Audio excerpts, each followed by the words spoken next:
Good morning, dear colleagues. The sitting is open. Just one announcement from my side before we start the debate. In relation to the decision by the Econ and Libe committees to enter into interinstitutional negotiations pursuant to Rule 71, paragraph 1, announced at the opening of the session last Monday, the President has received no request for a vote in Parliament by members or political groups reaching at least the medium threshold, so the committees may therefore start the negotiations. We move now to the key debate. The next item on the agenda is European Council and Commission statements, conclusions of the European Council meeting of the 24th and 25th of March 2022, including the latest developments of war against Ukraine and the EU sanctions against Russia and their implementation. Just by way of reminder, dear colleagues, we are testing some of the recommendations of the focus group on plenary reform, and therefore there is free seating applied for all the plenary chamber, with the exception of the first 2 rows that is allocated to group leaders. And you will be able to request the catch the eye and blue cards via your voting machine after having inserted your voting card, and therefore I invite you always to bring your voting card into the hemicycle. In fact, if you would like to register for catch the eye for this debate, I invite you to start doing that from now. Also, following the recommendation of the focus groups, the speaking time allocated for all interventions will be now minimum 2 minutes, and this also applies for the catch the eye as well. If you are going to use a blue card, you can do that for a short intervention, and that will allow for a follow-up question. All the speeches will take place from the central lectern, except for the catch the eye, blue cards and point of order. With that, we start the debate, and I invite the President of the European Council, Charles Michel, to take the floor.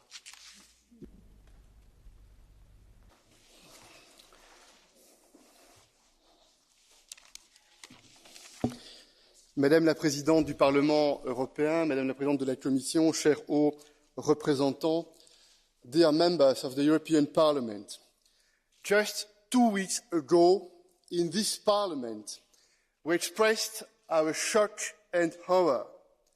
The martyrdom of Mariupol, crimes against the city, crimes against its people.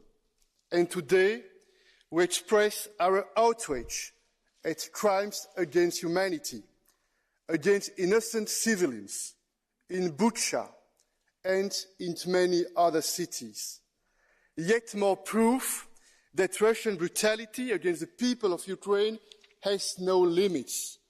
Yet more proof of war crimes, summary executions, bodies littered in the streets, mass graves.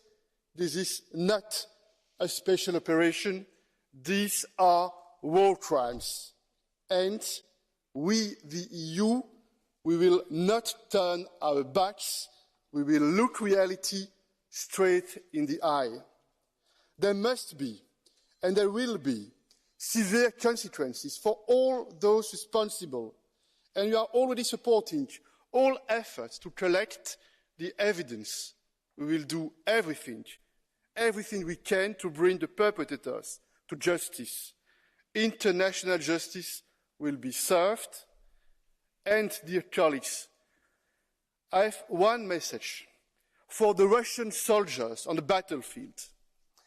If you want no part in killing your Ukrainian brothers and sisters, if you don't want to be a criminal, drop your arms, stop fighting, leave the battlefield.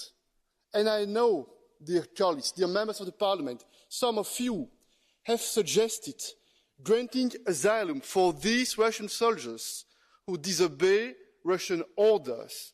In my opinion, this is a valuable idea that should be pursued.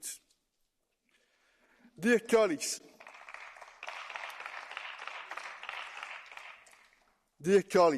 right now We must do everything to make these atrocities stop. We are toughening our sanctions to keep and to exercise maximum pressure on the Kremlin. And during our last European Council meeting, we tasked the High Representative and the Commission to propose additional sanctions to the Council. We must close the loopholes. We must target any attempts to circumvent sanctions. And we are ready to move quickly with further coordinated, robust sanctions. The new package includes a ban on coal import. And, ladies and gentlemen, I think that measures on oil and even gas will also be needed sooner or later. We will stop Russian vessels from entering EU ports and impose a ban on Russian and Belarusian road transport operators. We will impose a full transaction ban on more Russian banks to further weaken Russia's financial system. And we will coordinate with our friends from the G7 organization. Ladies and gentlemen, President Biden and President Zelensky joined our last European Council meeting. President Biden's presence and President Zelensky's address sent a clear message that our transatlantic partnership and our support for Ukraine is rock solid. We are more united than ever. United in sanctioning Russia, united in putting pressure on the Kremlin, united in supporting Ukraine as much as we can. We know we are in this for the long haul with the United States, Canada, Japan, Australia, the Republic of Korea, the UK, and many countries and friends around the world. We are ready to bear the costs of sanctions and, most importantly, our unity, our EU unity, our transatlantic unity, our determination. These are our main assets to end the war, to stop these atrocities, and to help rebuild Ukraine. We will continue to assist Ukraine with political, financial, humanitarian and material support. We have agreed to develop a Ukraine Solidarity Trust Fund. In the short term, it will help support the state of Ukraine. In the long term, it would provide massive investments to rebuild the economy and infrastructure. Ladies and gentlemen, this war is a human tragedy. Over 10 million people have fled the war in Ukraine. More than 6 million are internally displaced, while over 4 million have fled to the EU, mostly women and children. We are welcoming them with dignity and with solidarity. Because the Ukrainian people deserve our support, we will continue to offer them any assistance they need, such as housing, education, healthcare, and we will pay special attention to the most vulnerable, women, children, who could fall prey to traffickers. The Stand Up for Ukraine pledging event in Warsaw on Saturday will help raise money and other support for refugees and internally displaced people. I would like to express my gratitude to all and especially to the countries bordering Ukraine for their solidarity: Poland, Slovakia, Hungary, Romania, Moldova. Ladies and gentlemen, rarely has the contrast between right and wrong been so stark. The war in Ukraine is a moment of truth and urgency for Europe. Cette guerre en Ukraine est un moment de vérité et un moment d'urgence pour l'Union européenne. Cette guerre en Ukraine nous ouvre les yeux, si cela était nécessaire, sur l'urgence de renforcer la souveraineté européenne, de bâtir une Union européenne stratégique. Et le dernier Conseil européen, dans la foulée de la réunion de Versailles, a été l'occasion de franchir des pas supplémentaires dans cette direction pour l'Europe de la défense, pour plus d'indépendance sur le terrain énergétique ou sur le terrain de la sécurité alimentaire. D'abord, sur la question de l'énergie, soyons clairs, soyons précis. Nous devons nous libérer de nos dépendances et le plus rapidement possible de nos dépendances aux énergies fossiles russes. Ces derniers mois, en l'espace de quelques conseils européens, à 5 reprises, les chefs d'État et de gouvernement ont adressé cette question de l'énergie en sollicitant de la Commission des notes, des propositions, des rapports, afin de faire progresser de manière opérationnelle cette importante priorité pour nous. Et les orientations validées dans ce dernier Conseil européen sont extrêmement fortes. Elles traduisent aussi l'unité de l'Union européenne. Il s'agit de nous engager immédiatement, sans attendre, pour diversifier nos sources d'approvisionnement, non seulement avec les États-Unis, des annonces sont faites par rapport à cela, avec le Canada, avec d'autres pays aussi, l'Azerbaïdjan, l'Algérie, l'Égypte, les pays du Golfe également. Nous devons nous engager pour accélérer ce processus de diversification. Nous devons aussi, c'est une première, c'est un message fort qui est adressé, engager des plateformes pour acheter en commun les énergies dont nous avons besoin et développer ainsi un levier européen plus puissant pour avoir un impact vers l'indépendance et un impact, nous l'espérons aussi, favorable en termes de maîtrise des prix. Et puis les prix, c'est le troisième point que nous devons adresser.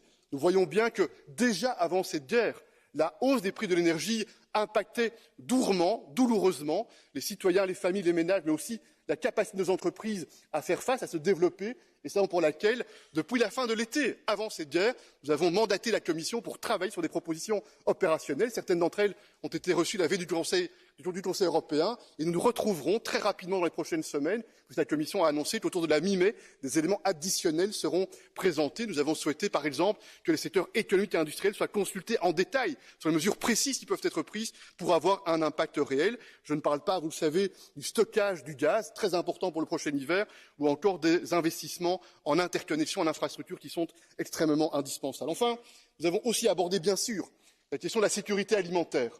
Il s'agit d'un élément de souveraineté extrêmement fondamental pour nous, en Européens. Nous devons prendre des mesures sur ce sujet. Là aussi, la veille du Conseil, la Commission a adressé un papier sur lequel nous allons continuer à travailler avec vous, j'en suis convaincu. Mais aussi, nous devons adresser cette question en prenant en compte la situation de pays en développement, notamment dans notre voisinage, je pense au continent africain en particulier, qui va souffrir, qui souffre déjà et qui souffrira davantage encore. Ça doit nous mobiliser. C'est le sens de cette proposition de la présidence française, le plan Farm, pour activer une batterie de mesures avec les organisations internationales, avec la Commission européenne, une batterie de mesures pas seulement en soutien financier, mais également en mesures réglementaires pour faciliter des dispositifs qui touchent aux importations ou aux exportations sur ce sujet également. Enfin, avant de conclure, bien sûr, je voudrais adresser la question de la sécurité et de la défense avec un peu de solennité à cette tribune. Et je voudrais dire avec solennité que l'Europe naïve, ça doit être terminé sur ce sujet-là.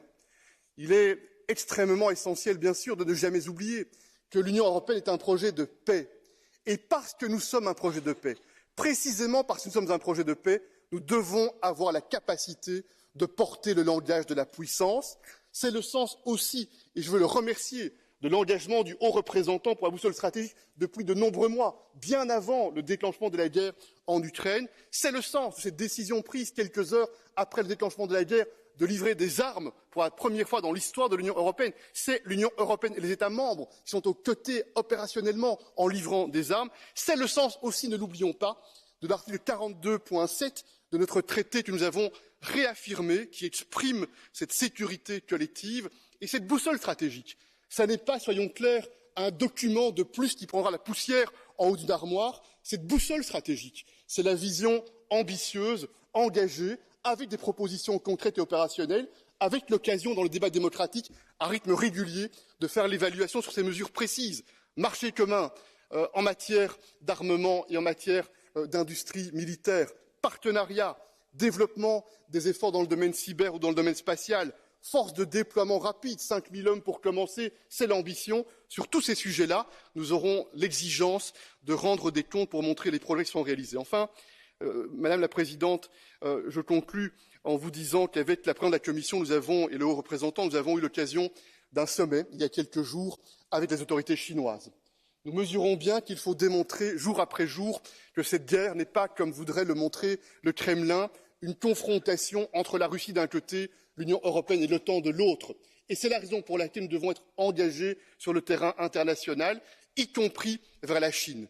Nous étions préparés méticuleusement pour argumenter, pour plaider et pour expliquer de façon pédagogique aux autorités chinoises qu'il était essentiel pour elles de ne pas soutenir, ni directement ni indirectement, la Russie, afin de tenter de contourner les sanctions qui ont été décidées. Nous avons eu l'occasion de réaffirmer nos positions sur les droits de l'homme, sur les valeurs démocratiques, nous avons aussi eu l'occasion de montrer que l'intérêt général de la stabilité, de la paix, de la prospérité dans le monde allait aussi dépendre de l'attitude de la Chine et d'autres pays. Nous n'allons pas relâcher nos efforts. Ce sommet est une étape et nous allons continuer à activer les moyens dont nous disposons pour encourager la Chine et les autres pays dans le monde à être du côté du soutien à l'Ukraine, du côté du droit international, du côté de la paix et de la prospérité.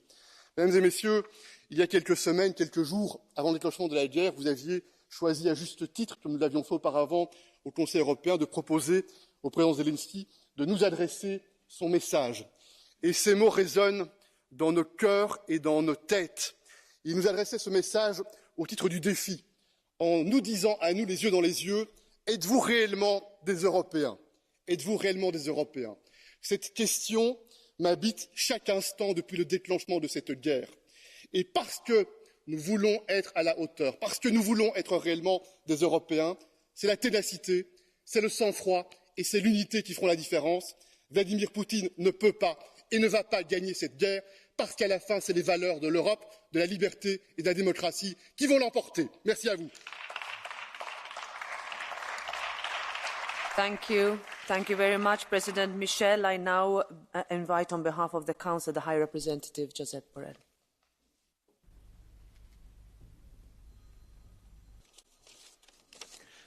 Mr. President of the European Parliament, Monsieur le Président du Conseil européen, Madame la Présidente de la Commission, honourable members, I have the honour of participating in this debate representing the Council of the Union, since the High Representative has the honour of chairing the two formations of the Council related with foreign affairs and security and defence.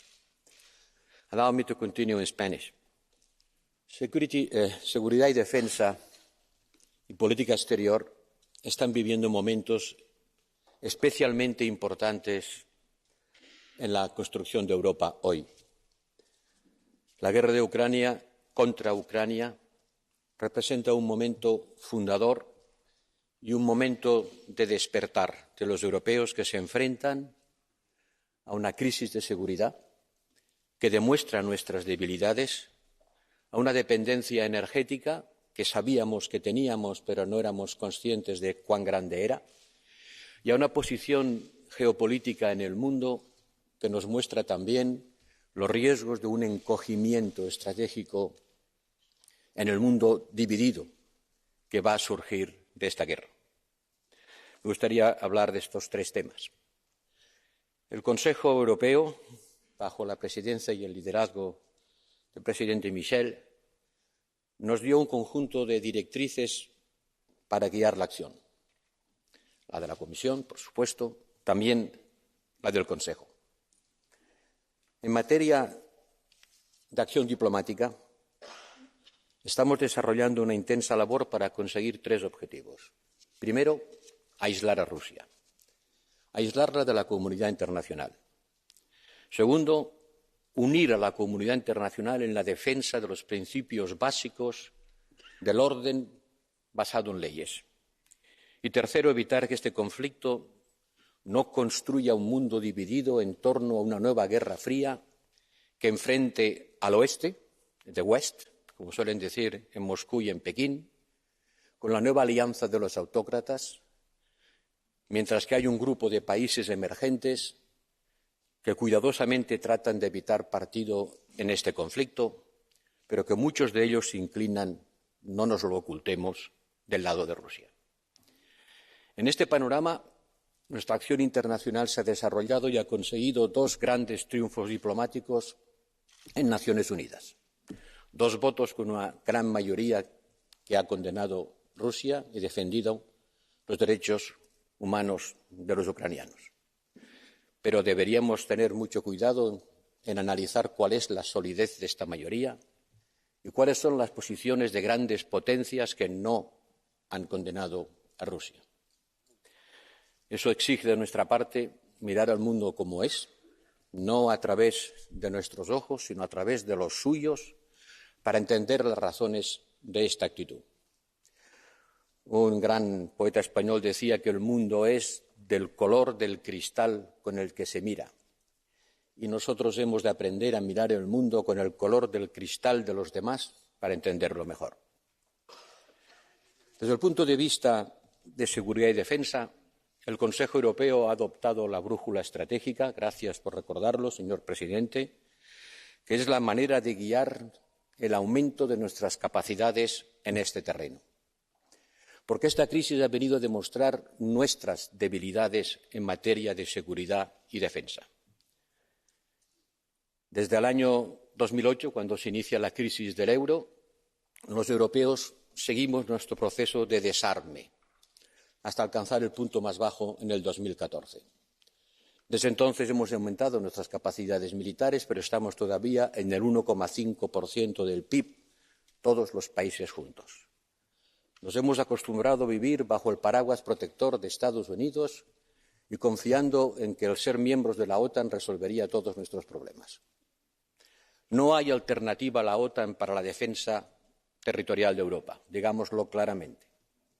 Pero aparte de eso, nosotros tenemos que llevar nuestra parte y asumir nuestra parte de responsabilidad. Hay que acabar con un cierto grado de desresponsabilización de los europeos frente a los problemas de su seguridad y defensa. Pero sería un grave error que todos los Estados miembros aumentasen su gasto en defensa de forma proporcional a lo que cada uno tiene ahora. Esto sería un inmenso despilfarro, porque no haríamos sino multiplicar las actuales duplicaciones y seguiríamos teniendo los mismos gaps que tenemos. Hemos de hacerlo de una forma coordinada para optimizar los recursos de los contribuyentes. Y ese es el gran trabajo que tenemos por delante. No solo gastar más, sino gastar mejor. Hay que seguir defendiendo a Ucrania. Hace unos pocos días un miembro de esta Cámara me decía que había que acabar la guerra cuanto antes y que para acabar la guerra lo mejor que podíamos hacer era dejar de armar a Ucrania. Sí, hay que acabar la guerra cuanto antes, pero cuando la guerra se acaba, ¿cómo se acaba? Cuanto antes sí, pero no de cualquier manera. Nos importa cómo se acaba esta guerra, porque si esta guerra se acaba con un país destruido y dominado, despiezado territorialmente y neutralizado, con millones de exiliados y miles de muertos, entonces no queremos que esta guerra se acabe así. Y para que esta guerra no se acabe así, hemos de continuar apoyando a Ucrania, suministrándole. Sí, señorías, gracias. No queremos que esta guerra se acabe así, cuanto antes, pero no de cualquier manera. Y para eso hemos de seguir armando a Ucrania. Zelensky necesita menos aplausos y más ayuda.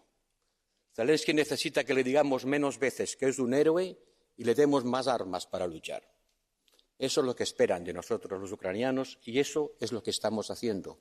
Y hemos de hacerlo más y más aprisa. Seguir presionando a Rusia y seguir armando a Ucrania. Ayudarles en su defensa y combatir al invasor con todas las capacidades que tenemos a nuestro alcance. Hemos dado a Ucrania pronto 1.000 millones de euros, que puede parecer mucho, pero 1.000 millones de euros es lo que pagamos a Putin cada día por la energía que nos suministra. Desde que empezó la guerra le hemos dado 35.000 millones de euros. Compárenlo con los 1.000 millones que les hemos dado para armarles a los ucranianos. Esta gigantesca diferencia debe señalar también la necesidad de llevar a la práctica lo que el Consejo Europeo nos ha ordenado, disminuir la dependencia energética, y en eso la Comisión ejercerá sin duda su liderazgo, proponiendo las acciones necesarias para ello. Hoy acabamos con el carbón, pero es una parte muy pequeña de la factura. Nuestra independencia, nuestra autonomía energética pasa por el desarrollo de las energías renovables y, por una vez, la geopolítica y el cambio climático se dan la mano en un objetivo común. Finalmente, quiero insistir en una idea que me parece fundamental. Los europeos debemos tomar conciencia del mundo en el que vivimos. Somos el 5% de la población mundial, 5% de la población mundial. Éramos el 25% cuando se acabó la última gran guerra. Estamos rodeados por un círculo de inestabilidad, desde el Gibraltar hasta el Cáucaso, con una población que es 2 veces más joven que nosotros y somos fuertemente dependientes en materia energética. Pobres, viejos y dependientes no es una gran receta para el futuro. Pocos, envejecidos y dependientes no es una receta para el futuro. Necesitamos rejuvenecernos, necesitamos ampliar nuestra influencia, necesitamos tener más capacidades para defender nuestros principios y nuestros valores y tenemos que usar todos los poderosos medios que tenemos para ejercer nuestra influencia en el mundo de una forma coordinada entre lo que representan los Estados y lo que representa la Comisión. Y gracias a Dios tenemos la Unión Europea. Si no la tuviéramos, la tendríamos que inventar. Porque ¿qué sería de cada uno de los Estados miembros hoy si estuvieran solos? ¿Qué sería del más grande de ellos, incluso el más grande y poderoso, si tuviera que hacer frente solo al nuevo mundo que se viene encima? Por eso, nuestra unidad, la unidad de los europeos, ese gran activo que día a día forjamos, tiene que ser la guía, la brújula que nos guíe para defender lo que somos, la mejor combinación de libertad política, prosperidad económica y cohesión social que el mundo ha sabido capaz de construir. Eso está hoy en peligro, pero los europeos lo sabremos defender. Gracias.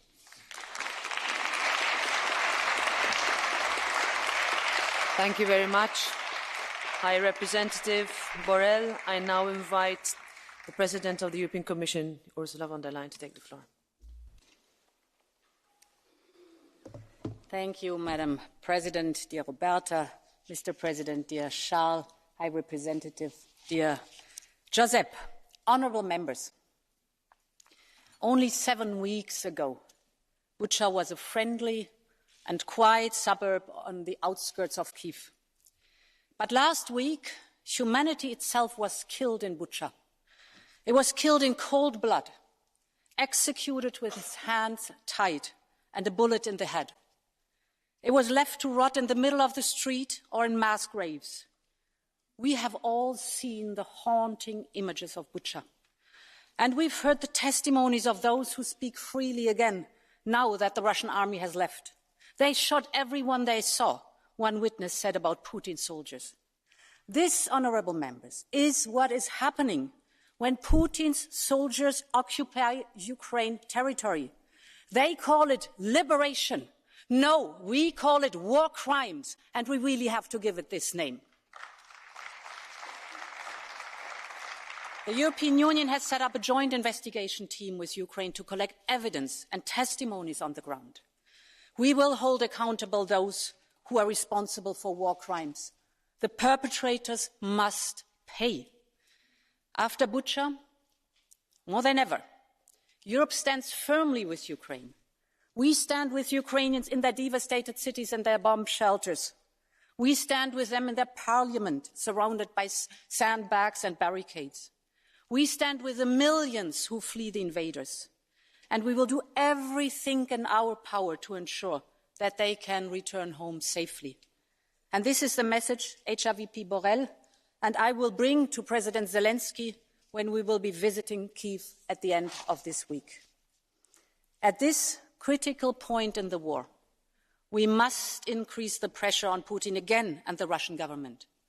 And this is why we propose to tighten our sanctions even further.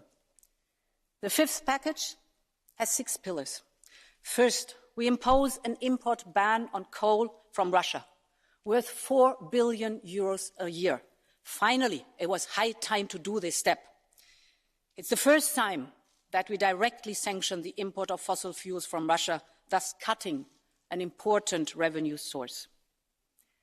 Second, a full transaction ban on 4 key Russian banks, among them VTB, the second largest Russian bank. These 4 banks, which we now totally cut off the markets, represent 23% of the market share in the Russian banking sector. This will again weaken Russia's financial system. Third, a ban on Russian vessels and Russian-operated vessels from accessing EU ports. Additionally, we will propose a ban on Russian and Belarusian road transport operators. This ban will drastically limit the options for Russian industry to obtain key goods. And the fourth and the fifth measure are import and exports, further targeted export bans worth 10 billion euros in areas where Russia is vulnerable, from quantum computing to advanced technology, semiconductors, machinery, transport equipment. With this, we will continue to degrade Russia's technological base and industrial capacity. Fifth, specific new import bans worth 5.5 billion euros to cut the money stream of Russia and its oligarchs on products from wood to cement, from seafood to liquor. In doing this, we also close the loopholes between Russia and Belarus. And the sixth measure is very targeted measures, such as a general ban on participation of Russian companies in any kind of public procurement in the member states, or an exclusion of all financial support, be it at European level, be it at member states level, to Russian public bodies. Because, honourable members, European taxpayers' money should not go to Russia in whatever shape or form.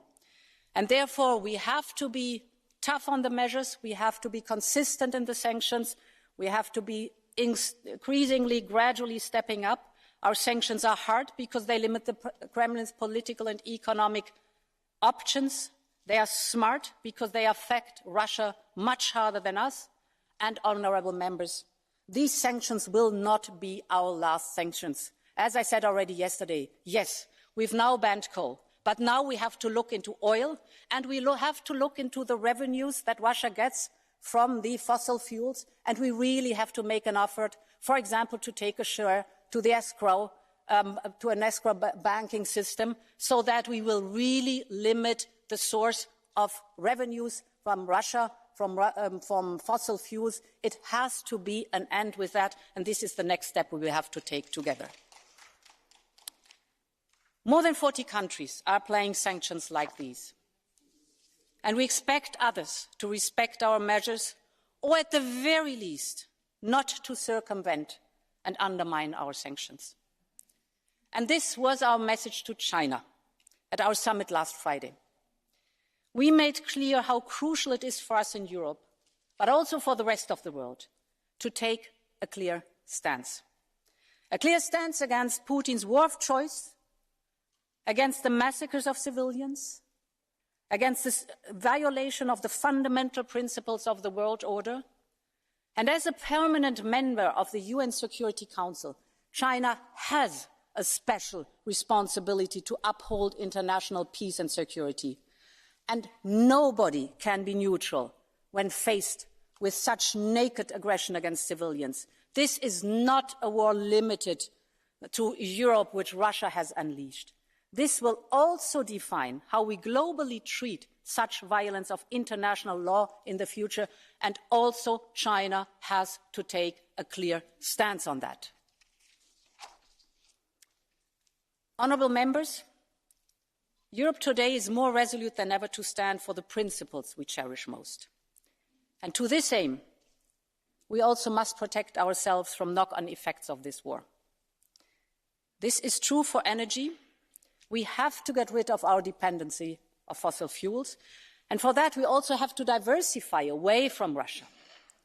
Building on the work of the EU Energy Council, President Biden and I have just launched another agreement, and this is threefold. First, on the supply side, the US provides us with at least additional 15 billion cubic meters of LNG gas this year. This gives us the opportunity to replace the Russian LNG this year. Second, for the coming years, we're aiming for at least an additional 50 billion cubic meters annually. This will give us the opportunity to replace at least 1/3 of the Russian pipeline gas arriving in Europe.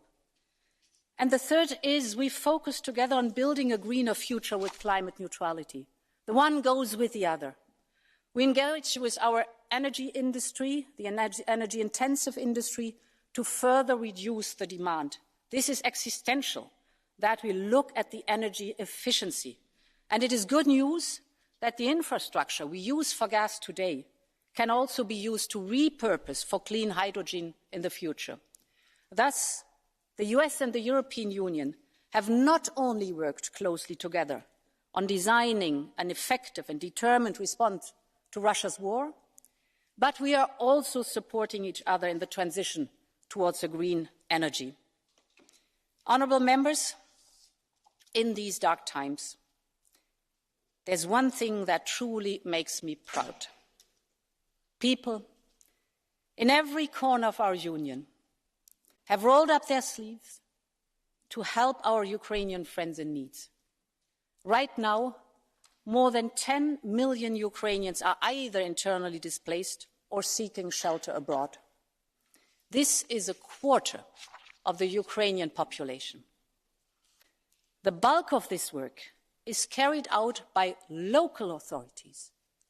It's carried out by citizens. This is why we front-loaded 3.4 billion euros in cohesion funds to address the most urgent needs.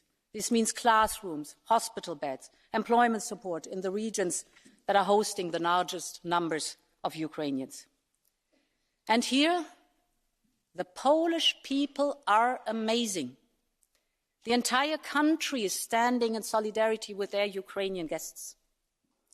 This is why, together with Prime Minister Justin Trudeau of Canada, we are convening a pledging event for Ukraine in Warsaw next Saturday for Ukrainian refugees in Ukraine and outside Ukraine.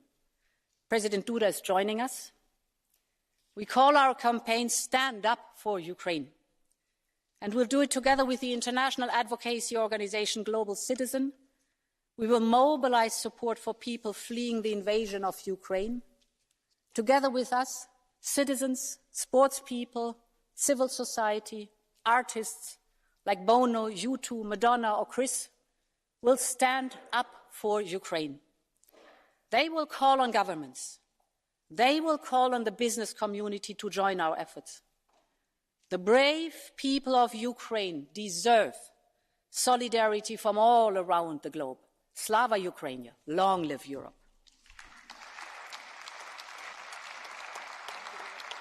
Thank you very much, President von der Leyen. And I now invite the representatives of the different political groups to take the floor, starting with the EPP Group, Manfred Weber.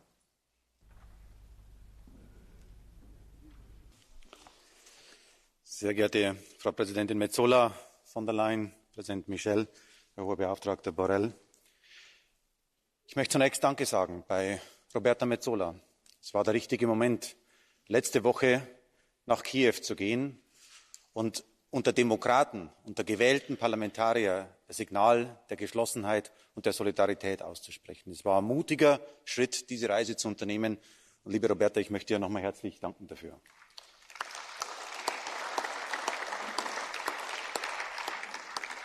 Jetzt auch die angekündigte Reise unserer Kommissionspräsidentin gemeinsam mit dem Hohen Beauftragten nach Kiew für nächste Woche. Die Signale kommen zum richtigen Moment.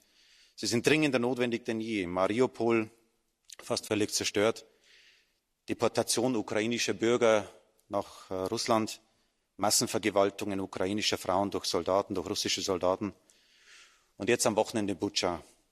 Hinrichtungen unbewaffneter Zivilisten, deren einziger Fehler es ist, dass sie Ukrainer sind.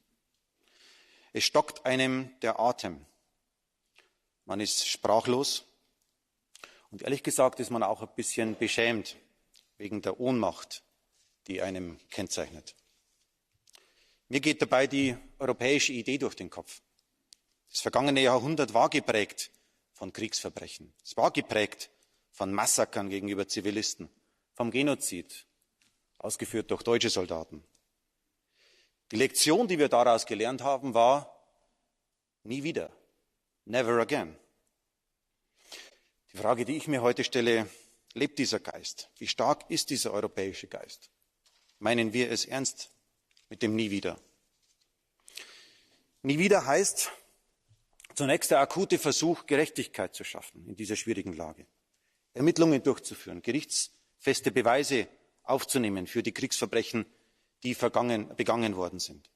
Die europäische Stützung ist wo immer möglich zu gewährleisten. Putin ist Kriegsverbrecher. Die Mörder von Butscha müssen vor Gericht gestellt werden. Ihr werdet euch nicht verstecken können. Kein darf sich in Europa sicher fühlen. Das ist das erste Nie wieder. Das zweite Nie wieder ist Waffen, Waffen, Waffen. Die Lieferungen reichen nicht aus, die wir derzeit den ukrainischen Freunden zur Verfügung stellen. Und es ist ehrlich gesagt eine Schande für Europa, dass es uns nicht gelingt, die Produktion jetzt schneller nach oben zu bringen, dass wir Waffen produzieren können. Wir brauchen auch schwere Waffen. Die Panzerlieferungen aus der Tschechischen Republik sind dabei ein gutes Signal. Und ja, wenn wir nicht bereit sind, eine Luftverbotszone aufzustellen, dann braucht die Ukraine Luftabwehrraketen, um sich selbst durchsetzen zu können. Nie wieder heißt auch, dass wir jetzt der Ukraine finanziell unter die Arme greifen. Wir haben Meldungen, dass in den nächsten Tagen der Staatsbankrott bevorsteht, weil Einnahmen fehlen und die Kosten trotzdem vorhanden sind. Deshalb darf Geld jetzt in dieser Frage keine Rolle spielen. Nie wieder heißt auch, das neue Sanktionspaket zu unterstützen. Ein Energieembargo. Kohle ist ein guter Schritt. Ehrlich gesagt geht einem durch den Kopf, warum dafür erst mal wieder neue Bilder notwendig waren, damit wir diesen Schritt gehen können. Aber wir wollen einen Schritt weitergehen. Ich glaube, bei den Verhandlungen als Europäisches Parlament ist jetzt ein breiter Konsens für unsere Resolution zustande gekommen, dass wir auch einen sofortigen Stopp von Öllieferungen in die Europäische Union als Europäisches Parlament in Breite fordern. Da gibt es große Gewinne, die nicht mehr nach Russland fließen würden. Und wenn wir über das Sanktionspaket reden, dann ist es richtig, dass wir europäische Häfen für russische Schiffe schließen, dass wir ein umfassendes Sanktionspaket für die Banken auf den Weg bringen, alle Banken jetzt von SWIFT auszuschließen. Und ich möchte ausdrücklich noch erwähnen, dass wir Einzelpersonen endlich die Liste von der Stiftung von Alexei Nawalny übernehmen sollten. Dort stehen die Menschen drauf, die wir unter europäische Sanktionsliste nehmen sollten. Nie wieder heißt auch, dass keiner neutral bleiben kann. Und deshalb möchte ich mich ausdrücklich bei Charles Michel und Ursula von der Leyen bedanken für die Klarheit beim EU-China-Gipfel letzten Freitag. Es ist bedrückend zu sehen, dass China russische Propaganda übernimmt in ihrer Argumentation.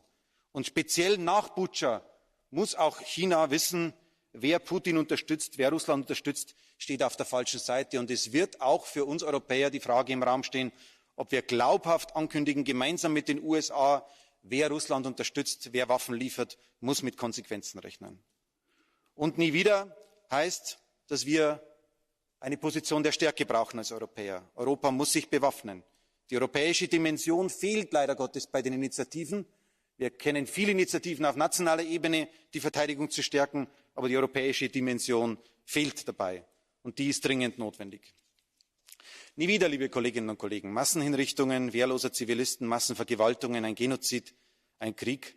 Putin ist das Gegenteil von dem, wofür Europa steht, die Idee Europas steht. Der Krieg in der Ukraine ist unser Krieg. Und deswegen stellen wir uns die Frage, werden wir dem gerecht? Handeln wir jetzt als Europäer nie wieder jetzt? Dankeschön.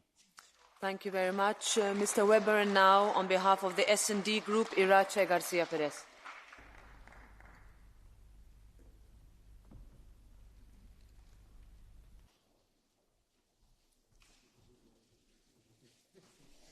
Señora presidenta, señorías, las cumbres de la OTAN, del G7 y el Consejo Europeo nos han servido para afianzar la coalición internacional contra la guerra criminal de Putin y para fortalecer nuestra defensa mutua y ampliar las sanciones. En particular, la cumbre de la Unión Europea logra un acuerdo clave para comenzar a aliviar también el impacto sobre las familias y las empresas en los precios de la energía. Los logros de la cumbre demuestran que cuando actuamos con solidaridad y con unidad, nunca hay perdedores, siempre hay ganadores. Por un lado, avanzamos en garantizar el aprovisionamiento energético que preocupa, lógicamente, especialmente a los socios del norte y el este mediante compras conjuntas de gas y la capacidad de almacenamiento. Y, por otro lado, adoptamos medidas destinadas a contrarrestar el alza de precios de la energía en los socios de la península ibérica, reconociendo la isla energética, que es un paso muy importante, pero también debemos de entender que solo es un primer paso, porque necesitamos adoptar medidas para poder amortiguar este incremento del precio de la energía en todos los países de la Unión Europea.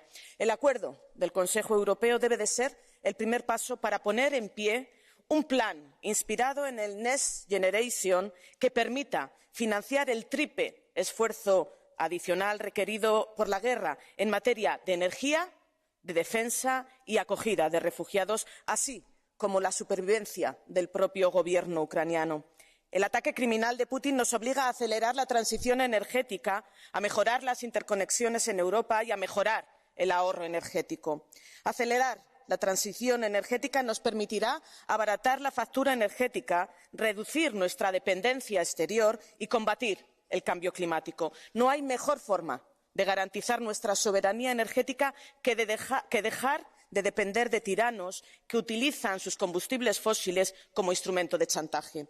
Ahora que nuestra seguridad está abiertamente amenazada, los planes para una autonomía defensiva del proyecto de brújula estratégica también nos obligan a gastar más y mejor, con la obligación de invertir en sistemas tecnológicos y humanos. La acogida de más de 4 millones de seres humanos que huyen de los crímenes de guerra nos reconcilia con los valores de la Unión Europea, con los valores que propugnamos. Pero nuestra respuesta acertada al drama humano no nos exime de lograr un nuevo pacto de migración y asilo para afrontar equitativamente entre los 27 la acogida de refugiados, de todos los refugiados, vengan de donde vengan. Ni la historia ni nuestras conciencias nos perdonarán que miremos a otro lado ante los cadáveres abandonados en las calles y en las casas de Bucha. El quinto paquete de sanciones debe prohibir la importación de carbón, de petróleo y de gas de Rusia, cortar el acceso del Kremlin a las bolsas de criptomonedas, tomar medidas contra los facilitadores de los oligarcas y medidas más agresivas contra los bancos y los gigantes de la energía rusos. La guerra nos ha enseñado que no hay victoria sin unidad y sacrificio. Y solo con unidad y sacrificio entre instituciones, entre gobiernos y entre familias políticas lograremos el final del régimen de Putin. Muchas gracias. Thank you very much, Ms. Garcia Perez. And next, on behalf of the Renew Group, Stéphane Séjourné.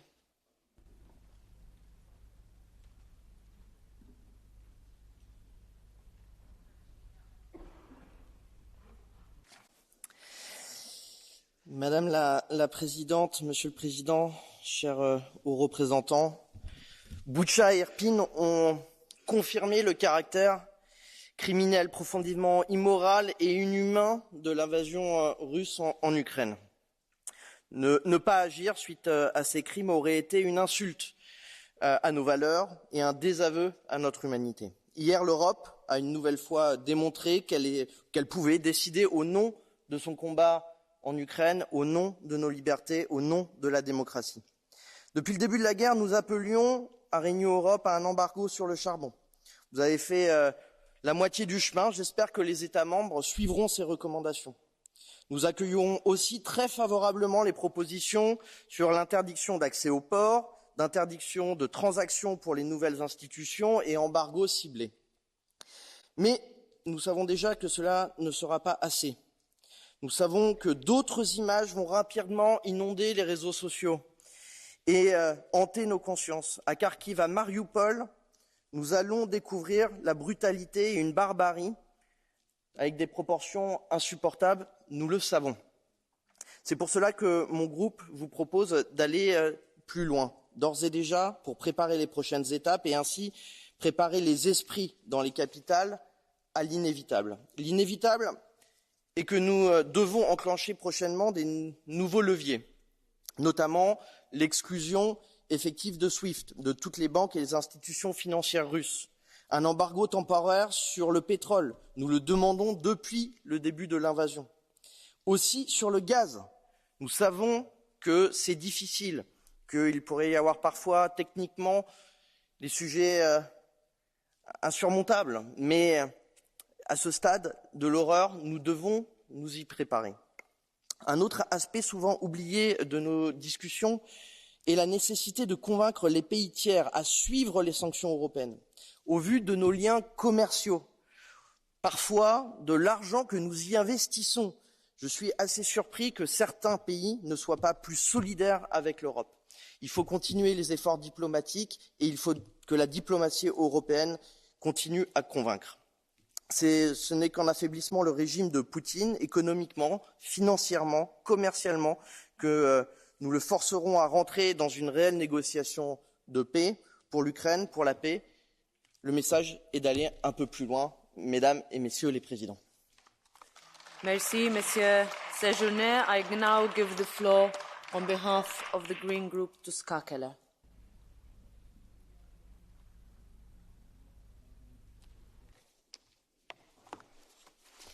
Thank you. We are all shocked by the atrocities that Russia is committing in Ukraine. The images, the testimonies of the survivors, they are unbearable. But we must not remain paralyzed. There can be no questions. These war crimes cannot remain without reaction. We must take action and respond with further sanctions against Vladimir Putin's criminal regime. Europe's answer must be decisive and united. We need to continue to support Ukraine in its efforts to defend its freedom, including comprehensive and immediate financial assistance. And we must ensure that those who are responsible for those atrocious acts will be persecuted and held accountable in front of the International Criminal Court. Injustice cannot and must not prevail. Dear colleagues, the war in Ukraine revealed Europe's strategic mistakes in the past. Even after the atrocities done in Grozny, done in Syria, very similar to what we see today in Bucha, even after Putin invaded Crimea and eastern Ukraine, some governments continued to hope for good business with Russia and made us more and more dependent on goods from Russia, on energy and on other items. And this has led us today to a situation where we're struggling to free ourselves from the short-sighted dependence on fossil fuels and uranium. Many mistakes were made, and now we need to make things right. We need to invest heavily in renewables and transition faster than we ever thought.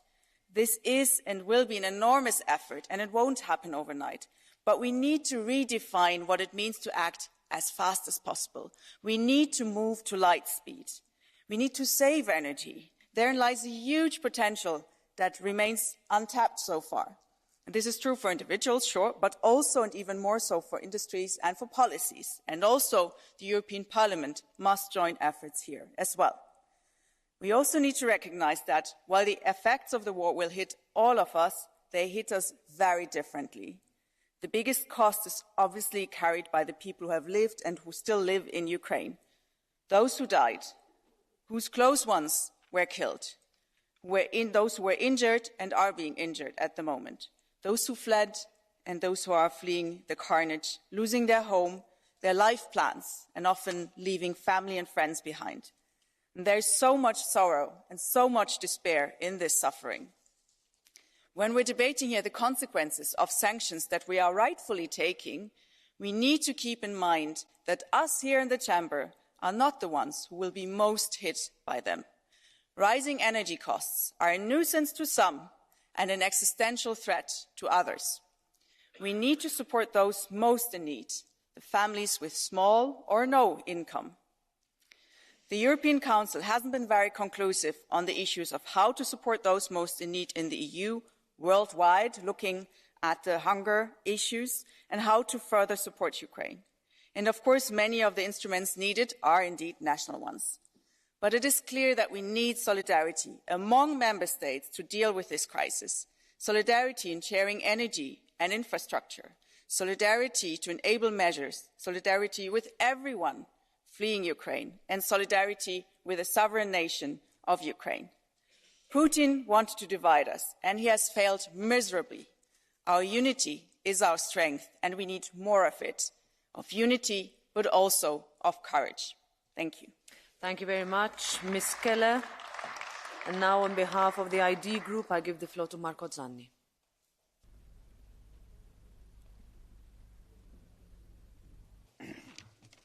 Grazie Presidente, Presidente della Commissione, Presidente del Consiglio, Alto Rappresentante. Prima di tutto un ringraziamento ancora al Presidente Metsola perché è stata la prima rappresentante di un'istituzione europea che ha voluto dare un messaggio forte di vicinanza al popolo ucraino e credo che in questa situazione conti molto anche questo.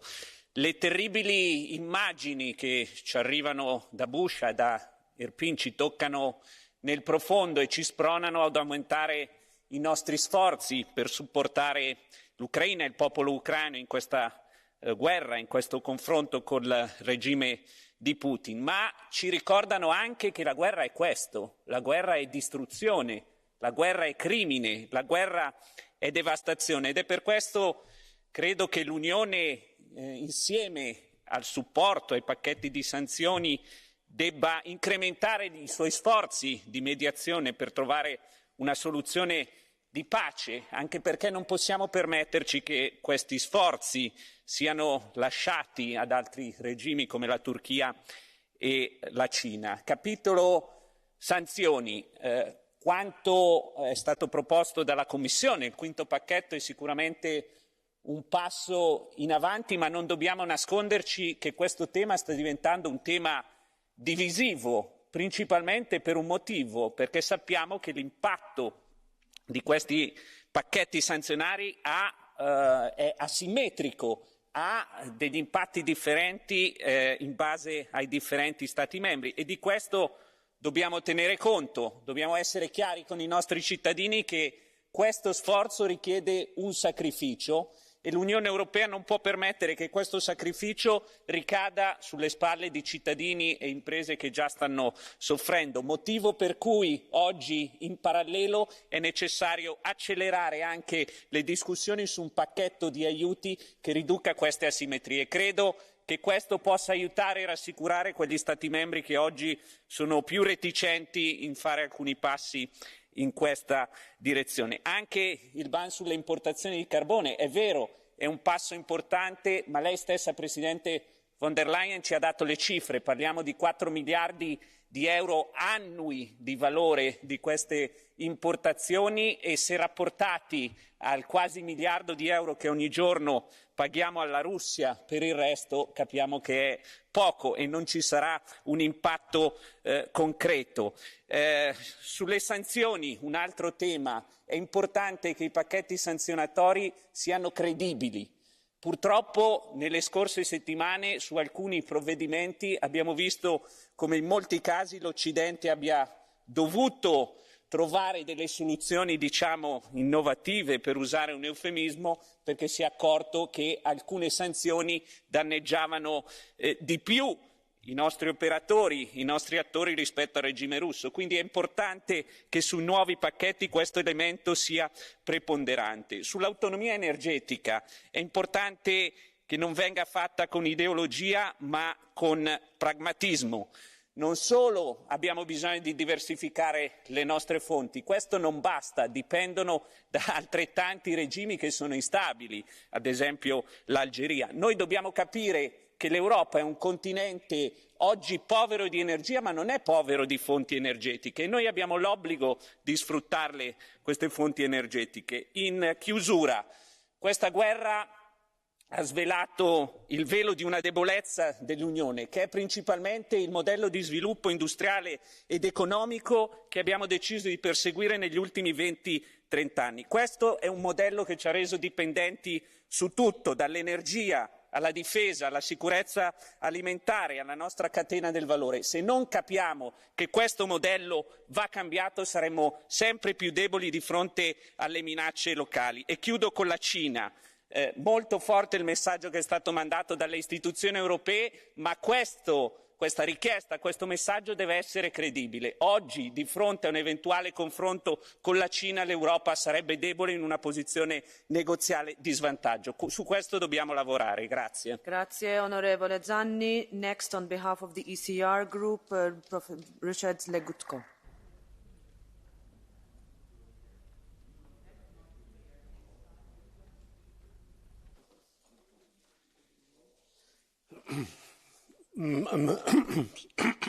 Sorry. Madam President, ladies and gentlemen, for anyone who has eyes to see, it must become clear that Putin's war will continue and that the EU's reaction has not brought the expected results. Despite the narcissistic, self-indulgent and self-congratulatory rhetoric of the European leaders, the sanctions have too many loopholes, and some of the West European governments are beginning to have second thoughts They modify the position or quibble over technicalities. The SWIFT blockade, which was to be an atomic bomb, so far resembles more a firework. The ban on the hydrocarbons proposed, among others, by Poland and Latvia was not accepted by the Council. Instead, President Macron continues his absurd telephone conversations with Putin, and the German government continues its typical self-serving political game. And this European hesitancy is precisely what Putin must have counted on when deciding to invade Ukraine. In the meantime, Russian economy has become stabilized, more or less. Moscow exchange is gaining profits. Russian ruble has gone up, and Gazprom gets 900 million euros a day. And there is a time factor. Putin has all the time he needs. He has wide support among the Russian population. His army is not badly equipped. He has been devastating Ukraine with the arms he bought from France, Germany, and 8 other European countries, and this after the arms embargo that followed the annexation of Crimea. And Ukraine does not have time, as the war is being waged on her territory. People are killed, the cities ruined. Does Europe have time? Let us not delude ourselves. With the passing of time, Western Europe's reaction will weaken and a desire to have some sort of normalization will increase. This happened in the past more than once, and I am afraid it might happen in the future. Anyway, I wouldn't bet it won't. Thank you. I give the floor now to Manon Aubry on behalf of the Left Group.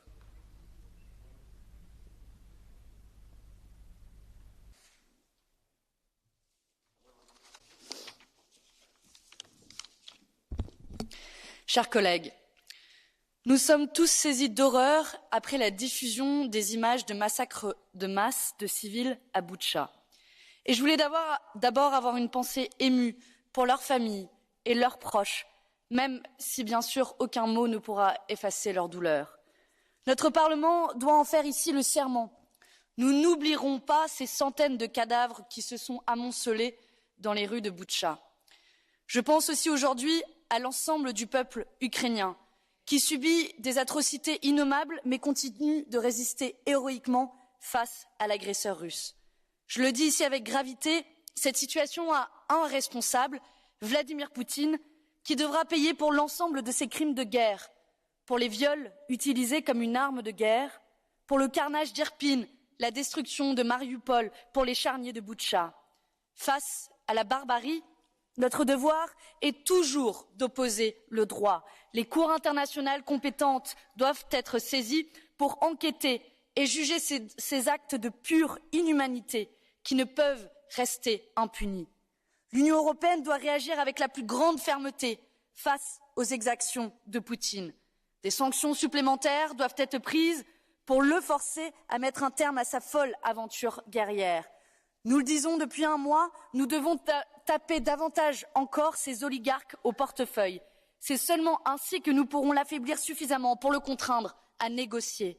Et pour cela, il ne faut pas prendre un yacht, mais tous les yachts. Il ne faut pas prendre une villa, mais toutes les villas. Il ne faut pas prendre quelques millions, mais tous les milliards.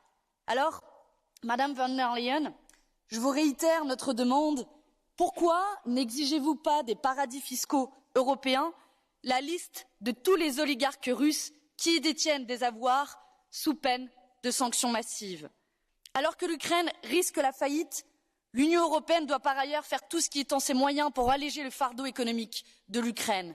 On ne peut condamner le peuple ukrainien aux souffrances de l'austérité et des ajustements structurels qui s'ajoutent à celles de la guerre. Il faut s'y engager clairement, sans condition. Annulons la dette ukrainienne. Il a fallu par ailleurs aussi une guerre aussi grave que celle-là pour s'apercevoir de notre dépendance aux énergies fossiles. Et plutôt que de remplacer une énergie polluante par une autre, accélérer plutôt enfin le développement des énergies renouvelables, seule garantie de notre indépendance énergétique. Notre continent vit aujourd'hui des heures sombres. Soyons à la hauteur du moment, selon la seule et unique boussole qui doit guider notre mandat, l'humanisme, la paix et la protection des peuples. Je vous remercie. Merci, Madame Aubry. Next, on behalf of the non-attached members, Tamás Deutsch.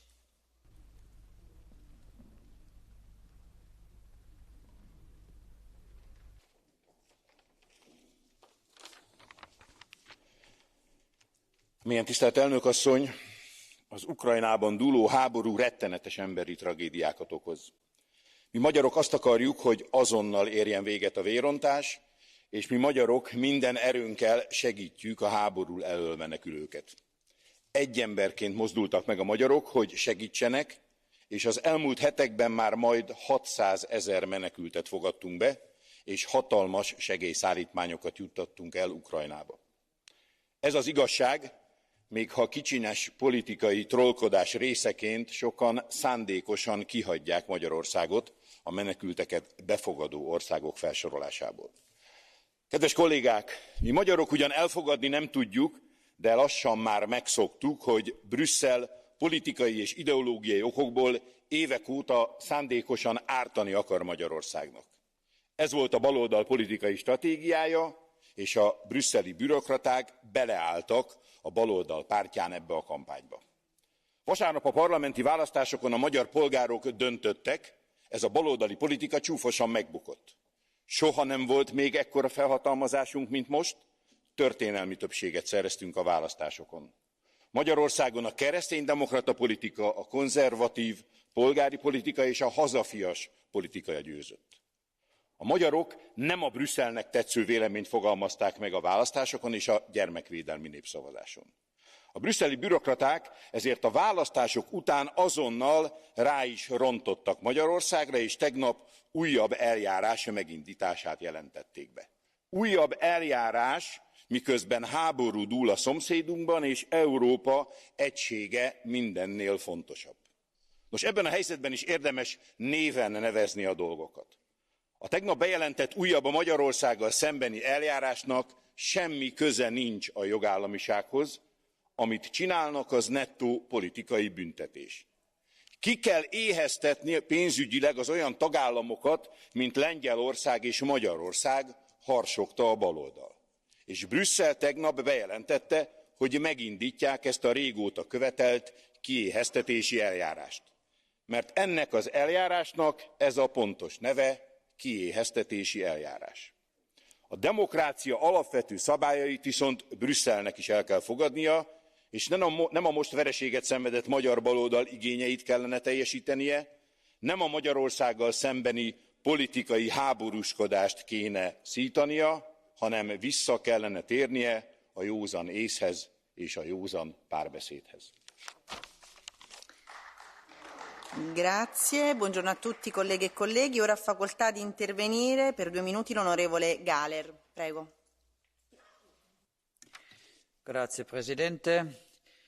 Frau von der Leyen, Herr Hoher Beauftragter, vielen Dank für Ihren bevorstehenden Besuch in Kiew. Das ist ein wichtiges Signal und ich bitte Sie herzlich, schauen Sie sich die Orte der Kriegsverbrechen an. Alle reden von Butscha. In Motyschin ist die Bürgermeisterin Olga Suchenko mit ihrem Mann und ihrem Sohn am 23. März entführt worden und sie sind umgebracht worden, weil sie nicht kooperieren wollten mit der Besatzungsmacht. Wir wissen jetzt, was der Ukraine insgesamt bevorstehen würde, wenn die russische Soldateska weitere Teile der Ukraine erobern würde. Und deshalb müssen wir diesen Krieg gewinnen, um der Menschen willen. Aber auch der Rest der Welt schaut, ob der Westen wieder Boden verliert oder am Ende gestärkt dasteht, weil Freiheit und Demokratie über Diktatur und Kriegsverbrechen gesiegt haben. Und dafür brauchen wir, es ist angesprochen worden, eine Beschleunigung, eine Verstärkung der Waffenlieferungen. Und ich möchte alle Regierungen auffordern, noch mal nachzuschauen, was sie in ihren Depots haben. Viele Militärs erzählen nicht freiwillig der politischen Führung, was tatsächlich da ist. Also prüfen Sie das nach und liefern Sie entsprechend schnell. Und was die Sanktionen betrifft, wir wissen, das, was wir tun, das sind Trippelschritte. Ja, es ist richtig, jetzt ein Kohleembargo zu verhängen. Aber wir wissen auch, und es ist ja von beiden hier gesagt worden bereits, das ist im Zweifel nur ein weiterer Schritt, und es muss mehr kommen. Und ich bin überzeugt, dass wir, wenn wir zum Beispiel jetzt bereits ein Ölembargo anstreben würden und es gibt genügend Öl auf dem Markt, dann hätte das den entscheidenden Effekt, denn das ist der allergrößte Teil der Einnahmen. Ich bitte Sie also herzlich, da schneller zu werden und dafür zu sorgen, dass es auch ein Ölembargo gibt und am Ende natürlich auch das Gasembargo. Ich bin ziemlich sicher, dass es im Parlament hier auch dafür eine starke Unterstützung gibt. Vielen Dank. Grazie, onorevole Gahler. Ora ha facoltà di intervenire per due minuti l'onorevole Bonafè. Prego. Grazie Presidente. Il massacro di Bucha ci ha sconvolto, ma non basta più la condanna unanime delle atrocità compiute dall'esercito russo e non basta più la solidarietà al popolo ucraino. Noi dobbiamo fermare questa barbarie, devono cessare questi crimini di guerra contro civili inermi. Nonostante gli effetti pesanti sull'economia russa, le sanzioni messe in campo fino a qui non stanno portando Putin al tavolo dei negoziati per un immediato cessate il fuoco. Ora è il momento di fare tutto quello che possiamo, di aumentare i nostri sforzi. Il nuovo pacchetto di sanzioni, il quinto, prevede un primo importante divieto all'importazione di carbone dalla Russia, ma quest'anno Mosca potrebbe guadagnare oltre 300 miliardi di dollari solo dalle esportazioni di gas e petrolio, addirittura un terzo in più rispetto al 2021, con cui finanziare altre atrocità come quelle commesse alle porte della capitale ucraina. E allora è lì che dobbiamo agire. Non possiamo vedere altre Bucha prima di arrivare a misure incisive per interrompere il più presto possibile le importazioni di gas e petrolio dalla Russia. È una strada difficile, lo sappiamo, ma percorribile se non perdiamo di vista la sola vera arma di cui disponiamo, la nostra coesione. Abbiamo affrontato la pandemia restando uniti e solidali, prima con il piano di acquisti comune dei vaccini e poi con Next Generation EU. Lo stesso approccio deve affermarsi ora per garantire in Europa un'adeguata sicurezza energetica e per contrastare gli shock che possono derivare da un blocco delle importazioni di gas dalla Russia che avranno effetti diversi nei singoli Stati membri. Diversificazione degli approvvigionamenti e delle fonti energetiche, piano di stoccaggi e acquisti comuni di gas, maggiori investimenti in rinnovabili e interconnessioni, sostegno comune ai settori in crisi e tetto massimo al costo del gas subito, contro le speculazioni che stanno mettendo in difficoltà famiglie e imprese. Queste sono le azioni da mettere in campo. Non ci aspettano momenti facili, ma non abbiamo alternative. È il prezzo che dobbiamo pagare per la difesa della nostra libertà e per la nostra dignità e soprattutto per fermare la guerra in Europa. Grazie onorevole Bonafè. Ora ha facoltà di intervenire per 2 minuti l'onorevole Garicano. Grazie. President, Mr. Borrell, dear colleagues, friends, as an economist, I usually speak of numbers. Not today. Today, the falling of Bucha compels us to speak of something else, of our guilt, of our obligations. In life, the brave Ukrainians remind us what it means to be a European. In death, they demand that they are the last victims of our appeasement. Citizens of Europe, our energy addiction, our money, allows the killing of Ukrainians, the killing of fellow Europeans whose only crime was to believe in our freedoms. Is it not clear that our gas is tainted with blood? That guilty are we who financed this monster? The package announced today by the Commission, by Madame von der Leyen, means that Europe will continue funding Putin's armies. President von der Leyen announced today that the banned coal exports are worth $4 billion a year. But she did not mention that the gas and oil that we allow in are worth 25 times more. Today, this Parliament demands in this resolution that the ban also includes oil and gas. Some say that the gas ban is not possible. I'll tell you that we have not even tried. 3 examples. The Groningen gas field, the largest in the continent, is still set to close this year. Is that Europe trying? Germany is still set to close 3 nuclear plants this year after it closed 3 just a few months ago. They could be turned on tomorrow, but there's not even a discussion on that. Is that Europe trying? Spain, instead of increasing its interconnection with Europe, is trying to turn itself into an energy island. Is that Europe trying? We could be doing so much more. We could pay a price for freedom. Instead, we pay for the bullets used in Bucha. If Europe does not do enough, history will not see us as bystander. History will know we were complicit. Thank you. Grazie. Ora ha facoltà di intervenire per 2 minuti e 30 l'onorevole von Kramon-Taubadel. Prego. President, colleagues, over 300 massacred Ukrainians lay in a mass grave in Bucha.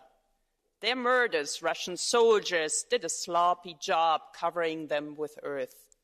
Limbs of victims still stick out from the soil. Other bodies, with hands tied and a bullet in the forehead, are scattered all around the destructed cities. In another town, Irpin, Russians shot down 2 girls and ran over their bodies with tanks repeatedly. Near Kiev, Russian soldiers killed a man and then raped his wife while their son sobbed next door. These indescribable acts of violence are not isolated events, but part of the systemic war crimes committed by Putin's regime. Cluster bombs and destructed maternity hospitals were not the worst compared to the horrors committed by Russian soldiers near Kiev. And this is only the tip of the iceberg. I'm horrified of what else we will uncover as the troops continue to retreat. The deliberate killings of civilians are no accident. It has an ideological basis deeply ingrained in Russian society and propagated by Putin himself. For the Russian president and his supporters, Ukrainians as a nation should not be allowed to exist. For them, Ukrainians who disagree with that is a Nazi and needs to be eliminated. This, coupled with the brutality of Russian soldiers that endure the Dedovshchina and other abuses in the army, is a deadly recipe for genocide. Ukrainians have only one choice: either stand up for themselves or die as a nation. We too have a choice. We either betray Ukraine by watching frozen in fear, or we do everything possible to save this brave nation and also bolster our security. The correct choice should be obvious to everyone. As Putin is preparing a strike from the east, Ukrainians urgently need all kinds of defensive weapons. Anyone delaying the delivery unintentionally becomes an accomplice of the war crimes. Economic sanctions must escalate. We need to embargo Russian oil, coal, nuclear, and also Russian gas. Every cent going to Putin's bloody regime is a cent too much. We cannot bring back thousands of brutally murdered civilians in Bucha, Irpin, or Mariupol.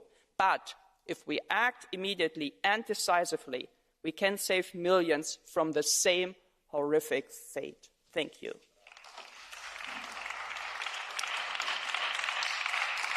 Grazie. Ora ha facoltà di intervenire per 2 minuti l'onorevole Madison. Prego. Thank you so much, Madam. Dear colleagues, I was just counting that we have 35 colleagues here. It's about 5% of the Parliament on this important topic. First of all, I know that it's so shocking to see in the media about those mass murders, about those rapings, about those crimes, what's happening in Ukraine. But what I don't understand is that we are also surprised that it is possible on the 21st century. But unfortunately, it is possible. Because if you're looking at an army who's doing this, the same army did exactly the same against the women in Germany, 1945. The same army did the same against the Polish people on the 40s. And the biggest problem is that they have never, ever learned that you shouldn't do war crimes. You shouldn't rape other wives. You shouldn't kill children. They have never ever learned this. So the mentality is exactly the same. And when we here in Western Europe are so shocked that it's still possible, yes, it is possible, absolutely, because there's been never ever any denazification in Russia. If they are talking about denazification, the only one who really needs this is Russia, because they are the really new Nazis who are making the war crimes against the civilians. Secondly, if we're talking about the sanctions, yes, sanctions are effective in the long term, not in the short term. The problem is that the expectation for this year is that the profit will be 321 billion euros for Russia for gas and oil. So if we're going to talk about sanctions, they have to be really effective. And of course, the problem is they're going to be very harmful also for us. But that's the price what we have to pay. And thirdly, for the end, I know that Mr. Borrell and Mr. Michel are going to have a nice lunch after this debate and a nice dinner with a good wine. But the main work, what we really have to do now here, is to convince more and more countries to give the weapons to Ukraine to fight against the aggressor. That's the main work, what we have to do here. We can discuss here with political debates about sanctions, for hours, but that's your main work, what you really have to do to convince more EU countries to give more weapons to Ukraine to fight against this Nazi army. Thank you so much. Grazie. Ora ha facoltà di intervenire per 2 minuti l'onorevole Szydło.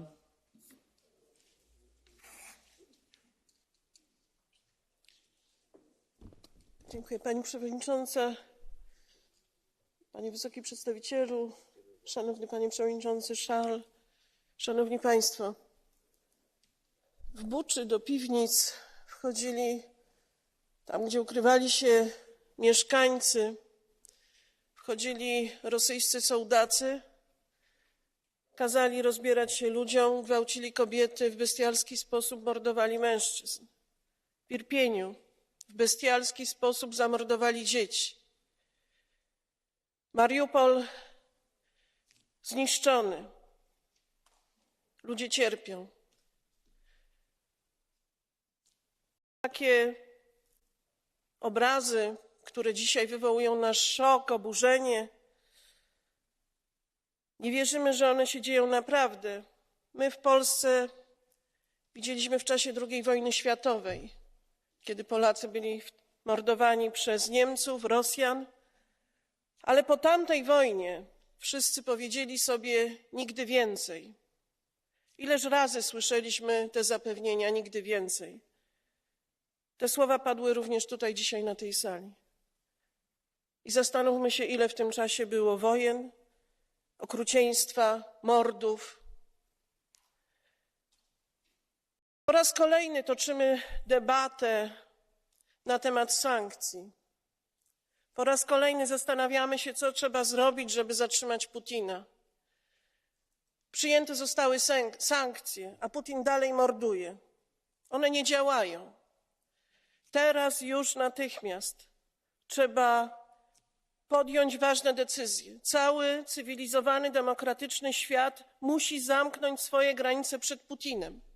Nie ma czasu. Ukraina nie ma czasu. Europa nie ma czasu. Od naszej poprzedniej sesji wydarzyła się Bucza i Irpień. Został zniszczony Mariupol. Już natychmiast powinna odbywać się Rada Europejska. Panie Przewodniczący Charles, zwołaj Radę Europejską. Podejmijcie ważne decyzje. Niech świat wreszcie zamknie się przed Putinem. Tylko tak go powstrzymamy. Węgiel nie wystarczy. Trzeba natychmiast zrezygnować z ropy, z gazu i ze wszelkich kontaktów z Rosją. Tylko to powstrzyma tego agresora. Po raz kolejny mówię i będę to mówić cały czas. Europa odwagi. Naprawdę, to jest taki moment, w którym musimy pokazać, że jesteśmy solidarni, jesteśmy odważni. Grazie, grazie onorevole Szydło. E ora ha facoltà di intervenire per 2 minuti l'onorevole Deli.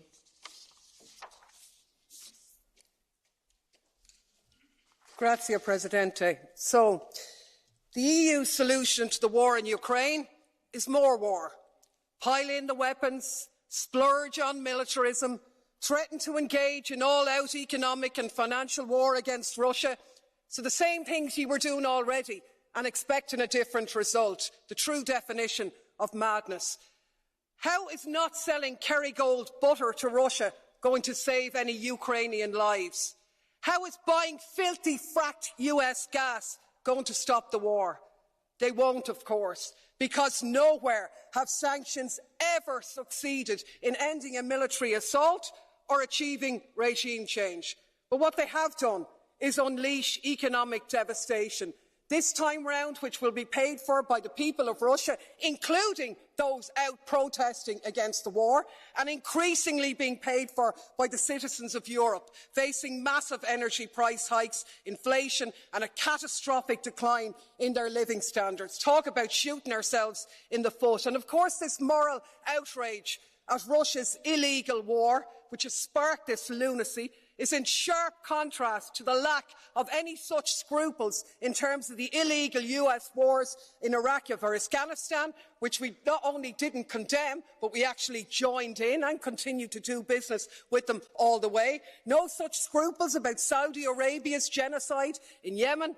And even as the victims of those conflicts in the last few weeks meet to desperately seek financial pledges for their humanitarian crisis, they're being left short by billions, while we're happy to spend billions prolonging the war in Ukraine. Makes me absolutely sick. 7 weeks ago, German's Chancellor Scholz correctly said, peace in Europe cannot be won against Russia. But that's exactly what we're doing. Yes, Russia bears responsibility for this conflict. Of course they do. But we cannot ignore the role of NATO. And the EU, instead of promoting peace and acting in the interests of the people of Europe, the Ukrainians, the EU citizens, and yes, the Russian citizens too, has become a tool of NATO and the military-industrial complex. What is needed is an end to the conflict, an end to militarism, a ceasefire and a negotiated settlement. We should restore our role as a diplomatic one of promoting peace. Anything else makes us complicit. Ok, grazie onorevole. Abbiamo una richiesta di intervento, un cartellino blu da parte dell'onorevole Giambaschi.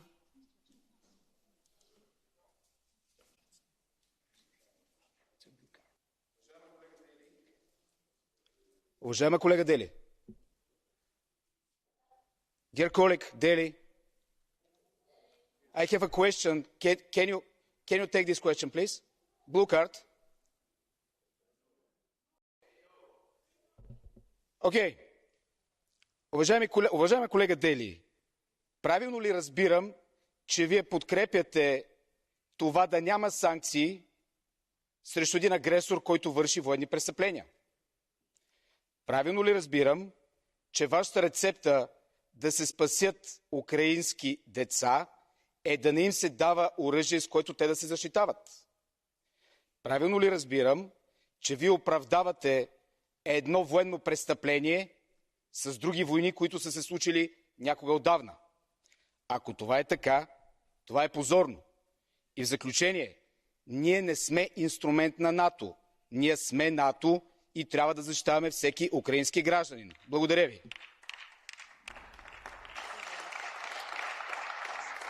Onorevole Deli, ha facoltà di replicare. Thanks, colleague. I would love colleague Jambaski to tell me any circumstance in which NATO has played a productive role or delivered peace anywhere. History has taught us that sanctions do not end military conflicts. They do not bring peace. They make the people suffer, not the oligarchs, the people of Russia, the people of Europe. And they're not going to help save lives, because the more arms you pump into Ukraine, the more the war will be prolonged, the more Ukrainians will die. And it might sound radical, colleagues, but the answer to war is not more war, it's peace. And peace isn't delivered by the barrel of a gun, it's delivered by diplomacy, by dialogue. You can wish away your continent's history, but we share a continent with Russia. We will sit down with Russia. There will be a negotiated peace, and this organisation should be promoting it earlier rather than delaying it and making sure that more Ukrainians die. Your feigning of sympathy rings hollow. It makes me sick, to be honest with you. Grazie.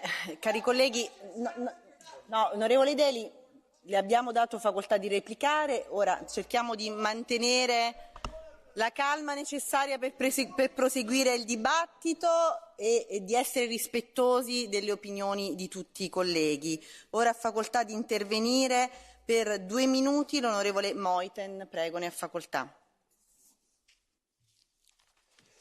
Frau Präsidentin, Herr Hoher Beauftragter Borrell!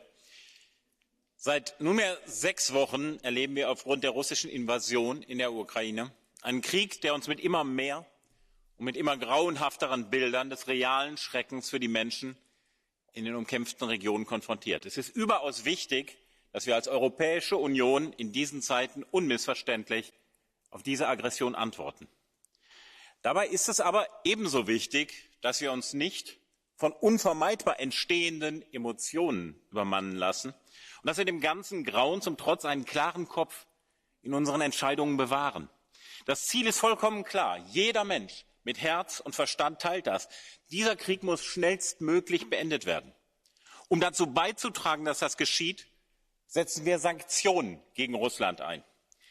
Damit Sanktionen den gewünschten Effekt haben, die Geschichte lehrt uns, dass das sehr oft nicht der Fall ist, müssen sie scharf, wirksam und zielgerichtet sein. Sie müssen Putin und seine Kriegsmaschinerie treffen. Dabei sind gewisse Nebenwirkungen, die auch uns selbst treffen, leider unvermeidbar, das stimmt. Aber Sanktionen, die primär unsere eigenen Bürger, unsere eigenen Volkswirtschaften in den wirtschaftlichen Ruin treiben, wie exemplarisch ein kurzfristiges totales Gasembargo dies täte, verbieten sich. Niemand wäre damit gedient, wenn wir ökonomisch suizidale Sanktionsentscheidungen treffen. Ich appelliere daher an den Europäischen Rat, an die Regierungen der Mitgliedstaaten, seien Sie entschlossen, ja, aber bitte auch seien Sie ebenso besonnen. Unstrittig ist es unser humanitärer Auftrag, den aus dem Kriegsgebiet flüchtenden Menschen unsere Hilfe und Solidarität zu geben, wie das ja glücklicherweise auch in großem Umfang geschieht. Und es ist unsere außenpolitische Aufgabe, alles in unseren Möglichkeiten Stehende zu tun, schließlich auch eine Einstellung der Kampfhandlungen auf den Weg zu bringen. Ich möchte deshalb hier daran erinnern, dass es auch und gerade in schlimmster Zeit zwingend notwendig ist, Gesprächskanäle dennoch, und sei es eine noch so große Zumutung, offen zu halten. Vielen Dank. Grazie. Ha chiesto di intervenire con la blue card l'onorevole Grappini. Prego, ne ha facoltà. Okay. Please, I have one question for you.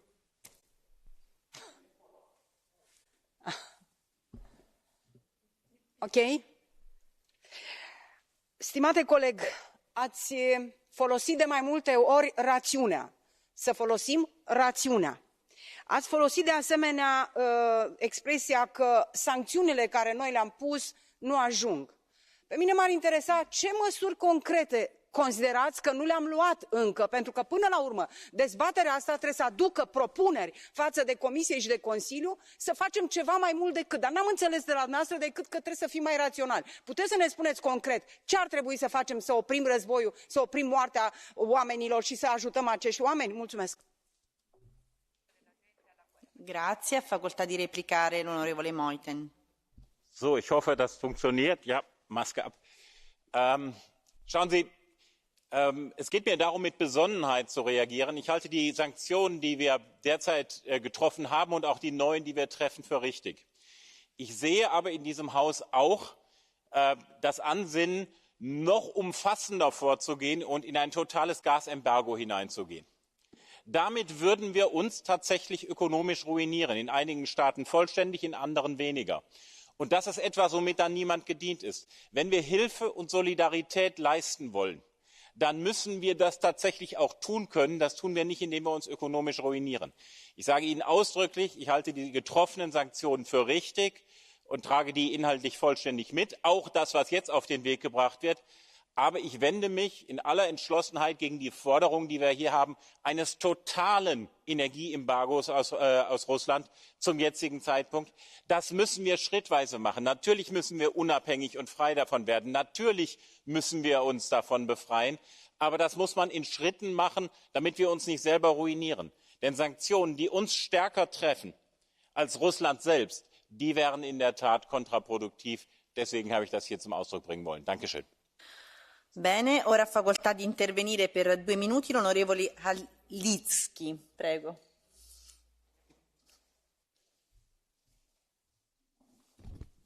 Szanowni Państwo, nie ma słów, by opisać ten dramat Ukraińców, te zbrodnie, które widzimy codziennie i mamy te obrazy przed oczyma. Zbombardowana Ukraina, kobieta zabita przed jej domem, zrujnowanym domem i te klucze od mieszkania, które wypadły z breloczkiem, z flagą Unii Europejskiej. Tak, to nie tylko zbombardowana dziś Ukraina i zabijani Ukraińcy są dzisiaj, to także atak Putina na nasz europejski dom, na nasz porządek i bezpieczeństwo i dlatego Ukraińcy walczą za nas, a my nie możemy tracić czasu i musimy być zjednoczeni, stanowczy, bardzo zdeterminowany w pomocy Ukraińcom, ale też w przywróceniu pokoju i ładu. Ukraińcom potrzebna jest dzisiaj broń, ciężka broń, czołgi, rakiety, amunicja, ale mamy też broń w ręku, broń ekonomiczną. I wzywam was wszystkich ponad podziałami, od lewa do prawa, ponad narodowymi egoizmami, bo to nie jest patriotyczne być egoistą dzisiaj. Nie ma czasu na kalkulacje ekonomiczne. Potrzebne jest pełne embargo na węgiel, ropę, ale też gaz. I jest poprawka, która pozwala nam stanowczo i zdecydowanie wypowiedzieć się jako Izba i zorganizować presję na nasze rządy. To potrzebne jest teraz, a nie as soon as possible. Co to znaczy? Gdzie techniczne i analityczne, jakieś ekonomiczne dywagacje? Dziś Parlament musi powiedzieć jasno. Odciąć Putina od euro. Każde euro to euro na armię i zbrodniarzy, a gazociągiem płynie krew. I my musimy jasno powiedzieć stop, zatrzymajmy to. Embargo, pełne embargo dzisiaj, teraz, now, immediately. Wzywam was, byśmy byli solidarni, zjednoczeni. Poprawmy tą rezolucję. Jest poprawka, która może uczynić z nią jasną, stanowczą, jasny sygnał dla całej Europy. Dziękuję. Grazie. Ha facoltà di intervenire per 2 minuti l'onorevole Belka.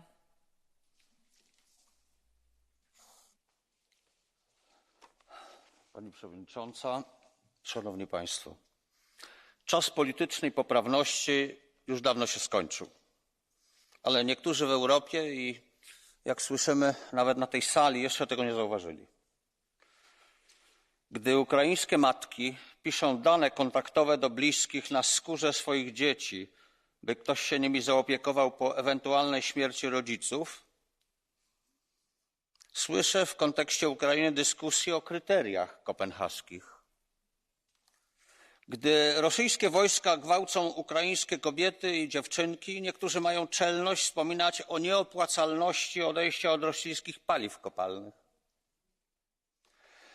Gdy Rosjanie plądrują ukraińskie domy i sklepy, starając się wywieźć z tego kraju nawet patelnie, są w Europie tacy, dla których ważniejsze jest nadal prosperity europejskie, a i jakże na rynku rosyjskim. Gdy Rosjanie próbują wymordować europejski naród, jest jeden przywódca kraju w Europie, dla którego prawdziwym wrogiem jest prezydent Ukrainy. Szanowni Państwo, im dłużej trwa ta wojna, tym wyraźniej widać tych, którzy próbują zachować tak zwany symetryzm lub wręcz rozumieją Rosję. Stańmy twardo za tymi, którzy walczą za nas i nasze wartości, za przyszłość naszych dzieci, by nasi synowie nie musieli ginąć. To nie jest ich wojna, to nasza wojna, w której oni muszą walczyć. A może w tym kontekście warto zacytować byłego prezydenta Rosji Miedwiediewa, który mówi o tym, że Eurazja rozciąga się od Władywostoku po Lizbonę. Takie są ich marzenia, Postawmy sprawę jasno. Musimy powiedzieć nie rosyjskiej paliwowej smyczy, a majątki oligarchów należy skonfiskować na rzecz odbudowy Ukrainy. Sankcje mają boleć zwykłych Rosjan, a zbrodniarzy należy dopaść i ukarać. Ukraina natomiast powinna jak najszybciej otrzymać status państwa kandydującego, by ten waleczny naród mógł się czuć w Europie u siebie. Spodziewam się, Józef, że taką właśnie wiadomość przekażesz Żeleńskiemu w Kijowie. Koniec gadania. Trzeba działać. Natychmiast. Grazie, grazie onorevole Belka. Ora ha facoltà di intervenire l'onorevole Verhofstadt. Prego. So, thank you, Mr. President. I try to speak not only in my name, but in the name of the 212 MEPs who have signed the letter. And you know that letter, Mr. Borrell? Because, let's be honest, I can only join those who felt completely devastating about what is happening in Bucha and Mariupol. But let's be honest, that cannot be the center of our debate.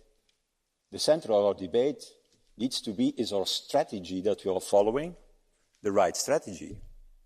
Is it stopping the war?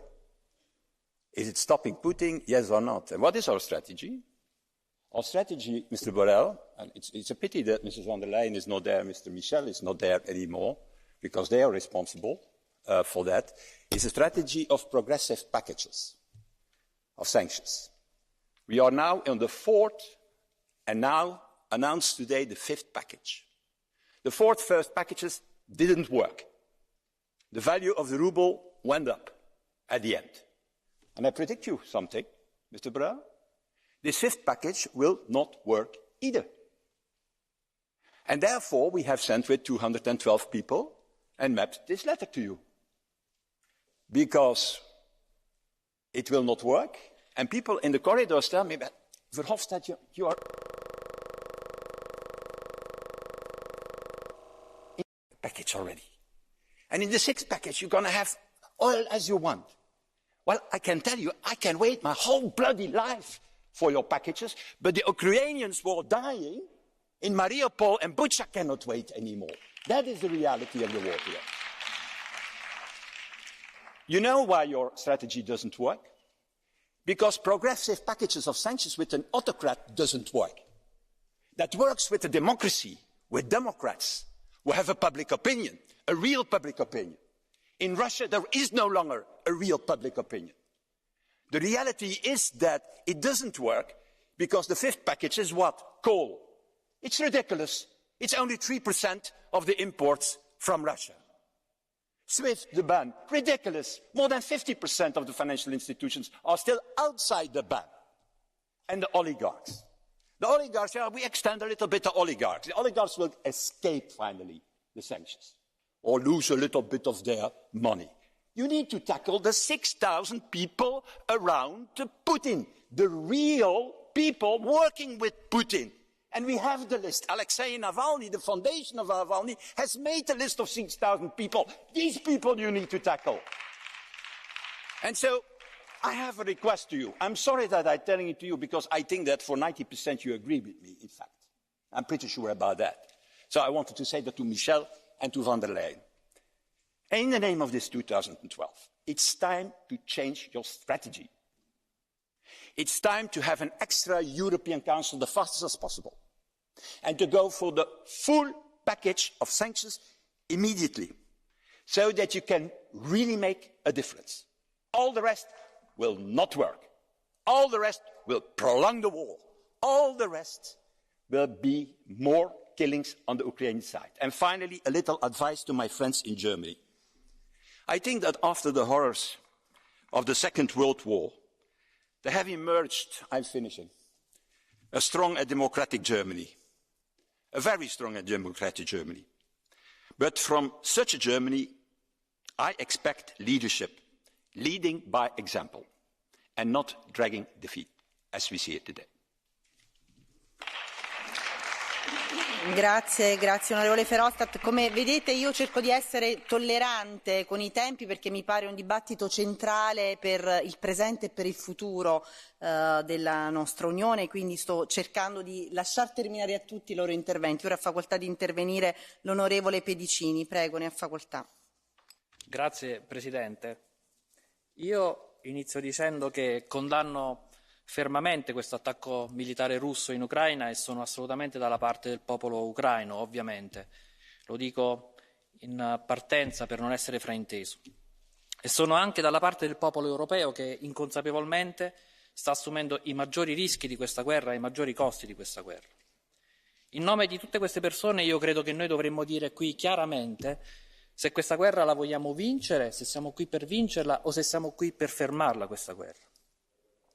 Perché se ascoltiamo le dichiarazioni dei principali leader occidentali, se ascoltiamo le parole di Biden, se ascoltiamo le parole di gente come Boris Johnson, non riusciamo mai a trovare la parola pace in quello che dicono. Io credo francamente che nessuna di queste persone abbia realmente l'intenzione di fermare questa guerra. E non importa quanti ucraini stanno morendo o quanti cittadini europei soffriranno, loro non la vogliono fermare questa guerra. Allora la prima domanda che faccio è: si può vincere questa guerra? Davvero crediamo di poter sovvertire, di poter rovesciare il regime di Putin senza che Putin prima utilizzi il nucleare? La seconda domanda che faccio è: che cosa vogliamo noi europei?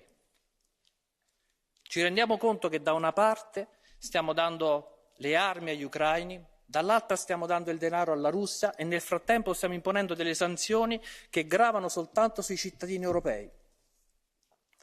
Per me bisogna soltanto fermarla questa guerra e per fermarla bisogna avere il coraggio di dire, anzi di smettere di dire che Putin è un pazzo criminale, sedersi a quel tavolo e parlare con Putin.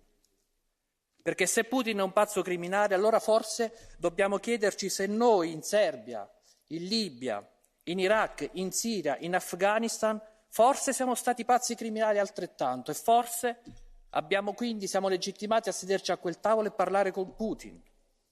E allora l'ultima domanda che faccio è: c'è qualcuno qui dentro che ha davvero l'intenzione di sedersi a quel tavolo nell'interesse del popolo ucraino e nell'interesse nella difesa del popolo europeo? C'è qualcuno qui dentro che ha il coraggio di dire signor no agli Stati Uniti d'America? E c'è qualcuno qui dentro che ha il coraggio di dire signor no davvero a questa guerra maledetta? Grazie Presidente. Grazie, ora ha facoltà di intervenire per 2 minuti l'onorevole Fest. Prego.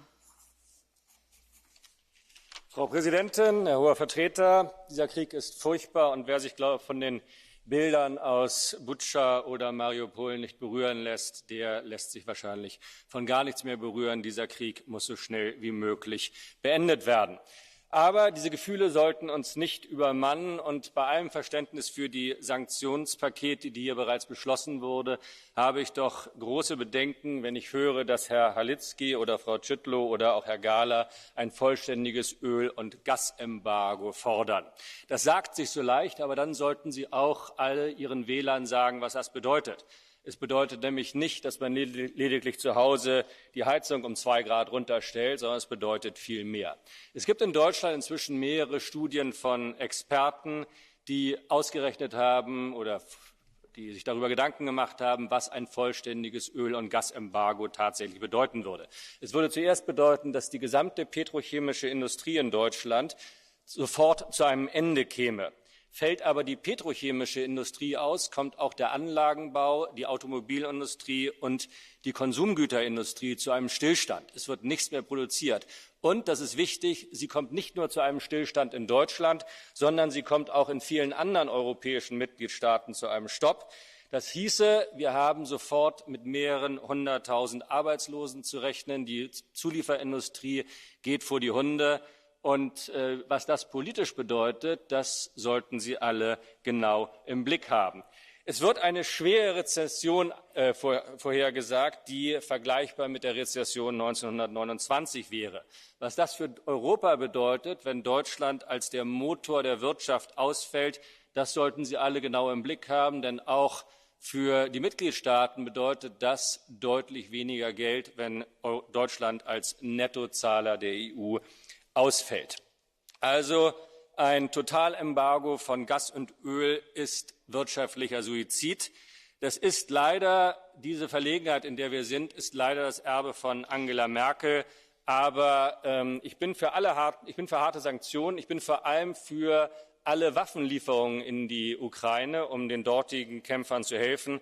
Aber wir sollten sehr vorsichtig sein. Wirtschaftlichen Selbstmord zu begehen, um der Ukraine zu helfen, ist sicherlich der falsche Weg. Vielen Dank.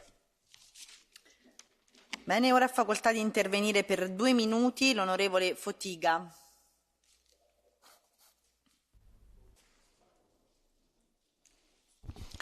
Dziękuję. Każdy z nas, czynnych polityków, usłyszy kiedyś pytanie, co ty zrobiłeś, żeby powstrzymać Rosję? Co ty zrobiłeś, kiedy bestie mordowały Ukraińców? Kobiety, dzieci, starców, ich ciała noszą ślady działań wskazujących w sposób oczywisty na popełnienie zbrodni przeciwko ludzkości. Zło trzeba nazwać złem. Naszym obowiązkiem, naszym prawnym obowiązkiem wynikającym z prawa międzynarodowego jest zrobić wszystko, żeby to zło powstrzymać jak najszybciej. Poprzez zmasowane całkowite sankcje, szczelne, nałożone w solidarności i wypełniane w solidarności. Także poprzez dostawy broni, bo Ukraińcy walczą w wojnie sprawiedliwej. Walczą o swoją wolność i walczą o życie swoich dzieci i matek. I jeszcze jedno, pani przewodnicząca komisji. Przyszła niedziela będzie dniem wspomnień.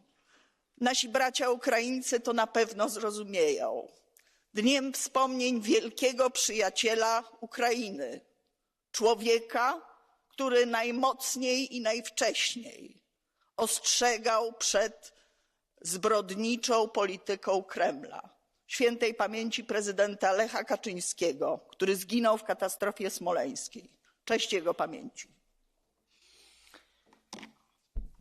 Grazie, ora ha facoltà di intervenire l'onorevole Modig. Prego.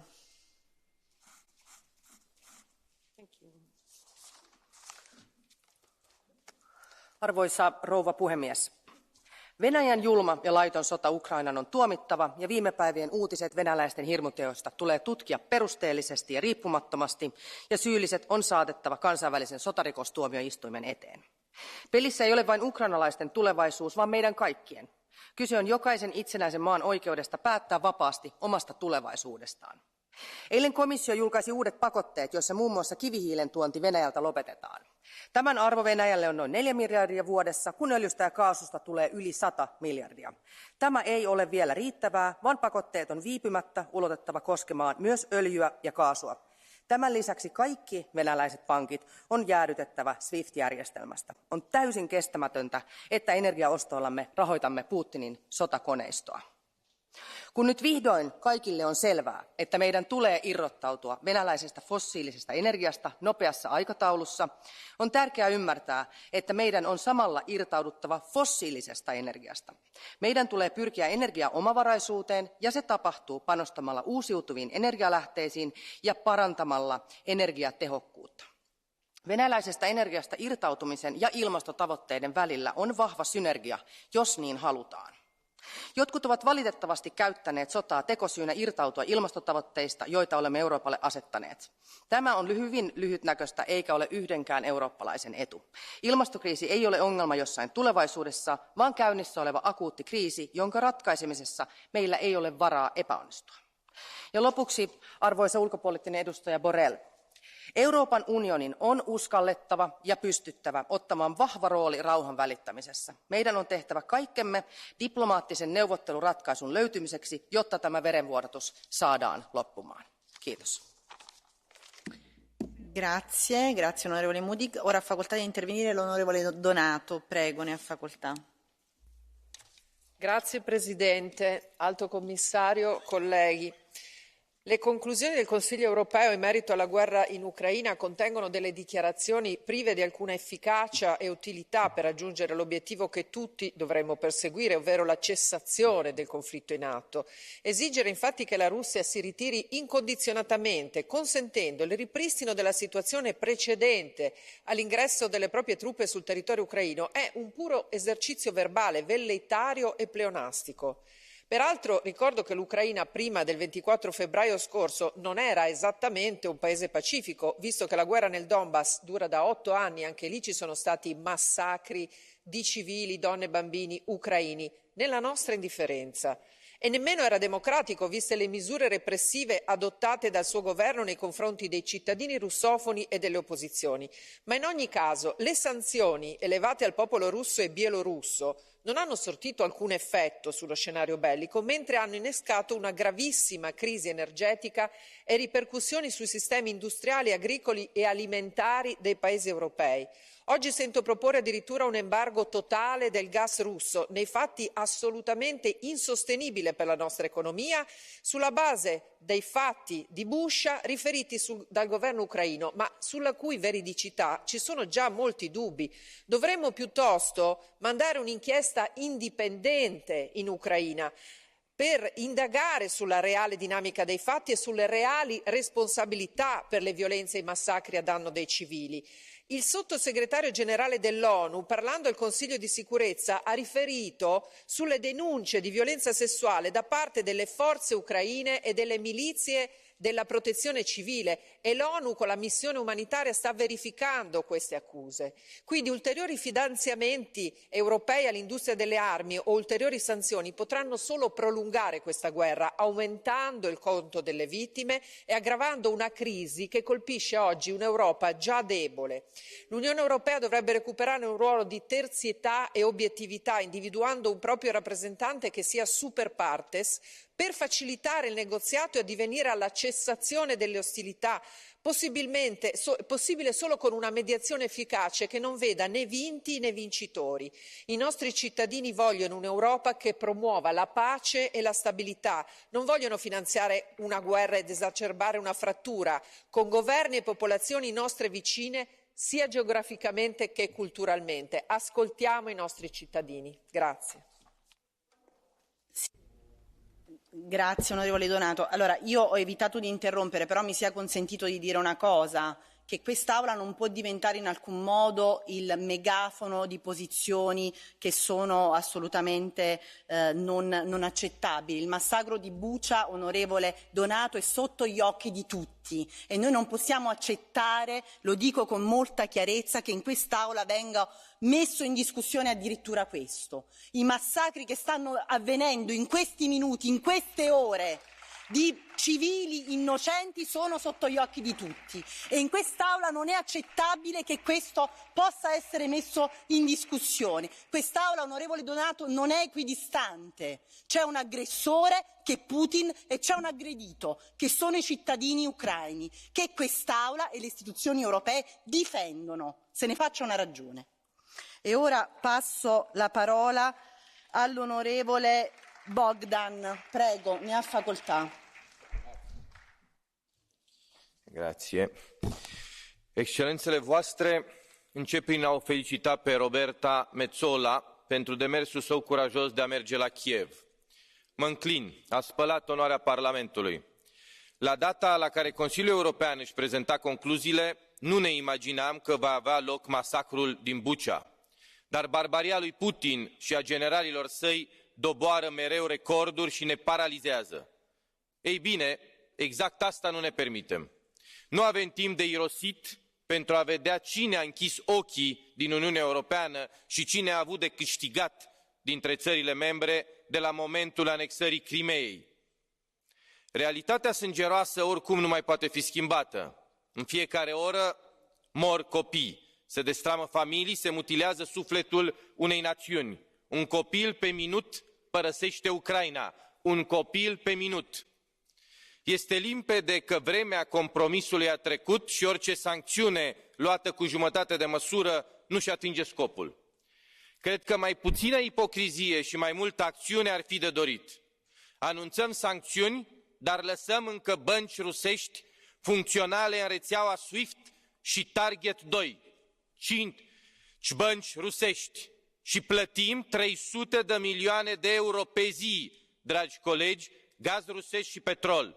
Cu alte cuvinte, alimentăm conturile Rusiei lui Putin cu 9 miliarde de euro lunar, adică finanțăm mașinăria de război a Kremlinului, cu ipocrizie.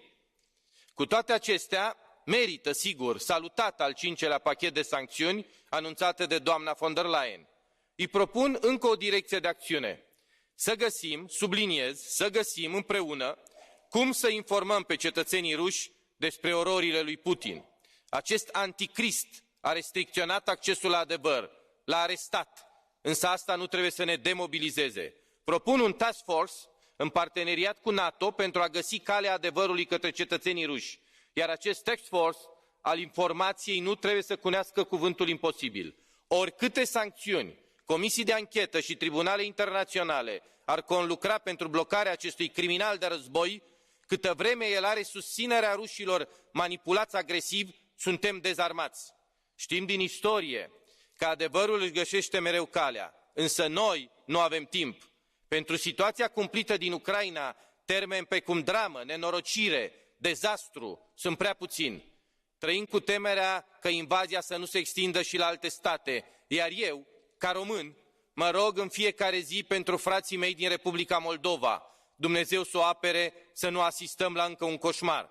Albert Einstein spunea așa: nu știu cu ce arme va fi dus al 3-lea război mondial, dar cu siguranță cel de-al 4-lea va fi cu bețe și pietre. Vă mulțumesc. Grazie, grazie onorevole. Ora ha facoltà di intervenire l'onorevole Shahim. Prego.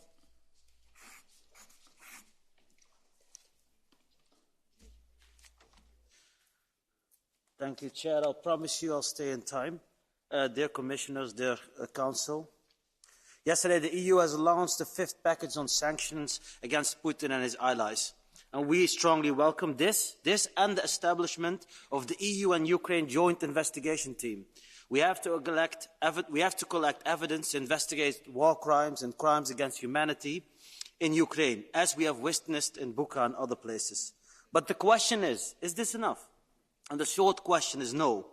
We cannot continue doing business because that is what we're doing by importing Russian gas, knowing about the atrocities that happened in Ukraine. We as the European Parliament need to send a clear signal and support a total ban on fossil fuels from Russia and hit Putin where it hurts. We need this total ban on oil and gas imports effective immediately. The sooner the better. As President Michel said, we need this probably sooner than later. Or are we going to wait until Putin decides to cut us off? He already asks us to pay in rubles, and we see that he is dividing us. Some member states cancelled all imports, and others are really considering paying in rubles. We need to stop this. Better to be one step ahead than in panic mode. And the good thing is that we have a plan to get off fossil fuels. We have Repower EU and our European Green Deal. We can accelerate the process by delivering on the Fit for 55 package and accelerating energy efficiency and deployment of renewables. We as S&D Group are ready for this. And who would have thought that the European Green Deal would become an act of resistance against Putin's hostilities? Thank you very much, Chair. Grazie, grazie mille. Ora ha facoltà di intervenire l'onorevole Ostrevicius. Prego.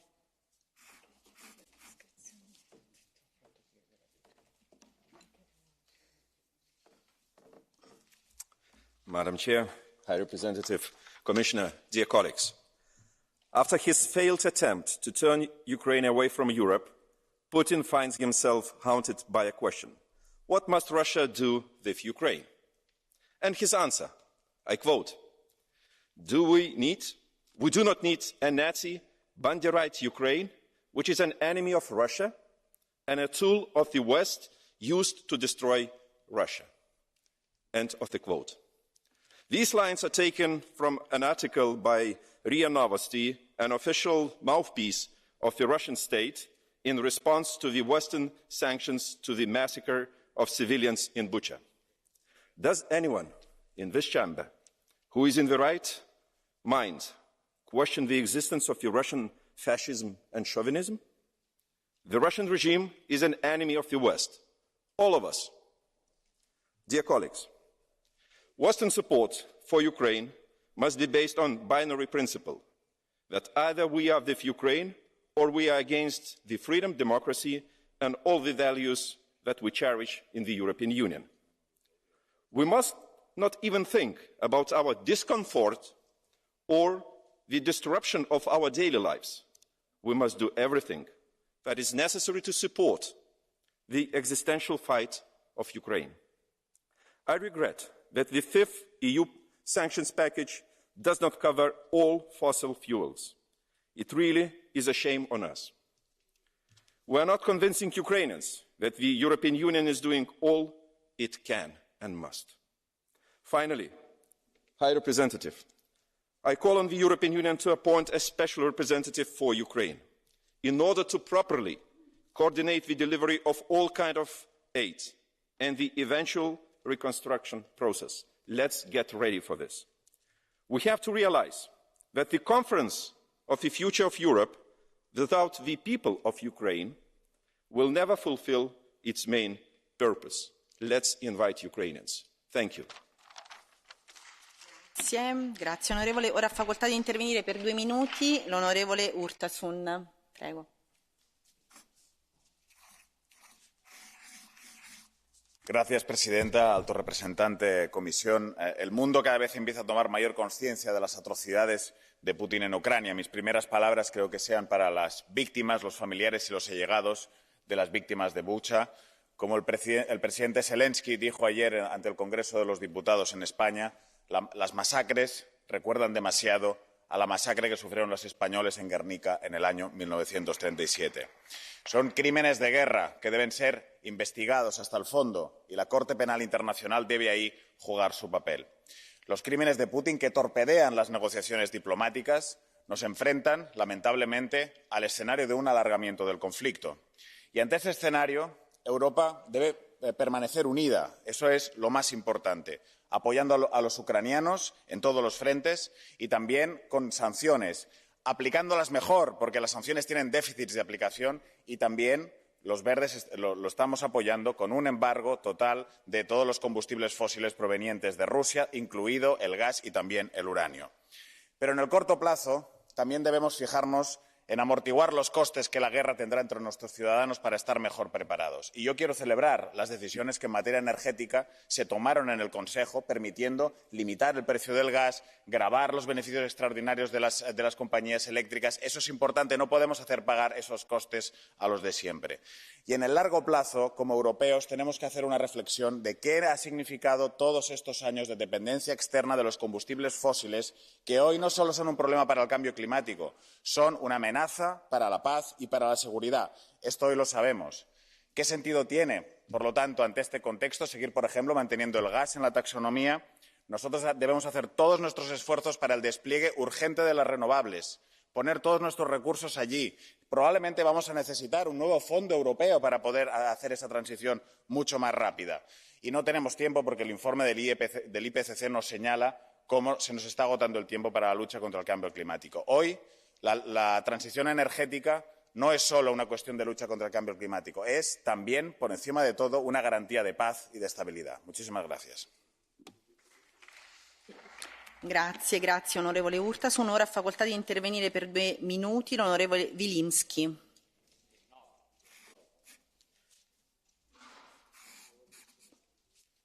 Danke sehr. Meine sehr geehrten Damen und Herren, gleich vorab, das, was Putin hier macht, ist in jedweder Form nicht akzeptabel und in jedweder Form auch zu verurteilen. Und als Vertreter einer Partei, die vor vielen, vielen Jahren auch ein sogenanntes Memorandum of Understanding mit der Partei Einiges Russland hatte, das dem kulturellen Austausch und auch der wirtschaftlichen Belebung gedient hat, kann ich heute nur sagen, diese Freundschaft ist vorbei. Es ist inakzeptabel, was hier seitens Putin geschieht. Die Frage ist allerdings, wie reagiere ich darauf? Wirke ich deeskalierend oder gieße ich Öl ins Feuer und drehe an der Sanktionen und an der Embargo-Schraube? Ich glaube mal, diejenigen, die nicht davon betroffen sein werden an dieser Sanktionenpolitik. Das sind etwa der russische Präsident Putin. Der wird sich um den Energiepreis nicht scheren. Ich denke auch, dass Kommissionspräsidentin von der Leyen nicht davon betroffen sein wird, wenn sie mit dem Privatjet von Wien nach etwa Bratislava fliegt. Ich denke auch nicht, dass der US-Präsident davon betroffen sein wird, wenn er im Fahrzeug des US-Präsidenten, dem Beast oder der Air Force One, unterwegs sein wird. Wer allerdings sehr wohl davon betroffen ist, und das in großem Ausmaß, das sind die breiten Massen der Menschen draußen, die den Energiepreis nicht mehr stemmen, die über 2 Euro an Preis für den Liter Treibstoff nicht mehr stemmen, die die stark angezogenen Gaspreise nicht mehr stemmen und so weiter und so fort. Daher ist es der falsche Weg, weil es ein Schuss ins Knie ist. Die Frage ist, was sollte man anstelle dessen tun, ist aus meiner Sicht auch einfach zu beantworten, nämlich all das, was deeskaliert. Und es hilft nichts, wenn von der Leyen nach Kiew fliegt oder der österreichische Bundeskanzler, der gesagt hat, zu einer PR-Aktion nach Kiew zu fliegen. Nein, es hätte Sinn, wenn wir all das tun, was Frieden wieder herbeiführt. Und es böte sich an, wenn etwa in Österreich das Jahr der Neutralität verpflichtet ist, eine tripolare Friedenskonferenz ihren Beginn nimmt, aber ohne die Amerikaner, die ihre eigenen Interessen haben, zwischen den Ukrainern, Europäern und Russen hier alles zu tun, ein Paket zu schnüren, das Frieden absichert und auch den Menschen draußen dient. Vielen Dank. Grazie. Ora ha facoltà di intervenire per 2 minuti l'onorevole Rus. Prego.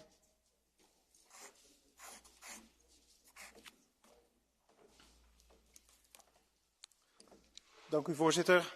Hoge vertegenwoordiger. Beste collega's, voorzitter, ik had mijn woorden ook graag tot mevrouw von der Leyen en meneer Michel gericht, maar telkens blijkt weer dat zij liever niet naar de gekozen volksvertegenwoordigers luisteren. Goed, de oorlog in Oekraïne dreigt in een continentale crisis te ontaarden. We hebben allemaal de laatste verschrikkelijke beelden gezien. Uit de hele geschiedenis blijkt dat de Russische militairen zich barbaars gedragen tegen de burgerbevolking. Moorden, verkrachten, plunderen, iedere oorlog weer. We moeten Oekraïne blijven steunen. Voor Europa is de les, op Rusland kunnen we niet rekenen. Maar de wrange realiteit is dat we de afgelopen 10 jaar alleen maar afhankelijker van Russisch gas zijn geworden. Het klimaatbeleid van dit parlement, jullie beleid, heeft Poetins staatskas gevuld om deze oorlog te voeren. Die afhankelijkheid moeten we zo snel mogelijk afbouwen. En dat kan niet door in te zetten op nog meer onbetrouwbare zon- en windenergie. De energiebronnen die ons juist afhankelijk van Rusland hebben gemaakt. Want alleen gas kan als backup dienen voor als er geen zon en wind is.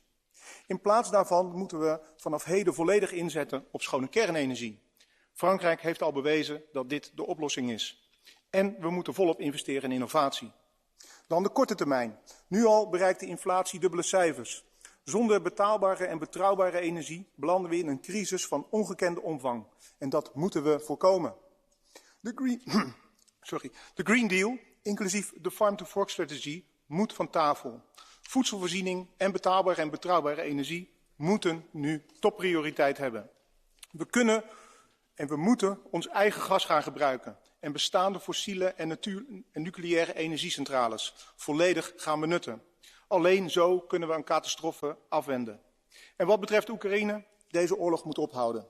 Dat vergt grote politieke vaardigheid en geen economische zelfmoord. Uiteindelijk is dat de enige waarmee Oekraïne en Europa zijn gediend. En laten we ons daarvoor eensgezind blijven inzetten. Ik dank u wel. Grazie. Ora ha facoltà di intervenire per 2 minuti l'onorevole Montserrat.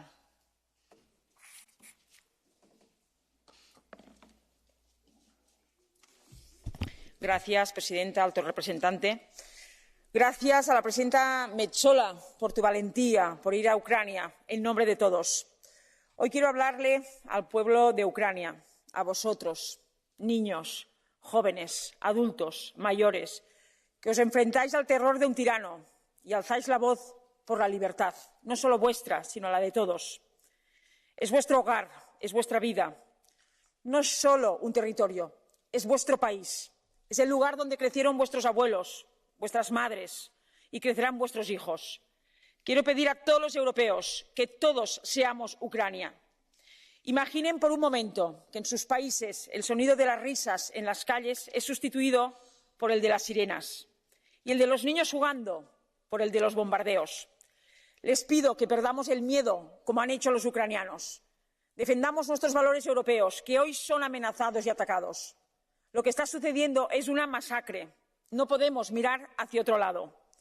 Putin pasará a los libros de historia como uno de los peores criminales, como un gran enemigo de los derechos humanos y de la libertad.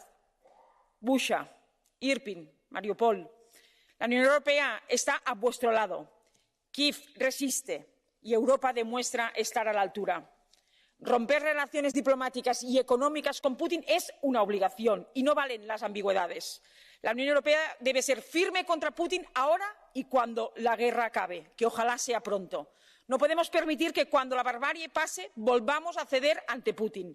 No solo se trata de hoy, sino del mañana. Es una obligación fortalecer también a Europa ante movimientos populistas y nacionalistas afines que buscan desestabilizar nuestras democracias. Los Estados miembros deben cumplir los compromisos de la Unión Europea y la OTAN, aumentar la inversión en seguridad y defensa, reducir la dependencia energética con Rusia y tomar medidas para paliar los efectos de la guerra que, sumados a la inflación acumulada, está siendo demoledor para las familias europeas. Estamos con Ucrania y defendamos unidos cada día Europa. Muchas gracias. Grazie, grazie onorevole. Ora ha facoltà di intervenire per 2 minuti l'onorevole Piccola.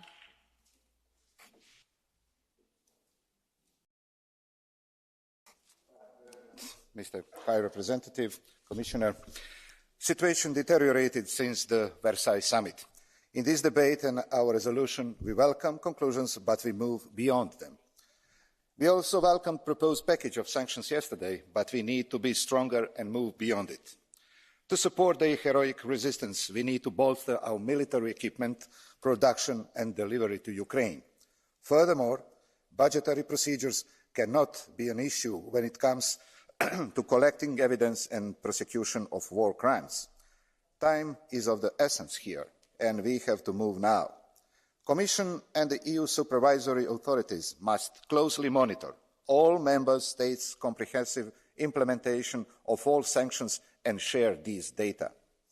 We should also introduce secondary sanctions on all entities in the European Union and third countries that will aid the Russian and Belarusian regimes to bypass sanctions. All loopholes must be closed, and all enablers must be sanctioned. The same goes for the countries that aspire to join the European Union. The lack of their alignment has to have clear consequences on their integration process. Yes, sanctions cost Russia, and they cost us too. Our citizens also carry the financial burden. So we need a European solidarity mechanism that will address their economic and social consequences and pave the way toward energy independence. We can only do it if we do it together, and these brutal actions by Russia show us that we have to do it. During the pandemic, we showed it was possible. Democracy costs, and Ukrainians know it too well these days as they pay the highest price for it. We cannot escape our responsibility, our commitments, our credibility. This is not time for calculation on economic gains and losses. It's the time for decisive action. By defending itself, Ukraine is fighting for us. Thank you. Grazie. Grazie onorevole. Ora ha facoltà di intervenire per 2 minuti l'onorevole Loison.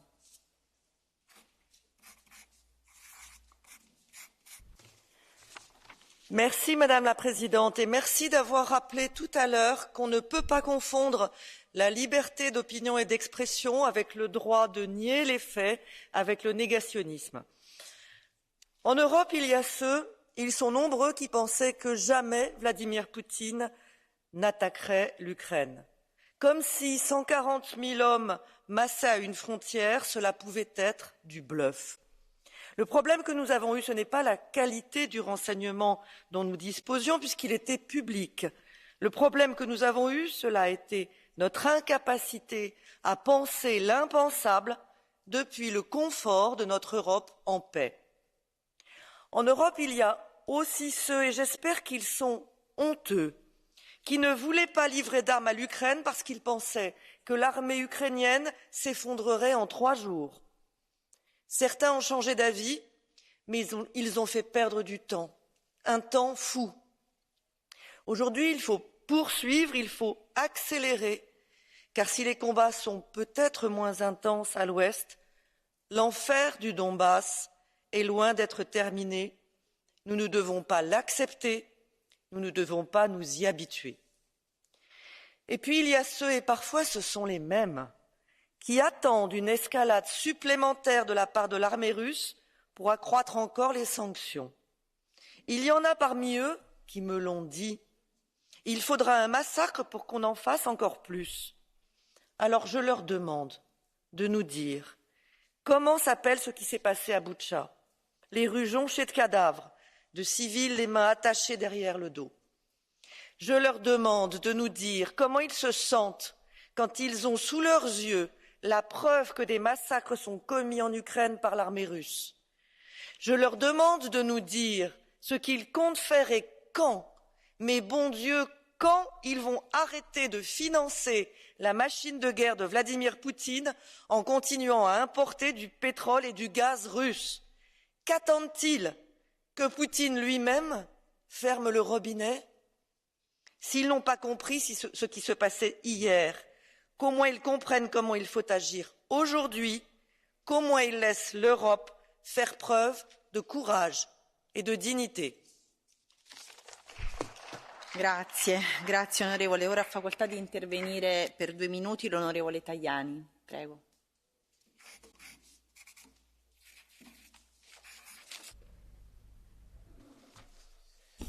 Signora Presidente, signor Alto Rappresentante, signor Vicepresidente, le immagini orribili delle violenze commesse a Bucha e in tante altre città dell'Ucraina hanno provocato la giusta reazione dell'Occidente, la giusta e sacrosanta reazione dell'Unione Europea. È chiaro che il nostro obiettivo è la pace, dobbiamo lavorare per raggiungerla, ma dobbiamo ricordare che non c'è pace senza giustizia. Ecco perché bisogna difendere indipendenza e integrità territoriale dell'Ucraina e bene ha fatto Roberta Metsola a rappresentare tutti quanti noi a Kiev per dimostrare che noi stiamo dalla parte della pace, ma della pace con giustizia.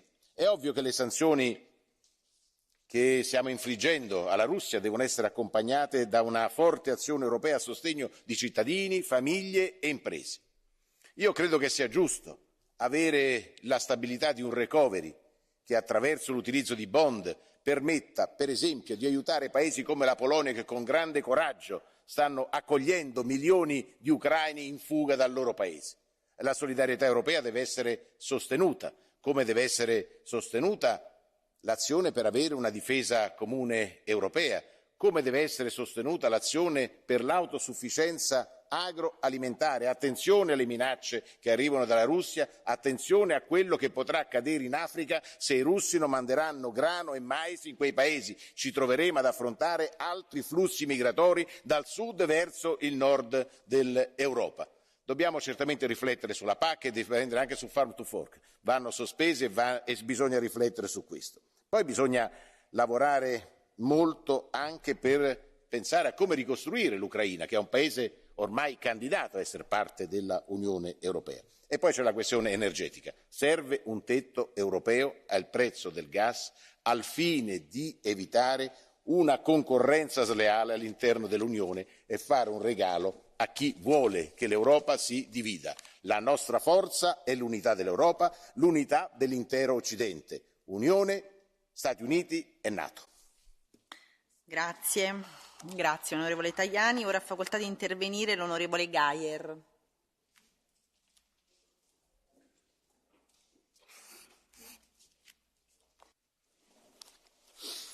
Grazie Präsident, Herr Hoher Beauftragter Borrell, Herr Vizepräsident Šefčovič. Wir diskutieren heute Morgen über die bedrückende Lage in der Ukraine, die entsetzlichen Bilder aus Butscha, viele haben darüber gesprochen, erfüllen uns alle mit Bestürzung, mit Verzweiflung und Zorn und ja auch mit Entschlossenheit. Nicht zuletzt dazu, die Verantwortlichen für diese Verbrechen zu bestrafen. Putin, da bin ich sehr sicher, hat nicht mit dieser Entschlossenheit gerechnet. Und um diese Entschlossenheit zu bewahren, müssen wir als EU zusammenhalten. Und ich glaube, um zusammenzuhalten, müssen wir die unterschiedlichen Betroffenheiten berücksichtigen, die es in der EU gibt. Das gilt für die Unterstützung der EU-Mitgliedstaaten, die eine gemeinsame Grenze mit der Ukraine haben und daher vor allem anderen das Ziel der Kriegsflüchtlinge sind. Und es gilt für die richtige Kalibrierung der Sanktionen. Niemand ist geholfen, wenn es zu Produktionsausfällen kommt, wenn Fabriken sich in Schrott verwandeln, weil etwa Glas- oder Aluminiumhütten kontinuierliche Energieversorgung brauchen. Und da wir uns an einem Binnenmarkt befinden, sind es keine lokalen Ausfälle, sondern die Brüche in der Lieferkette werden schnell in andere Mitgliedstaaten übergreifen. Meine Sorge gilt der möglichen Reaktion der Menschen in der Klemme zwischen steigenden Energiepreisen und Sorgen um den Arbeitsplatz. Kolleginnen und Kollegen, wenn die Bevölkerung die Sanktionen nicht mehr unterstützt, dann spielt das Putin am Ende in die Hände, und das kann niemand wollen. Der Verzicht auf Gasimporte aus Russland ist richtig, und er muss vorbereitet werden, indem wir die Resilienz der Europäischen Union erhöhen.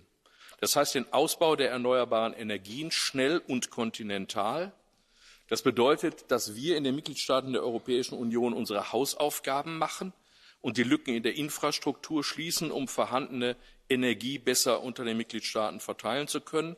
Und das bedeutet eine Diversifizierung beim Import von Energie.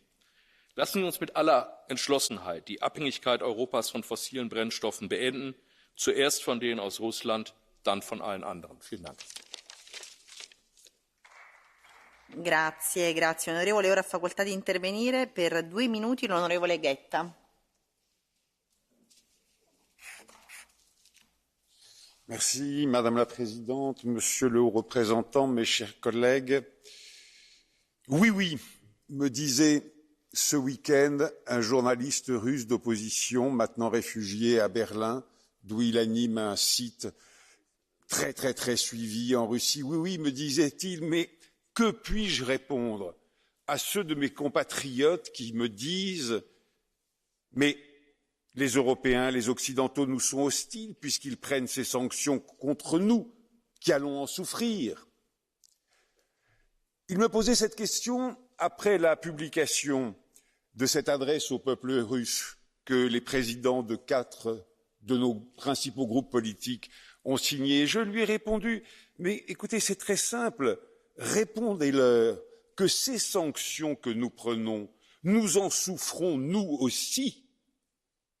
Nous en souffrons nous aussi, mais nous acceptons de les prendre et d'en souffrir parce que nous ne pourrions pas rester silencieux devant l'agression dont est victime l'Ukraine. » Et il était reconnaissant de ma réponse. Et il m'a dit « Bah oui, très bien, je vais vous citer, merci, parfait. » Mais en même temps, je me disais dans ma tête à moi, mais est-ce que je suis vraiment sincère? Est-ce que nous acceptons d'en souffrir tant que cela? Et je savais bien que, oui, nous acceptons un peu, mais pas totalement, mais pas complètement, mais pas autant que les Russes vont en souffrir, et certainement pas autant, ça va de soi, que les Ukrainiens en souffrent à chaque instant, eux, de la guerre et non pas des sanctions. Alors, mes chers collègues, j'ai signé avec une dizaine d'autres députés un petit amendement sur la résolution de demain. Petit amendement par lequel nous demandons que soient enlevés les mots embargo sur le gaz as soon as possible, as swiftly as possible. Nous avons des gouvernements, ils verront bien dans quel délai cela peut se faire. Mais nous, le Parlement, nous devons exprimer à une majorité absolue et écrasante notre indignation et notre volonté que soient prises les sanctions les plus fermes, les plus totales. Nous sommes la voix de la nation européenne. Portons-la jusqu'à Moscou et certainement jusqu'à Kiev. Je vous remercie. Grazie, grazie onorevole. Ora ha facoltà di intervenire per 2 minuti l'onorevole Memarakis. Prego.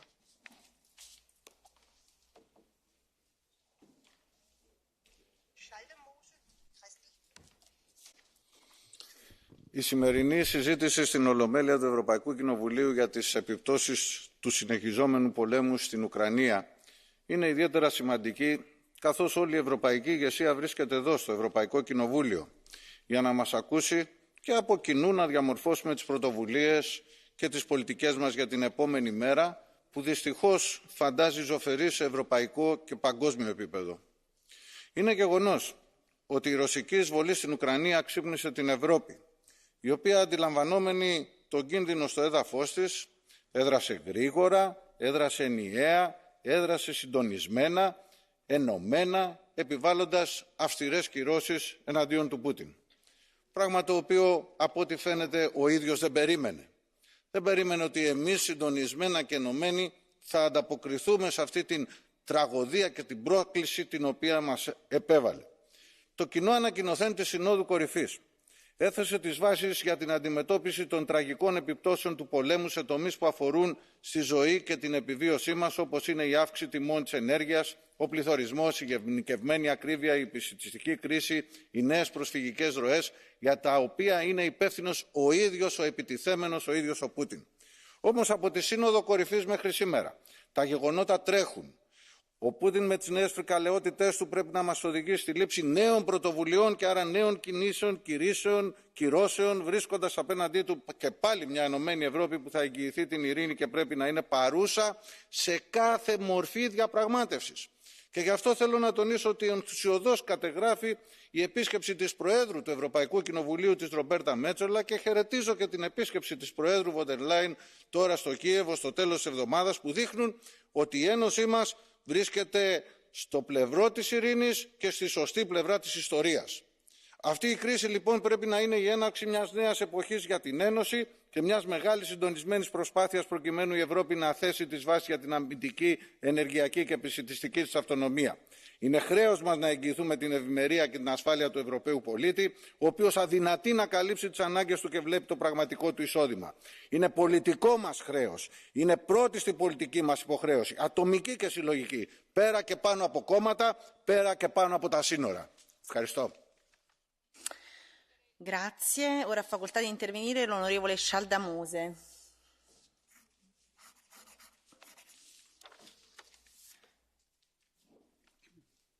Kommissærer, kollegaer. Billederne fra Butsja er rædselsfulde. Bestialske drab på uskyldige civile. En mand på vej hjem med en pose kartofler. En anden, der kommer cyklende. Bunker med kvindelige ved siden af vejen, nøgne og forbrændte.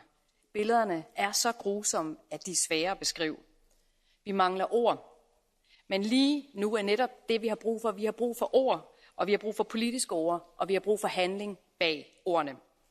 Det, vi ser i Butsja, ligner krigsforbrydelser begået af Putin, og det skal have konsekvenser. Dem, der står bag de her brutale angreb og drab, de skal stilles til ansvar. Det gælder både dem med militær magt og dem med politisk magt. Og derfor er der altså, kære venner, brug for, at vi igen skruer op for sanktionerne imod Rusland og Belarus. I tæt koordinering her i EU, men også med vores allierede i øvrigt. Vi skal have sat tommelskruer på Putin. Det skal kunne mærkes, når man overskrider internationale regler. Kollegaer her i dag har talt rigtig meget om energisanktioner. Jeg støtter det fuldstændig. Vi har brug for at skrue op for sanktionerne her. Men vi kan også gøre mere. Vi har faktisk også brug for at kigge på digitale sanktioner.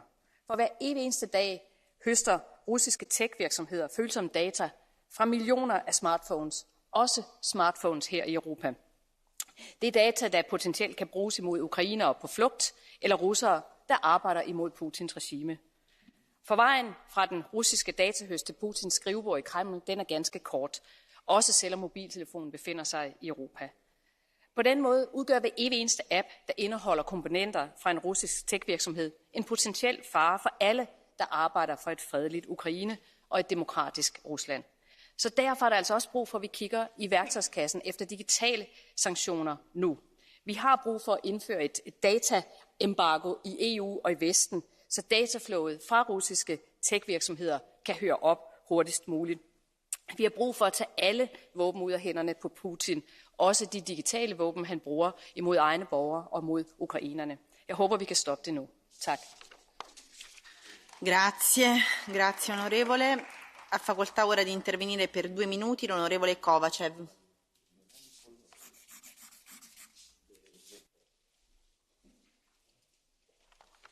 Благодаря много, госпожо председател, господин Борел, господин комисар.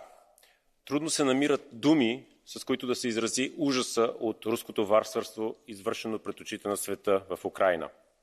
Когато сме поставени пред морален, човешки избор между доброто и злото, не може да бъдем неутрални. Неутралитетът означава, че сме заедно с агресора. Въпреки огромните инвестиции в пропагандната война на Кремъл, не може обаче да има никакво съмнение кой е агресора и кой е жертвата. Войната винаги води до огромни страдания, но войната трябва да спре днес, но тя трябва да спре не с победа за агресора. Няма време за отлагане. Затова се обръщам към вас и към съвета, и към комисията, но и към страните членки. Удвоете и утроете усилията си. Украйна не може да чака. Ако една или две страни не желаят да участват в засилени мерки или санкции или не желаят да участват в доставки за отбранителна техника, то без тях трябва да се продължи. В момента Украйна се намира на границата между цивилизацията и варварството. Потенциална загуба за Украйна е загуба за нашата свобода и сигурност. Подкрепям колегата Верховстат, който преди малко каза максимално затягане на санкциите и гарантиране на ефективното им прилагане от държавите членки. Но също така и от страните кандидатки. Те трябва също заедно с нас да участват във всички санкции. Трябва да затворим всички възможности за финансиране на руската военна машина. Максимален по размер и обхват подкрепа трябва да бъде оказана на Украйна.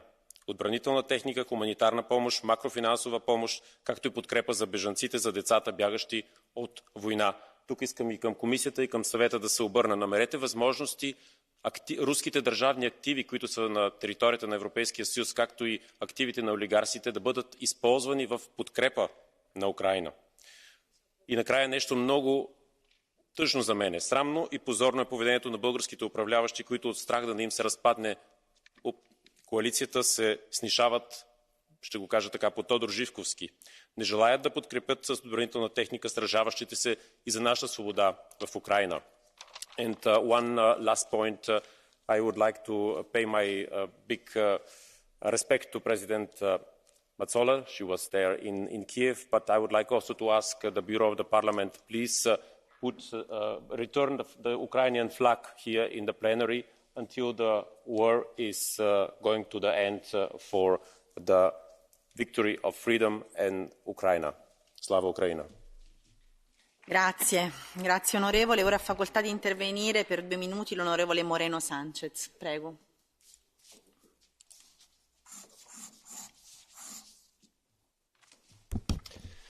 Gracias, Presidenta, querido Vicepresidente, querido Alto Representante. Señorías, estamos en tiempos de guerra. La masacre de Bucha demuestra que la barbarie de Putin no tiene límites. Más que nunca tenemos que apoyar a Ucrania humanitariamente y militarmente. Seamos conscientes que esta guerra tiene unos costes insoportables en vidas humanas y desolación para los ucranianos, pero también económicos y sociales para los europeos y el resto del mundo. Ante la agresión de Putin debemos defender nuestras democracias, teniendo en cuenta que los ciudadanos y las ciudadanas llevan 2 años de tensión con la pandemia y ahora además sufren el coste de la guerra con un aumento desorbitado de los precios. Nuestro deber es lograr que se sientan protegidos no solo a nivel militar, sino también económica y socialmente. Por eso, señorías, la Unión Europea no puede ser una potencia política mundial sin capacidad de disuasión. Debe asumir su parte de responsabilidad, como lo ha recordado el alto representante esta mañana. Por ello, de la próxima cumbre de la OTAN, que se celebrará en junio en Madrid, debe surgir un nuevo concepto estratégico de la alianza con una verdadera política europea de defensa. Por otro lado, la inflación desbocada pone en peligro la recuperación económica e incrementa las desigualdades.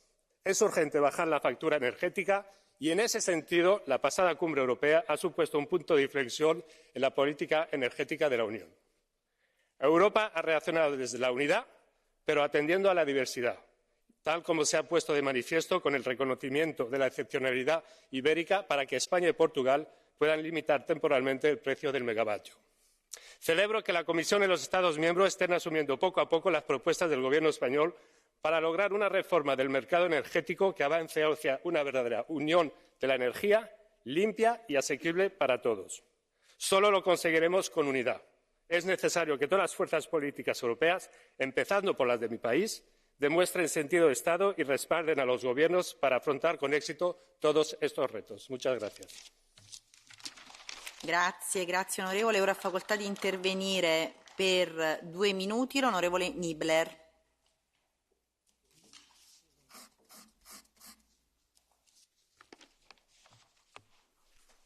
Vielen Dank, Frau Präsidentin, Herr Vizepräsident der Kommission, Herr Hoher Beauftragter, meine lieben Kolleginnen und Kollegen. Der andauernde russische Angriffskrieg und das damit verbundene humanitäre Leid in der Ukraine erschüttern und entsetzen uns alle. Die Bilder aus Butscha, die uns am Wochenende erreichten, sind nicht zu ertragen. Die Kriegsverbrechen gegen unschuldige Menschen, Männer, Frauen, Kinder müssen bestraft werden. Die Verantwortlichen müssen zur Rechenschaft gezogen werden. Und wir müssen alles unternehmen, damit dieser Krieg so schnell wie möglich beendet wird. Das heißt für mich, dass wir wirklich alles tun müssen, was Putin mehr schadet als uns. 2 Dinge darf ich ansprechen. Erstens begrüße ich den Vorschlag der Europäischen Kommission zu einem Importstopp von russischer Kohle. Gleichzeitig brauchen wir aber auch einen Importstopp von russischem Öl. Denn russische Exporte von Kohle und Öl sind beide gut substituierbar. Und wir können mit diesen Embargos der russischen Regierung weiter zusetzen. Russische Banken, die im Öl- und Kohlehandel tätig sind, müssen ebenfalls vom SWIFT-System abgekoppelt werden. Ich freue mich, dass das auch in dem 5. Sanktionspaket jetzt so vorgesehen ist. Für mich ist aber auch klar, sobald wir ein Gasembargo auch nur annähernd verkraften können, sollten wir dieses umsetzen. Momentan ist das noch nicht der Fall, aber ich hoffe sehr, wenn alle Mitgliedstaaten mit Nachdruck darauf hinarbeiten, dass wir hier unabhängiger werden, dass wir dann auch zeitig ein Gasembargo verhängen könnten. Zweitens müssen wir jetzt beginnen, eine gemeinsame Sicherheitsarchitektur in der EU aufzubauen. Ich denke, gemeinsame Beschaffungen machen Sinn. Ich denke, Bündelung unserer Forschungsaktivitäten im Bereich Sicherheit und Verteidigung machen Sinn. Vorschläge gibt es genug. Wir hier im Europäischen Parlament haben dieses Thema oft diskutiert, haben Vorschläge erarbeitet, unterbreitet. Wir müssen jetzt ganz konkret hier den Aufbau einer gemeinsamen Sicherheits- und Verteidigungsunion angehen. Und ich gestehe, dass ich hierzu von den Mitgliedstaaten konkrete entsprechende Initiativen bislang vermisse und würde mich freuen, wenn das jetzt auch endlich von den Staaten entsprechend hier angegangen wird. Vielen Dank. Grazie onorevole. Ora passiamo al catch the eye. Hanno fatto richiesta di intervento diversi colleghi. Cominciamo dal collega Bokovic.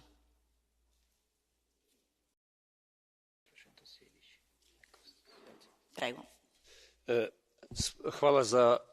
Hvala za besedo. Ruska agresija in barbarsko pobijanje ljudi dokazuje, da se nam pred očmi sesuva svet, ki smo mislili, da ga živimo, svet, kjer se spoštuje dostojanstvo človekovo življenje. Putin se je v Ukrajini uštel, kajti Ukrajine ni zavzel v 2 dneh, očitno jo ne bo zavzel niti v 2 mesecih in najbolj se lahko pripravljamo kar na 2-letno dolgo vojno, kot napovedujejo vojaški strokovnjaki. Putin ni zmagal, ker so bili Ukrajinci enotni, ker so se junaško hrabro uprli agresorju in na drugi strani, ker smo tudi mi v Evropi pokazali enotnost in pomagamo Ukrajini v njenem boju, tako z orožjem, kakor tudi s humanitarnimi stvarmi. Zavedati se moramo, da nas v teh sankcijah ne podpira celoten svet, ampak demokratičen svet, da se temu ni pridružila niti Kitajska, niti Indija, niti arabske države, tudi Srbija se ni pridružila, tudi nekatere evropske države že kolebajo. Zato bo to trd boj, vsekakor pa moramo v tem boju vztrajati. Rusijo ne bodo ustavile naše sankcije, lahko jo oslabijo. Rusijo bo ustavilo orožje, ki ga Ukrajinci rabijo, zato zelo podpiram početje, ki ga počne Češka država, ZDA in tudi mi moramo na tej poti še samo bolje in močneje podkrepiti to podporo na vojaškem področju. Vsekakor je potrebna tudi humanitarna pomoč, pri sankcijah pa ni časa za špekulacije. Nemčija je 20-30 let financirala Rusijo z nakupi plinov, misleč, da je to urejena država. Danes pa vidimo, da s tem financiramo vojno. In da smo v tem času, ko poteka vojna, toliko denarja, 36 milijard vložili v ruski plin, je nesprejemljivo. In nimamo pravice skrbeti o tem, kako bomo mi živeli, v Ukrajini pa umirajo ljudje, ki branijo evropske meje, ki branijo demokratičen sistem. Zato slava Ukrajini in dolžni, odgovorni smo za popolno podporo Ukrajini. Hvala. Grazie. Ora ha facoltà di intervenire la collega Aguilera. Prego, ne ha facoltà. Muchas gracias, presidenta. Señoría, decir que todos estamos consternados por la última masacre que hemos visto, la de Bucha, o tantas otras. Hace pocos meses estábamos conmemorando en las instituciones europeas que el éxito de la Unión Europea, el gran éxito era que no había habido una guerra después de 70 años. Lo estábamos conmemorando y diciendo, si la Unión Europea ha triunfado es evitar la guerra y cambiarla por el diálogo y la paz. Pues bien, tenemos en nuestro continente, no en la Unión Europea, pero en el continente europeo, una guerra sangrante, una invasión tremenda, desigual, desequilibrada. Y desde el primer día somos conscientes de ello. Y la diplomacia, señoría, no sirve aquí. No sirve. Hay que actuar como lo está haciendo la Comisión con todas las medidas posibles. Y probablemente habrá que seguir articulando esto. Quiero apoyar firmemente a la Comisión Europea. Quiero que nos felicitemos por esta Unión Europea. Y quiero además pedir la importancia de la unidad de todos los países europeos. Es muy importante que nadie salga del acuerdo. Eso es lo que nos dará fortaleza ante un dictador como Putin, ante una masacre universal que tendrá que sentarse en el Tribunal de La Haya, finalmente. Y por eso quiero agradecer las palabras y el discurso del señor Borrell. Alto y claro, como siempre, alto y claro, diciendo las cosas que hay que oír y que hay que escuchar en esta Cámara, porque todos tenemos que interiorizarlo. Y es que la Unión Europea es nuestra gran fortaleza y, como bien ha dicho, si no estuviéramos aquí, habría que inventarla. Por supuesto, señor Borrell. Esa es la clave de todo. Las acciones contra Putin, contra Rusia, pero sobre todo nuestra unidad y nuestra fortaleza en las medidas conjuntas y fortalecer las instituciones europeas. Muchas gracias. Grazie onorevole Aguilera. Ora ha facoltà di intervenire l'onorevole Hokut.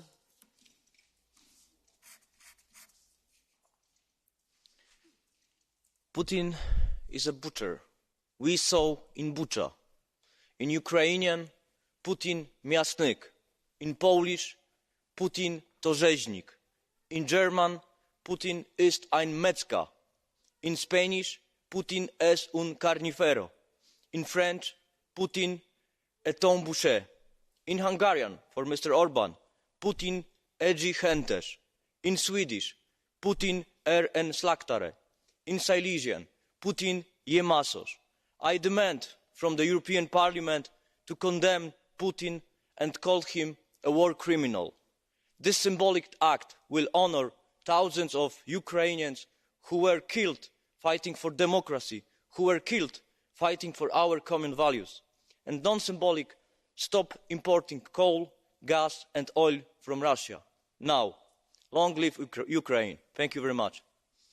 Grazie, grazie onorevole. Ora ha facoltà di intervenire l'onorevole Hojčík. Ďakujem, pani predsedajúca.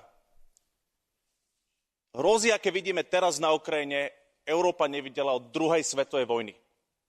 O to horšie sa mi počúvajú reči z extrémneho ľava aj z extrémneho prava o tom, ako sa potrebujeme baviť, ako potrebujeme hľadať spoločnú reč. Takú istú spoločnú reč, ako sme našli s Hitlerom v Mníchove? To je to, čo chcete? Ukrajina potrebuje našu pomoc. Aj vojenskú pomoc. Potrebujú zbrane teraz. Kedy budeme pomáhať Ukrajine viac, ako pomáhame Rusku peniazami za fosilné paliva a jadrové palivo? Kedy tieto peniaze zostanú v našich rodinách a v našich regiónoch a konečne sa zbavíme závislosti, až drogovej závislosti na fosílnych palivách.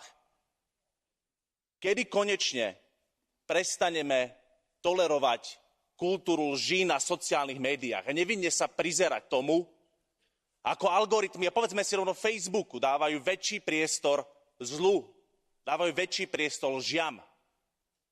A to všetko len preto, aby sa niekto nabalil.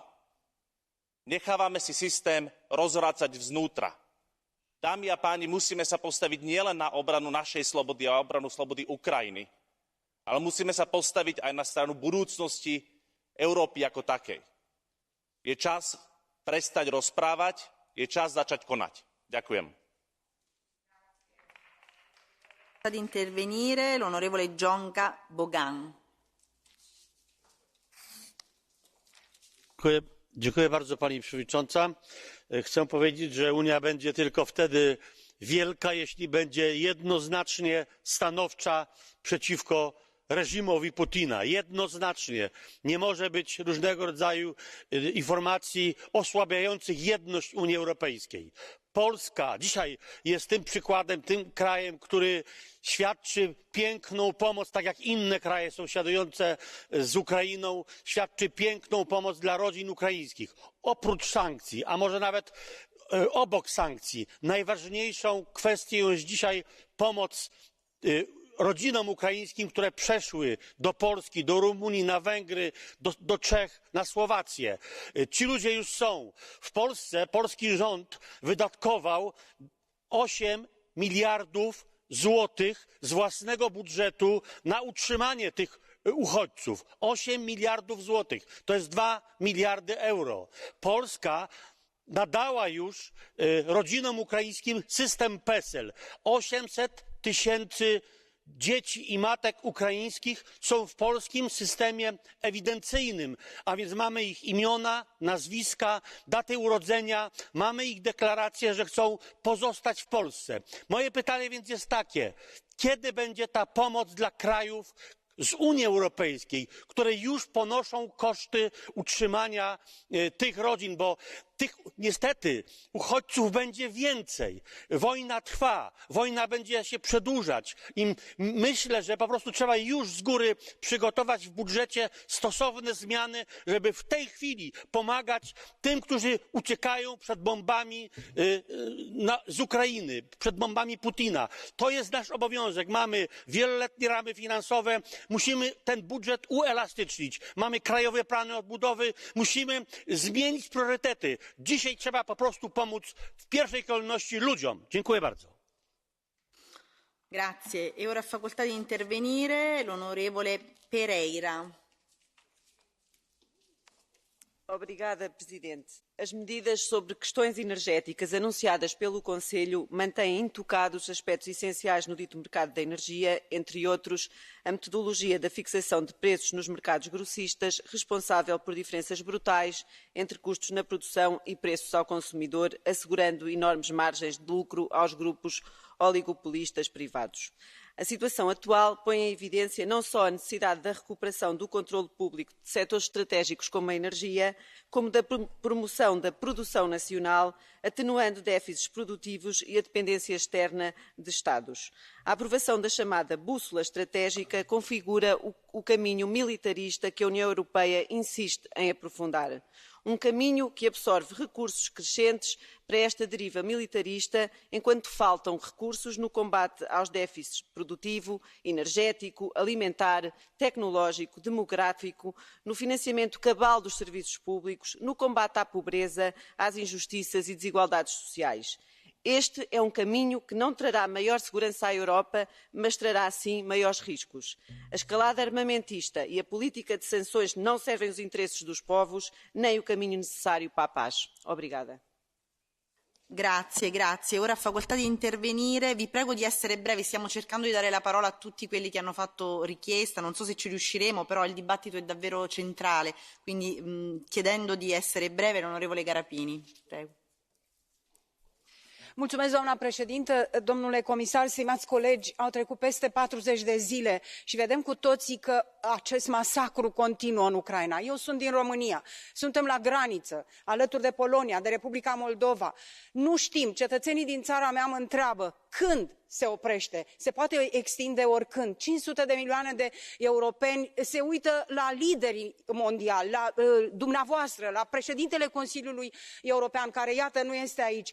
Așteaptă soluții și eu cred că dacă am încercat aceste sancțiuni de 3 ori, în management se spune că dacă de 3 ori încerci și nu reușești, trebuie să găsești și alte soluții. Stimate înalt comisar, domnule comisar, trebuie să încercați concomitent cu sancțiunile foarte dure și drastice și sigure să faceți și negociere. Sigur, mie nu-mi place ce face Statele Unite, domnul Biden stă undeva acolo și spune că e nebun Putin și trebuie să-l lăsăm liber dacă e nebun. Ce face un medic când are un nebun în fața lui? Încearcă să-l oprească, negociază cu el, îi face restricții și nu-l lasă liber să distrugă. Suntem într-un pericol enorm, pentru că pe lângă acest masacru a oamenilor, și nimeni nu are voie să ia viața unui om decât Dumnezeu, suntem în pericol ca planetă, suntem în pericol ca Europa, din punct de vedere al sărăciei. Oamenii au sărăcit și sărăcesc. Trebuie să găsim soluții concomitent și pentru a aduce oamenii din statele noastre, membrii europeni din piața internă, să poată să-și trăiască viața. Noi, România, am deschis porțile refugiaților, dar nu este de ajuns. Copiii trebuie să intre la școală. Avem nevoie de distribuire de fonduri, pentru, așa cum spunea colegul din Polonia, pentru a putea într-adevăr să-i ajutăm, nu să-i băgăm într-o sărăcie în statele noastre. Avem nevoie urgent de negociere pentru a stopa acest masacru. Vă mulțumesc. Grazie. Onorevole Keller. How many more Buchas? How many more Mariupols? How many more refugees? How many more bombed out maternity hospitals? How many more mass graves? How many more rapes and summary executions? How many more war crimes do we have to unearth before we realise and accept and declare Putin as a war criminal? And the only way to address this war criminal is by bringing his industrial military complex to its knees. And Europe has to act. It has to be strong and united. I say to Germany and my German colleagues, we have to ensure that we cut off the supports that Putin gets by the purchase of gas and oil. And I called for a full embargo, a full sanction on gas and oil from Russia. It is the only way that we can hurt the military-industrial complex that is funding the war crimes in Ukraine. How many more millions of refugees have to pour across the European borders to seek sanctuary from the bombs and the bullets and the appalling atrocities of Russian troops and Russian forces? And at the same time, at the exact same time, we are sending cheques to Russia for the purchase of oil and gas. It is shameful, and there's a moral obligation on every country in the European Union, and specifically Germany, has to accept that it has a moral authority as well, and an obligation to cut the gas, to cut the oil, and cut the funding of Putin's criminality and war machine that is slaughtering Europeans in Ukraine as I speak. It will be shameful for us to continue in that vein. Mr Borrell, I urge you and I urge the Commission to bring forth those sanctions now, not next week or next month. Grazie, grazie a tutti i colleghi e ora ci avviamo appunto alle conclusioni. Chiedo al commissario Šefčovič di intervenire a nome della Commissione.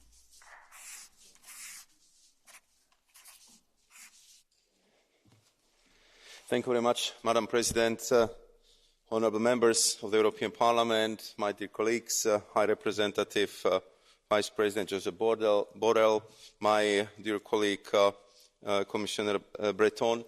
I think that this debate was a true reflection of our shock and horror about the war crimes committed in Bucha.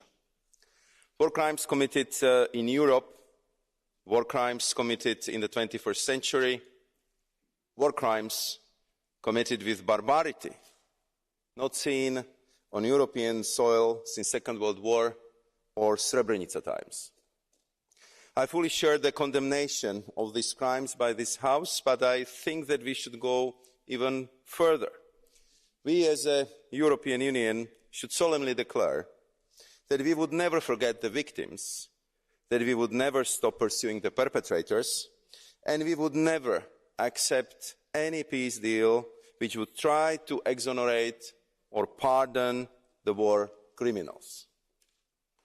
These criminals should know that for Europe, you are the war criminal for the rest of your lives. For Europe, these war crimes are not pardonable, not now, not tomorrow, simply never. Because I share worries expressed by Madame von Kramon, Mr. Geyer, Madame Schillo, or Mr. Belka. The worries about what we will discover in Mariupol, in Irpin, in Mykolaiv.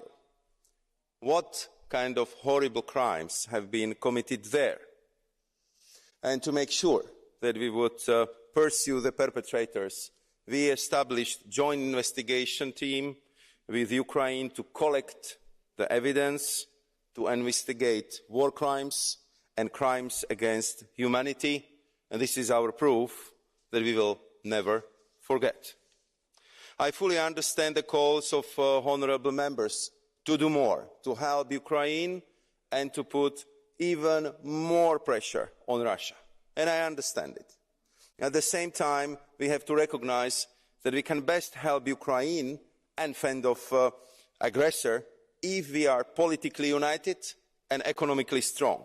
Unity, solidarity and economic strength are our strongest assets and instruments. In 5 weeks, we adopted 5 packages of sanctions, and they are biting.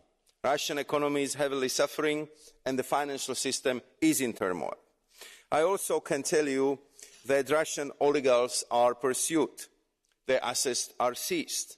The European Task Force on Freeze and Seize works, and it's fully operational. All that we did in less than 5 weeks. And I can tell you that the EU got a lot of credit and praise for its leadership from a value-based world. And I think that Vice President High Representative will tell you about the geopolitical strengthening of the European position because of this leadership. I agree with all the honourable members that we bear huge responsibility. Therefore, we will continue to close loopholes of our sanctions and increase pressure on aggressor. We are looking into further measures how to dramatically reduce our dependencies on Russia and how to do it in a way that we will continue to have the strong public support and stellar unity we have now in Europe. We will pursue all avenues to consolidate our energy security. We will be working on energy efficiency. We will accelerate our Green Deal, but also we would work better with our gas storages, we would improve the infrastructure, and I totally agree with all those who have been calling for finalising the infrastructure build-up and build finally the necessary interconnectors between the Iberian Peninsula and the rest of the European Union. We are kicking up into higher gear the energy diplomacy. We are setting up common purchase of gas platform so we can purchase the gas as a major global customer for better price from diversified sources. And I'm very glad that you are also referring to this in your draft resolution upon which you will vote tomorrow. We work also on the contingencies and on how to operationalise repower, and together with the Commissioner Breton, we put a lot of efforts in our strategic autonomy, be it in key technologies or the critical raw materials. Mr. Weber and Mr. Moreno Sanchez called on beefing up our defence union, and I'm sure that my colleague Josep Borrell will address this issue. But I can also inform you that by May, we are preparing the defence investment gaps, which will then lead, I'm sure, to the further plan how to beef up our defence capabilities in Europe. Madam Irache Garcia Perez highlighted the need to start work on a special fund to rebuild Ukraine. And she's right. The costs would be enormous. We will help Ukrainians to rebuild their homes, their apartments, to rebuild the industry and infrastructure. And I'm sure that Europe will lead those efforts. but it has to be also the global task. And therefore, we will work together with our American partners, with the G7, with IMF, World Bank, or international financial organizations. I'm sure we will be ready for the task, but first we have to stop the war. Madam Bonafé and Mr. Pizzula highlighted that there is no easy way forward, that democracy has its costs, and the Ukrainians are those who are paying the highest prices. And both are absolutely right. We must be, and we are, ready for tough decisions. And therefore, to conclude, I would like to thank to all those honourable members who have been calling for unity, solidarity, and strong support for Ukrainians. All these qualities would be needed not only to stop the war, but to rebuild strong, prosperous, free, and democratic Ukraine. Thank you very much. Grazie, grazie mille commissario e ora ha facoltà di intervenire l'alto rappresentante Borrell.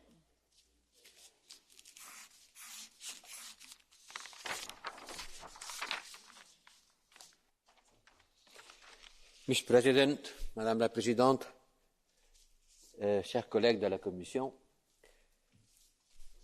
honorable members, ça a été un débat très illustratif. On voit bien les différentes positions de le spectre politique qui est représenté ici, de l'extrême gauche à l'extrême droite.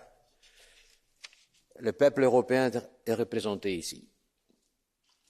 Et je dois dire qu'il y a des positions qui m'ont vraiment choqué. Il y en a d'autres avec lesquelles je suis tout à fait d'accord. Mais il y a un certain nombre de positions qui m'ont vraiment surpris, parce qu'ils montrent une méconnaissance du monde et de la façon dont on fait la politique étrangère et qu'est-ce qu'il est en train de se passer en Ukraine. Permettez-moi de continuer en español. Esto es un debate parlamentario sobre las conclusiones del Consejo Europeo, donde los parlamentarios analizan, valoran, critican y sugieren sobre las posiciones que han tomado los jefes de Estado y de Gobierno en ese órgano, el Consejo Europeo, que es el órgano director, el órgano político director de la Unión Europea. Y creo que es así como hay que abordar este debate. ¿Qué es lo que los parlamentarios piensan de lo que el Consejo Europeo propone? El Consejo Europeo, yo tengo el honor de participar en sus debates como alto representante para la política exterior y de defensa, ha dicho que hay que seguir apoyando militarmente a Ucrania y hay que seguir poniendo presión económica, financiera, política, diplomática sobre Rusia. No hay aquí una absoluta unanimidad sobre este planteamiento, porque he escuchado a quienes dicen que no hay que seguir ayudando a Ucrania porque eso va a prolongar la guerra. Y que lo que hay que hacer es hacer la paz. Ciertamente, todos queremos hacer la paz. Pero la paz se hará cuando se haga, y se acabará haciendo, todas las guerras acaban, en el marco de unas negociaciones a las que las partes llegarán en diferentes posiciones de fuerza. Y todos sabemos que la diplomacia interviene para acabar una guerra cuando los dos combatientes están exhaustos y no pueden continuarla, o cuando uno no tiene más remedio que negociar a la baja. Y como he dicho antes, queremos acabar esta guerra, pero no queremos que acabe de cualquier manera. Tenemos que preservar la integridad territorial, la independencia, la soberanía y la recuperación de Ucrania. Y para eso, desgraciadamente, Ucrania tiene que seguir defendiéndose. Y para eso tenemos que seguir ayudándola, porque si no lo hacemos, no se podrá seguir defendiendo.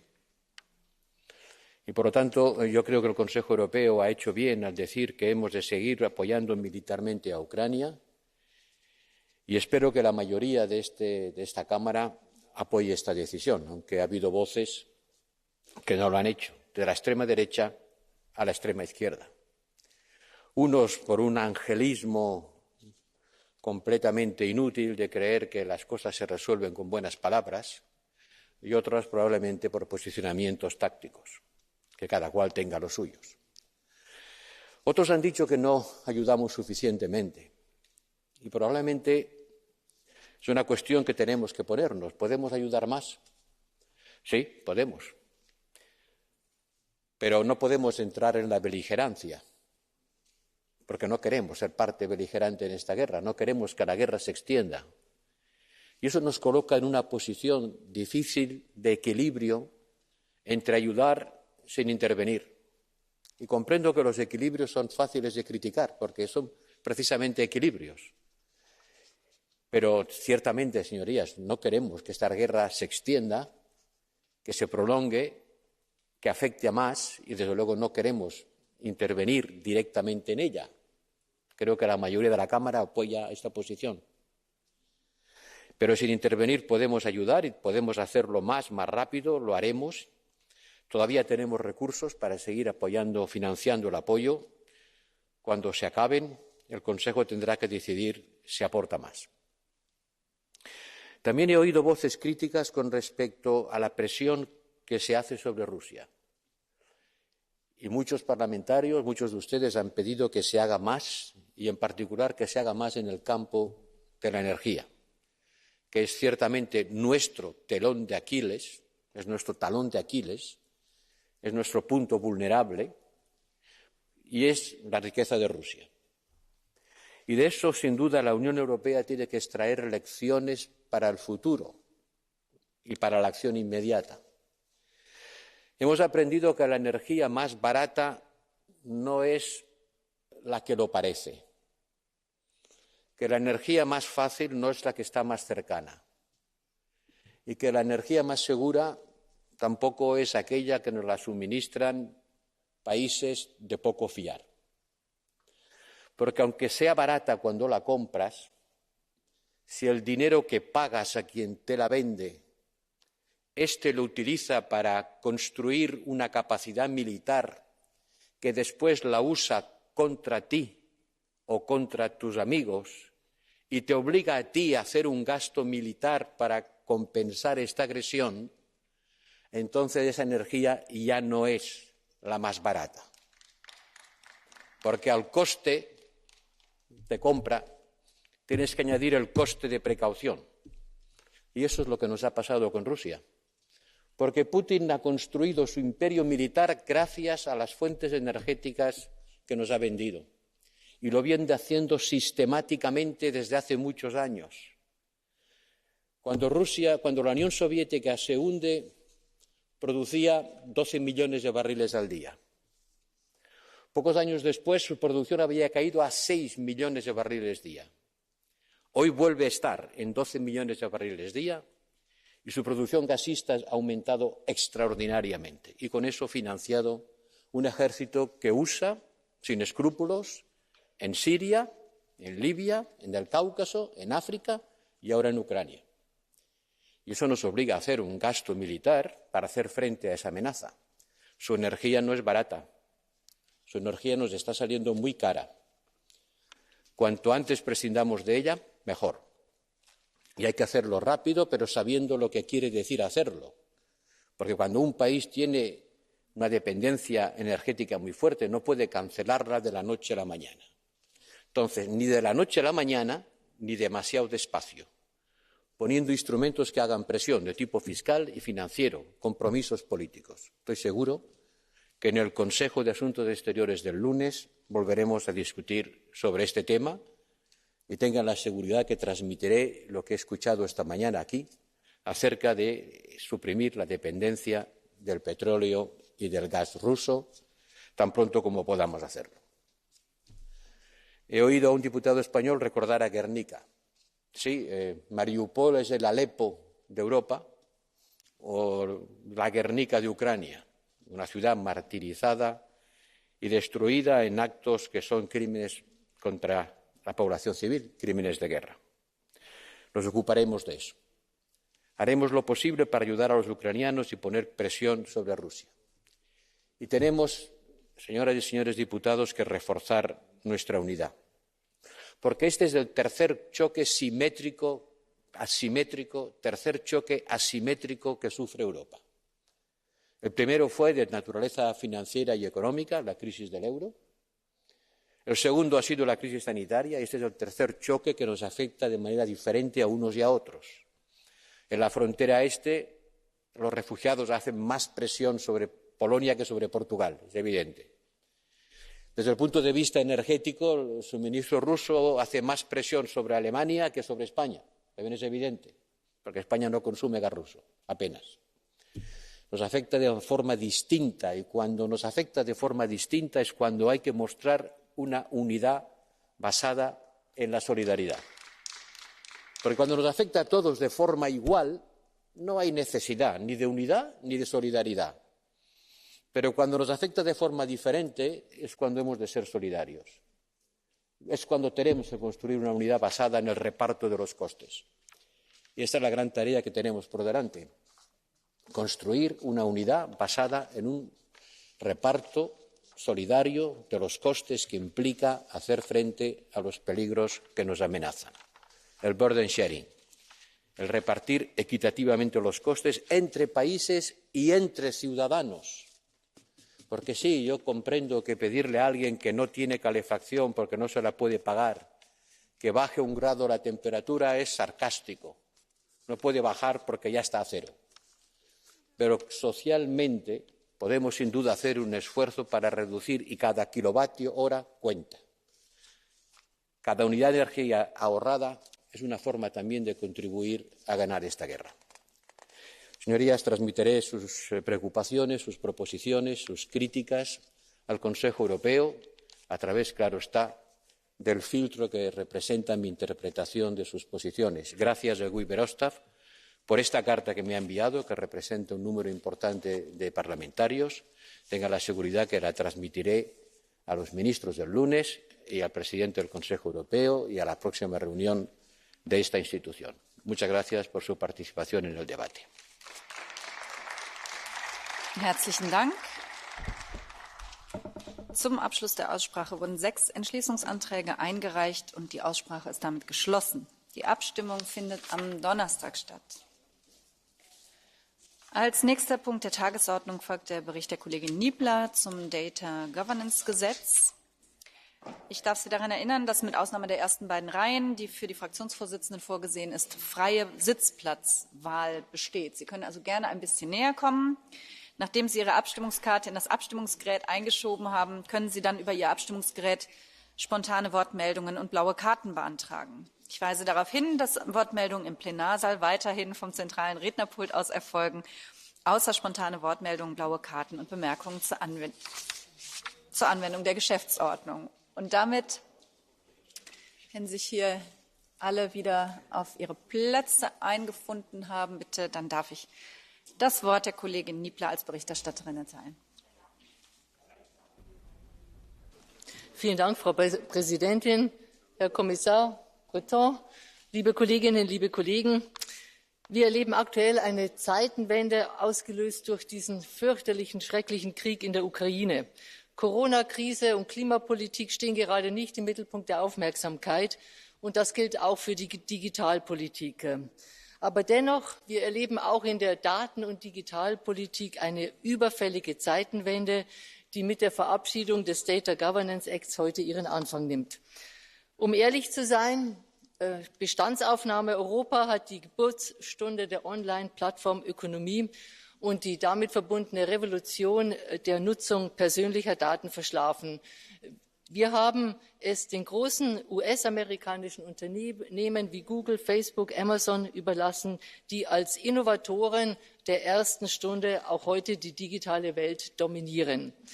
Aber mit der europäischen Datenstrategie, die ja schon bereits 2020 vorgestellt wurde, sind wir in der Europäischen Union angetreten, nicht nur das Spielfeld in der digitalen Welt zu begradigen, sondern die Spielregeln grundlegend zu ändern. Der Data Governance Act, über den wir jetzt beraten und heute Mittag abstimmen werden, ist dabei der Anfang eines Paradigmenwechsels, der notwendig ist, um eine wachsende, innovative europäische Datenwirtschaft als Gegenentwurf zu den Herangehensweisen in den USA oder China aufzubauen. In den USA sind Daten, liebe Kolleginnen, liebe Kollegen, Big Business. Die Organisation des Datenraums bleibt dort nahezu komplett dem Privatsektor überlassen, was auch zu diesen beträchtlichen Konzentrationseffekten geführt hat. In China sind Daten quasi Staatseigentum. China hat eine Kombination aus staatlicher Überwachung und großen Tech-Unternehmen, die riesige Datenmengen weitgehend alleine kontrollieren. Und wir hier in Europa, wir gehen einen anderen Weg. Bei uns steht der Nutzer im Zentrum. Das haben wir auch schon gesehen, als wir über viele Jahre die Datenschutzgrundverordnung diskutiert haben, um die Rechte die Rechte der Nutzer im Besonderen hier zu schützen. Für Europa tut sich also hier eine gewaltige Chance auf, sich, ich würde mal sagen, digital wirtschaftlich zu emanzipieren, unseren eigenen europäischen Weg zu gehen. Und den brauchen wir, weil die Stärke auch unserer Datenwirtschaft in Europa getrieben wird durch kleine mittelständische Unternehmen, durch Start-ups, denen wir eine Chance geben müssen. Das Ziel, das der Data Governance Act verfolgt, ist es, Datensilos zu sprengen, Daten teilen, Data Sharing einfacher zu machen, Daten für unsere Wirtschaft und unsere Gesellschaft leichter nutzbar zu machen. Deshalb schaffen wir mit dem Data Governance Act den Rahmen, damit neutrale Datenmittler in der Europäischen Union ihre Dienste anbieten können. Datenmittler, die mit denen ihnen anvertrauten Daten keine eigenen wirtschaftlichen Zwecke verfolgen, wie das die anderen großen Plattformbetreiber machen, sondern diese Datenmittler sind nur dafür zuständig, diese ihnen anvertrauten Daten zu aggregieren, zu verfeinern, so aufzubereiten, dass andere eben mit diesen zur Verfügung gestellten Daten gut arbeiten können. Wir glauben, dass wir dadurch ein vertrauenswürdiges Umfeld schaffen, das faires Datensharing möglich macht, und hoffen sehr, dass das auch dann in der Praxis so angenommen wird. Ich möchte schließen mit einem ganz herzlichen Dankeschön an die Kolleginnen und Kollegen, die über viele Monate, ich sehe sie alle hier vor mir, intensiv dieses Dossier mitberaten haben. Ich danke für die gute Zusammenarbeit, und ich glaube, dass das, was uns auch als Europäisches Parlament bei diesem Dossier besonders wichtig war, wir nur durchsetzen konnten in den zähen Verhandlungen mit den Mitgliedstaaten und mit Hilfe der Kommission, weil wir so geschlossen waren. Wir haben einen trennscharfen Anwendungsbereich jetzt definiert, der Rechtssicherheit schafft. Wir haben das Data Innovation Board gestärkt. Wir haben beschlossen, dass es ein gemeinsames EU-Logo für Datenmittlerdienste geben soll, einen European Single Access Point, von dem aus die Datenschätze der Mitgliedstaaten auch grenzüberschreitend durchsucht werden können, und vieles mehr. Meine lieben Kolleginnen und Kollegen, ich bin stolz darauf, dass wir gemeinsam hier so zügig dieses Dossier durchberaten haben. Und ich denke, und das ist mein letzter Satz, die Datenrevolution wartet nicht auf Europa und wird sicherlich nicht durch Wunschdenken zustande kommen. Wir müssen jetzt handeln, wir müssen jetzt alles unternehmen, um mit auch den noch anstehenden legislativen Vorschlägen den Datenraum so zu gestalten, dass unsere Bürgerinnen und Bürger möglichst viel davon haben, wie auch unsere Unternehmen, unsere Privatwirtschaft. Herzlichen Dank. Dankeschön, Frau Kollegin Niebler. Einer saß nun nicht vor Ihnen, sondern stand schon hinter Ihnen. Der erhält als nächstes das Wort, der Kollege Lagodinsky für den Ausschuss für bürgerliche Freiheiten, Justiz und Inneres. Bitte schön. Liebe Kolleginnen, liebe Kollegen, ich danke der federführenden Berichterstatterin, Kollegin Niebler, für die gute, vertrauensvolle Zusammenarbeit. Und diese Zusammenarbeit zwischen Industrieexpertinnen und Experten einerseits und Bürgerrechtlerinnen und Datenschutzgesinnten andererseits ist heutzutage nötiger denn je. Denn Europa braucht Daten für die Innovation, für Forschung, für Entwicklung, aber Europa braucht auch den Datenschutz. Und diesen Spagat haben wir mit diesem Gesetz versucht, und ich glaube auch, dieser Spagat ist uns auch ganz gut gelungen. Denn wir gestalten für Bürgerinnen die Möglichkeit, ihre Daten verfügbar zu machen und gleichzeitig das letzte Wort zu behalten bei der Verwendung dieser Daten, die Verhandlungsposition zu stärken, zum Beispiel durch die Datengenossenschaften. Wir ermöglichen die Verwendung von Daten durch Anonymisierung, aber gleichzeitig sagen wir, wir wollen ganz stark, dass die De-Anonymisierung verhindert wird. Also datenwirtschaftliche Innovation einerseits, aber nicht an der DSGVO vorbei, nicht am Datenschutz vorbei. Das ist eine Ambition, mit der wir auch weiterhin arbeiten sollten, zum Beispiel ein Data Act, was uns bevorsteht. Und wir haben viel zu tun. Lass uns zusammen anpacken. Vielen Dank. Herzlichen Dank. Dann erhält jetzt im Namen der Kommission das Wort der Kommissar Breton.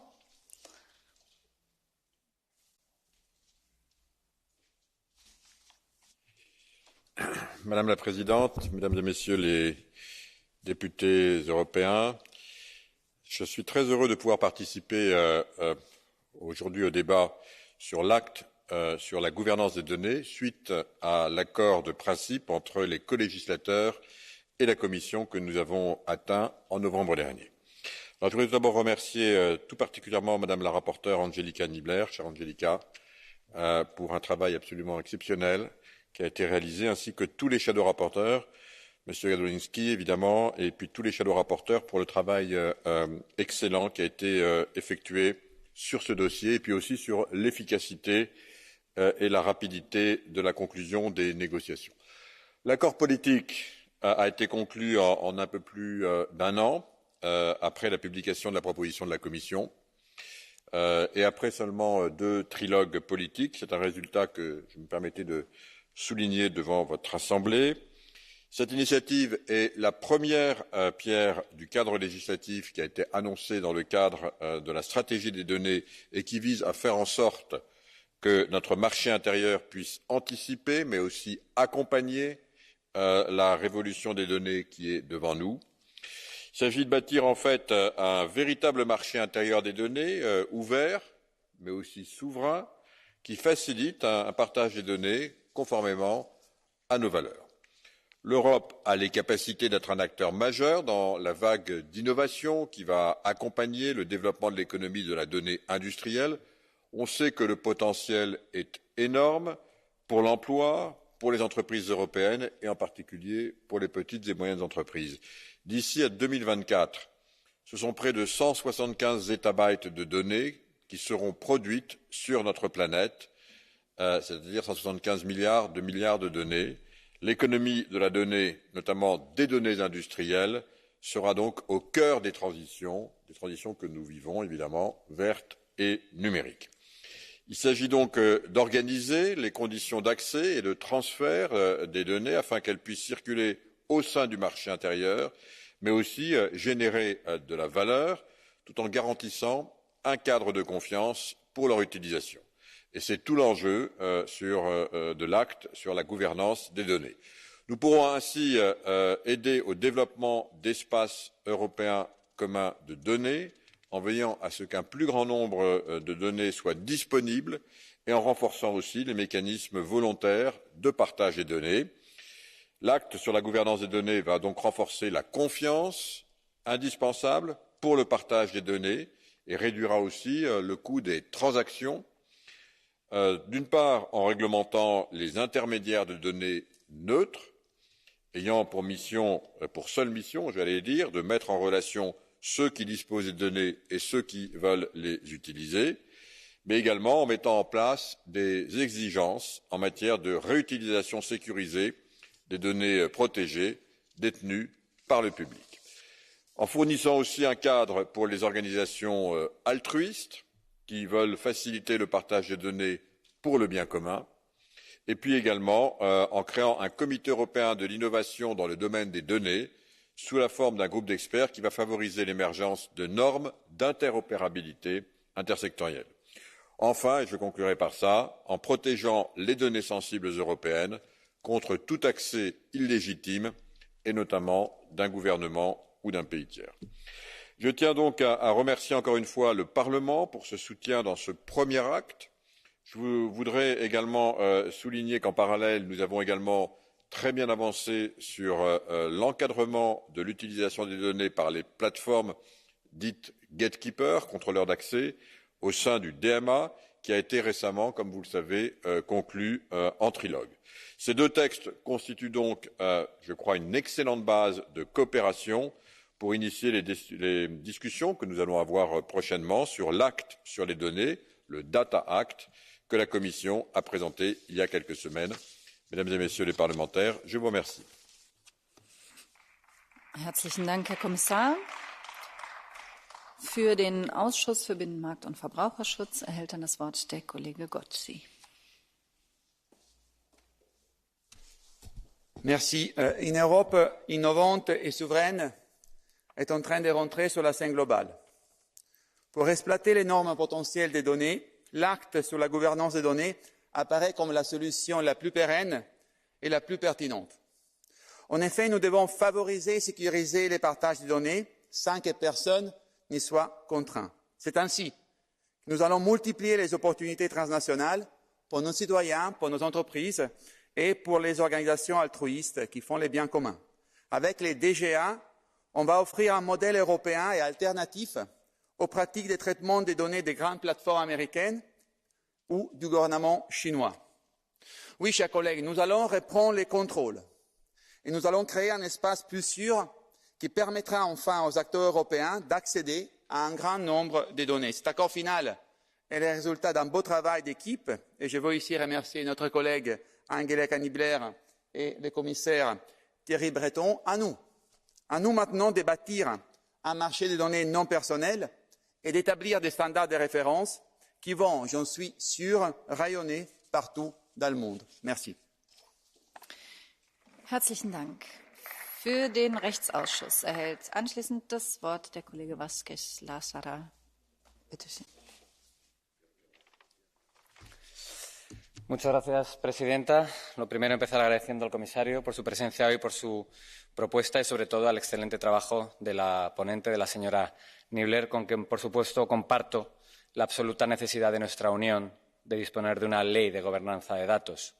Una ley que aumente la confianza en los intermediarios de datos y refuerce los mecanismos de intercambio. Una ley que ponga el foco en la protección, la privacidad y la confidencialidad de los datos, y también en la reutilización de algunos de ellos que están en el poder del sector público. Asimismo, es fundamental garantizar que las microempresas, las pymes y las empresas de nueva creación no se enfrenten a ninguna restricción o obstáculo artificial. Los datos públicos deben estar a su disposición en todo momento y, a ser posible, de forma gratuita o con tarifas reducidas. Por ello, por supuesto, apoyamos el acuerdo provisional, puesto que además recoge, entre otras cosas, que los organismos del sector público puedan celebrar nuevos contratos que permitan la exclusividad del derecho de reutilización de los datos en su poder durante 12 meses, en lugar de los 3 años que inicialmente venía en la propuesta de la Comisión. O también el establecimiento de condiciones especiales aplicables a la transferencia de datos no personales en poder del sector público que se consideren altamente sensibles y cuando la transferencia pueda poner en peligro los objetivos de la Unión o pueda dar lugar al riesgo de reidentificación de esos mismos datos. Muchísimas gracias. Dankeschön. Wir kommen nun zur Runde der Fraktionssprecherinnen und Sprechern und es beginnt für die EVP-Fraktion die Kollegin Carvalho. 1 Minute 30.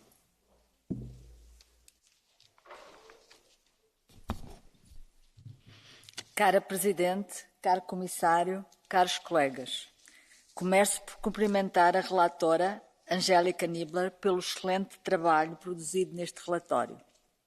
O European Data Governance Act é uma parte muito importante da estratégia europeia para os dados. Tem como principal objetivo potenciar a utilização dos dados através de um aumento dos mecanismos que assegurem a confiança nesse processo. Um reforço que nos permitirá criar espaços de dados partilhados à escala europeia em setores estratégicos como a energia, a mobilidade e a saúde, beneficiando as pessoas e as empresas europeias. Para o Partido Popular Europeu, a confiança e a clareza sempre foram requisitos fundamentais para o sucesso da estratégia europeia para os dados. E este relatório contribui para este fim. Muito relevante para o PPE é ainda a recomendação para efeitos de utilização de dados da prática de custos reduzidos para as pequenas e médias empresas e startups. Muito obrigada. Herzlichen Dank. Für die S&D-Fraktion erhält nun das Wort die Kollegin Kumpula-Natri für 1 Minute. Dear Chair, dear Commissioner, Data Governance Act is a key step towards a fair European data economy. Data is a resource that we don't take necessarily in our hands. And why? Because it is now taken and used by the biggest player, leading to the monopolies. This is surely not the most effective way for the society to benefit for the digitalisation. With the Data Governance Act, Europe is taking important and concrete steps to alternative model. A lot good can happen on industrial data when it's used by more companies, so the data is not used and benefit only for a few, but many. So we pushed for the trusted intermediators and interoperable data spaces. They are a key condition to unleash the data scattered around Europe. I want to extend my gratitude for the rapporteur, co-rapporteurs and all the committees, but I must say we cannot rest yet. There is so much to do. The last piece of the puzzle will be the Data Act. But today, colleagues, we cannot rest also because we don't have a clue where our data is used. There was today, maybe Commissioner too, there was today published the DigiPower study, and that shows that also the politicians are affected by the data used on our data. My mobile was tested. There were other European policymakers. Please Google hashtag DigiPower, because it shows that how influence is doing on our data, and we don't have a clue. We have to make rules very quickly. It is also a question of the security. Dankeschön. Als nächstes spricht für die Renew-Fraktion der Kollege Danti. La ringrazio, signora Presidente, signor Commissario e cari colleghi. Ogni secondo miliardi di dati vengono generati da apparati di qualsiasi genere. Essi rappresentano un patrimonio importantissimo che, se messo a frutto, può facilitare la vita dei cittadini, migliorare i servizi o aiutare la ricerca. Un patrimonio che dobbiamo soprattutto preservare da utilizzi distorti o illegali. Quella della governance dei dati è quindi una delle grandi sfide che interroga la politica nell'era digitale.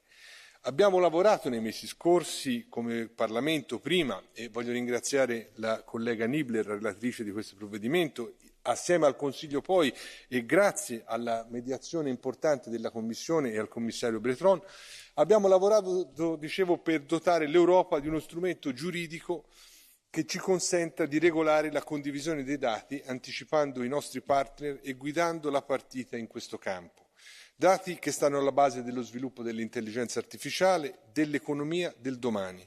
L'obiettivo è quello di creare una sorta di Schengen dei dati, come la chiama qualcuno, a beneficio di individui e imprese, soprattutto piccole e medie imprese, che avranno un maggiore controllo su condivisione e gestione di questi ultimi. Parliamo di uno strumento che permetterà agli operatori di tutte le dimensioni, specialmente ai più piccoli, di accedere ad un mercato dei servizi di intermediazione basato sulla trasparenza e la neutralità. Uno strumento che ha l'obiettivo di regolare il riutilizzo dei dati detenuti dal settore pubblico, che sono troppo spesso inutilizzati. Infine, con questo regolamento viene creato un comitato per l'innovazione che avrà diversi compiti. Primo tra tutti quello di contribuire ad accrescere l'interoperabilità dei dati nell'Unione Europea e stabilire linee guida per la creazione degli spazi comuni europei di dati. Insomma, grazie a questo importante strumento ci prefiggiamo di avere sempre più dati a disposizione, con sempre più tutele, stando attenti a bilanciare da una parte regole e principi e dall'altra non ostacolare un'economia che è tutta emergente e in evoluzione. Grazie. Dankeschön. Für die Fraktion der Grünen Freie Europäische Allianz spricht nun der Kollege Böselager, 1 Minute 30. Danke, Frau Vorsitzende. Dear Commissioner, Dear Angelika, I wanted to start by thanking you for the very constructive cooperation that we had on this file. It was very nice working with you and very fact-based. That was very exemplary. I think today's vote shows that we have quite far advanced actually in our digital policy. And you hear my voice is still a bit deep because I have a jet lag from coming back from the US and talking about data policy to different stakeholders over there. And I realized how close we are to the sweet spot of personal data protection and still enabling innovation at the same time. And this is built on the fact that we had a huge success, European success, with saying that there's a philosophical, right of having your own data being your own in a sense, of having that right. Now we need to transfer that to the industrial data space. We need to also get to a situation where the usage rights for industrial data are equally clear. The Data Governance Act is really helpful because it basically makes it possible to have neutral platforms, data intermediaries, if you want data stock exchanges that you can trust and actually share and trade your data.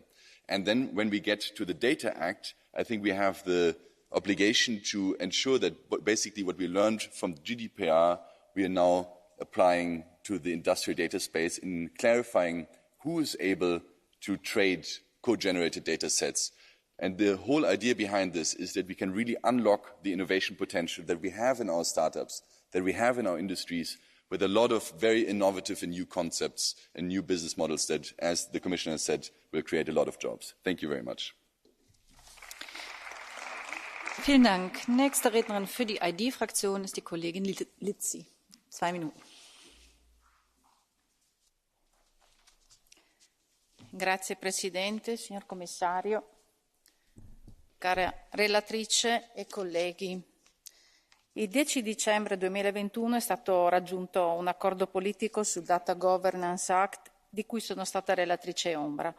L'economia dei dati è stimata in circa 900 miliardi di euro nei prossimi 5 anni, questo almeno leggiamo, e riguarda anche l'efficacia della ricerca scientifica, e questo è molto importante. La pandemia Covid-19 ha accelerato l'uso del digitale e con esso anche la produzione dei dati, che possono essere considerati una miniera di informazioni che non deve essere sprecata, ma deve essere protetta e utilizzata anche in forme nobili. Oggi molti dati rimangono inutilizzati per il timore che vengano illecitamente interscambiati. Da molto tempo si sente la necessità di creare strutture nazionali ed europee sicure, in cui le aziende e i cittadini possano conferire e custodire i dati, mettendone a disposizione alcuni in forma rielaborata a determinate e sicure condizioni. Questo accordo incoraggia un più ampio utilizzo e riutilizzo dei dati detenuti dagli enti pubblici.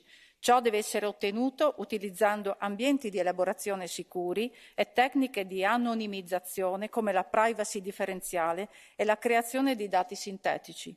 Siamo consapevoli dell'importanza del futuro sovranismo digitale europeo nell'ambito degli equilibri e della competizione globale e come Lega vigileremo sull'efficacia di queste norme perché siano garantiti i diritti di privacy dei cittadini ma anche la tutela dei segreti industriali e delle imprese. Inoltre, l'altruismo dei dati deve essere incoraggiato. Coloro che desiderano un accesso più ampio ai dati, in particolare per la ricerca scientifica, signor Commissario, penso all'endometriosi, potrebbero scoprire di essere facilitati da questo meccanismo. Coloro che operano senza fini di lucro per scopi di interesse generale potrebbero diventare un'organizzazione riconosciuta per l'altruismo dei dati. Durante i triloghi e in sede di discussione del pacchetto, come gruppo abbiamo puntato l'attenzione su alcune criticità che questo strumento presentava. Abbiamo proposto la correzione del testo con gli emendamenti per l'inclusione di piccole e medie imprese che rappresentano il substrato economico, sociale e culturale europeo e italiano e un'attenzione particolare all'agricoltura che, come possiamo aver capito anche nell'ultimo periodo, dopo l'invasione dell'Ucraina, riveste una particolare importanza. Grazie a tutti. Dankeschön. Nächste Rednerin ist für die EKR-Fraktion die Kollegin Melbade. Paldies, priekšsēdētājs kundze, komisārkungs, kolēģi. Spēcīgs un harmonizēts tiesiskais ietvers datu pārvaldībai ir svarīgs solis, lai mazinātu pastāvošās bažas par datu drošību un pavērtu plašākas iespējas datu izmantošanai Eiropas Savienībā. Tādējādi mēs arī dotu papildus pienesumu valsts ekonomikām. Analoģija par datiem kā par 21. gadsimta naftu nešaubīgi saglabājas aktuāla. Eiropas Savienībai ir tāpēc jānodrošina, ka inovācija balstās uz caurskatām iegūtiem un labas kvalitātes datiem. Tas nozīmē arī to, ka Eiropas Savienība nedrīkst celt ap sevi cietoksni un netieši radot jaunas barjeras digitalizācijai un datu apritei ar pārējo pasauli.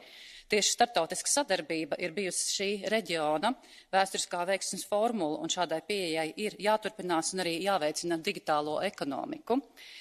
Tāpat Eiropas Savienībai un dalību valstīm ir jāvirza vairāk finanšu un arī citu resursu jaunu tehnoloģiju attīstībai un pielietošanai. Eiropas Savienībā izteikti trūkst kā privātās, tā publiskās investīcijas mākslīgajā intelektā un citās augsto tehnoloģiju jomās. Ja vēlamies būt digitālā laikmeta priekšplānā, papildus tiesiskajiem aktiem ir vajadzīga arī apņēmīga rīcība, tajā skaitā attiecībā uz finansējuma nodrošināšanu. Paldies! Vielen Dank. Für die Fraktion Die Linke im Europäischen Parlament spricht nun die Kollegin Matthias. 1 Minute 30. Muito obrigada, Presidente. Quero começar também por agradecer à relatora a forma inclusiva como conduziu todo este processo. Esta legislação que votamos aqui hoje é importante e necessária. Garantida que esteja a proteção dos dados de acordo com a legislação europeia, a partilha de dados encerra um enorme potencial na área da investigação e inovação e pode gerar benefícios sociais e económicos importantes. Com este regulamento podemos aumentar a partilha de dados na União, especialmente em benefício da sociedade civil, das cooperativas e das pequenas e médias empresas.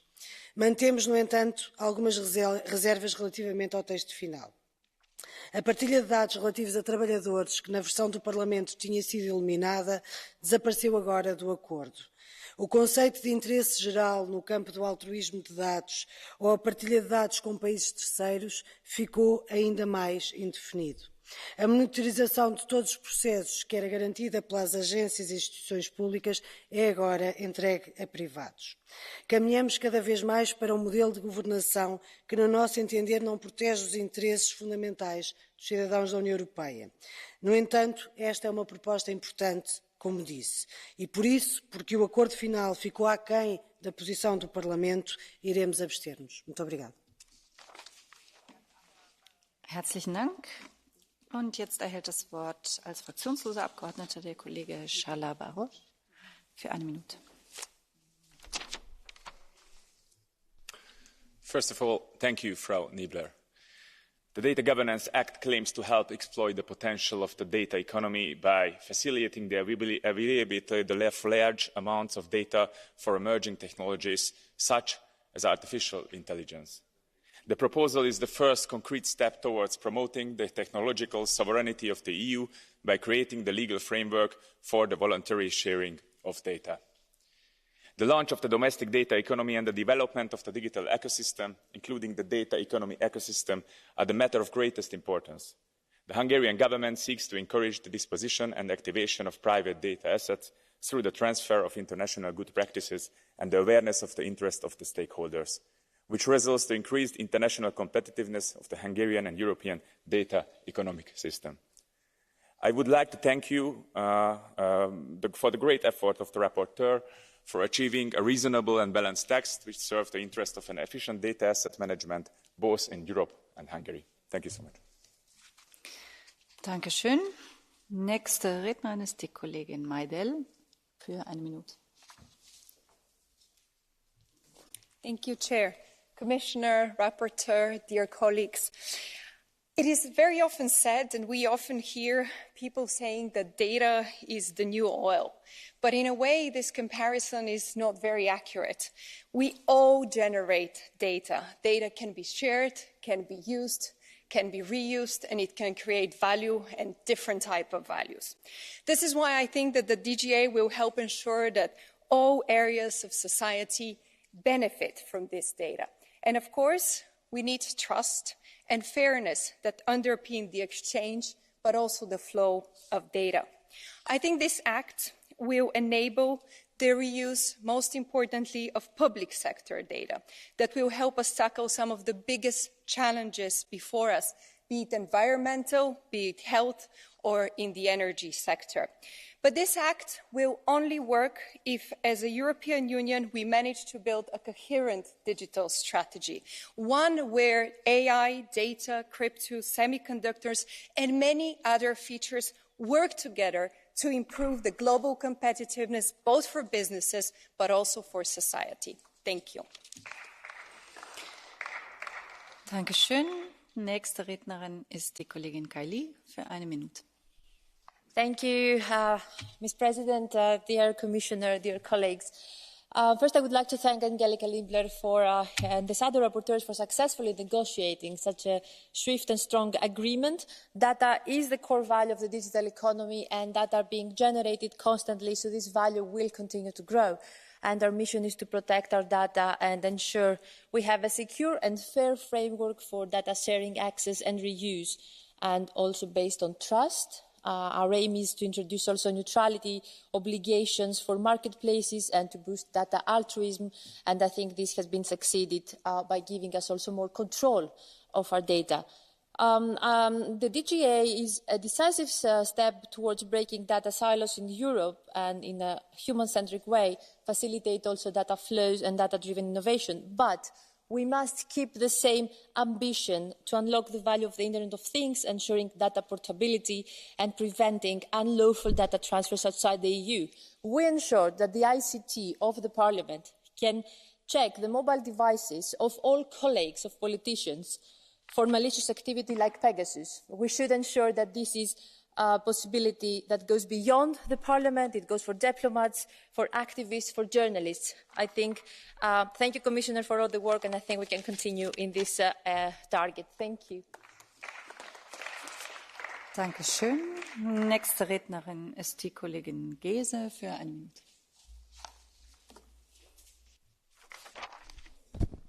Fortunately, data is not the new oil, because the planet really couldn't support that. IPPC just reminded us that we only have 3 years to drastically reduce our CO2 emissions. Data is a lot better. It is the new soil from which wonderful trees can grow. And that means data is the source for climate-friendly urban transport planning or breakthroughs in medical research, but also for very profitable business models.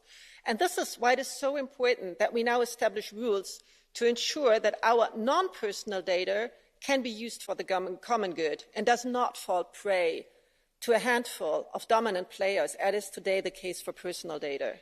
With the Data Governance Act, we prevent data monopolies, making sure that service providers shall remain neutral and may not use the data for any other purpose, that intermediation services cannot be tied to other services such as cloud storage or business analytics, and that public data can only be used exclusively for 1 year.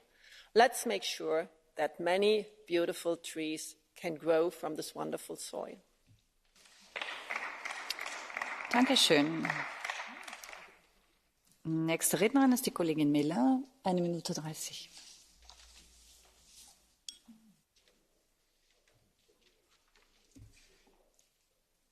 Merci Madame la Présidente, Monsieur le Commissaire, Madame la rapporteure, mes chers collègues. Ce nouveau règlement sur la gouvernance des données européennes revêt une importance évidente car elle détermine le cadre juridique de la réutilisation des données personnelles et non personnelles, soit par des organisations à but non lucratif, dites d'altruisme de données, données fournies volontairement à des fins d'intérêt général comme la recherche médicale, soit par des entreprises commerciales, fournisseurs de services de partage de données, et uniquement si elles ne les utilisent pas à leurs propres fins.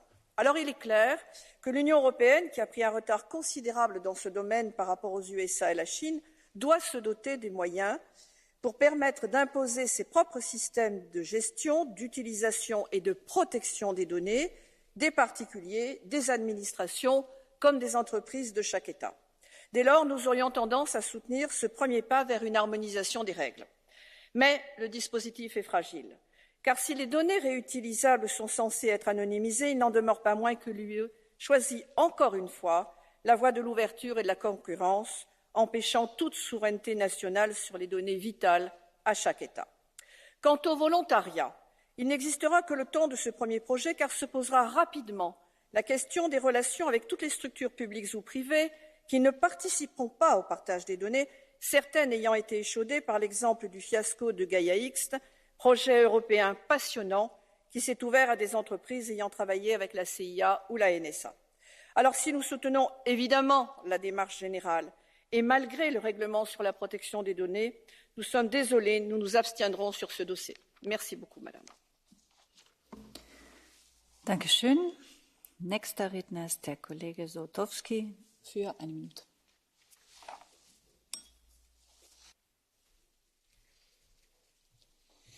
Szanowna Pani Przewodnicząca, Pani Komisarz, Panie Komisarzu, rozwój jednolitego rynku cyfrowego nie jest możliwy bez otwarcia dostępu do dużych zbiorów danych, które są podstawą tworzenia innowacyjnych produktów i usług. Ma to szczególne znaczenie w przypadku małych i średnich firm, które napotykają największe bariery w tym obszarze właśnie. Organy administracji i instytucje publiczne dysponują ogromnymi zbiorami danych, które z powodzeniem mogą być wykorzystywane w gospodarce. Państwa członkowskie powinny te zbiory otwierać. Oczywiście z poszanowaniem zasad ochrony danych wrażliwych i danych osobowych. Działania i osiągnięcia polskiego rządu w tym zakresie są przykładem, że można to robić skutecznie i bezpiecznie. Unia Europejska, żeby być konkurencyjna na świecie, musi się rzeczywistą przestrzenią swobodnej wymiany danych podzielić. Tylko w ten sposób możemy wykorzystać nasz potencjał w globalnym wyścigu technologicznym z korzyścią dla europejskich konsumentów i przedsiębiorców. A poza tym chciałbym podkreślić, że przyłączam się do wszystkich gratulacji i komplementów pod adresem pani poseł Niebler. To była rzeczywiście dobra robota. Dziękuję bardzo. Dankeschön. Nächster Redner ist der Kollege Kola-Kušić. 1 Minute.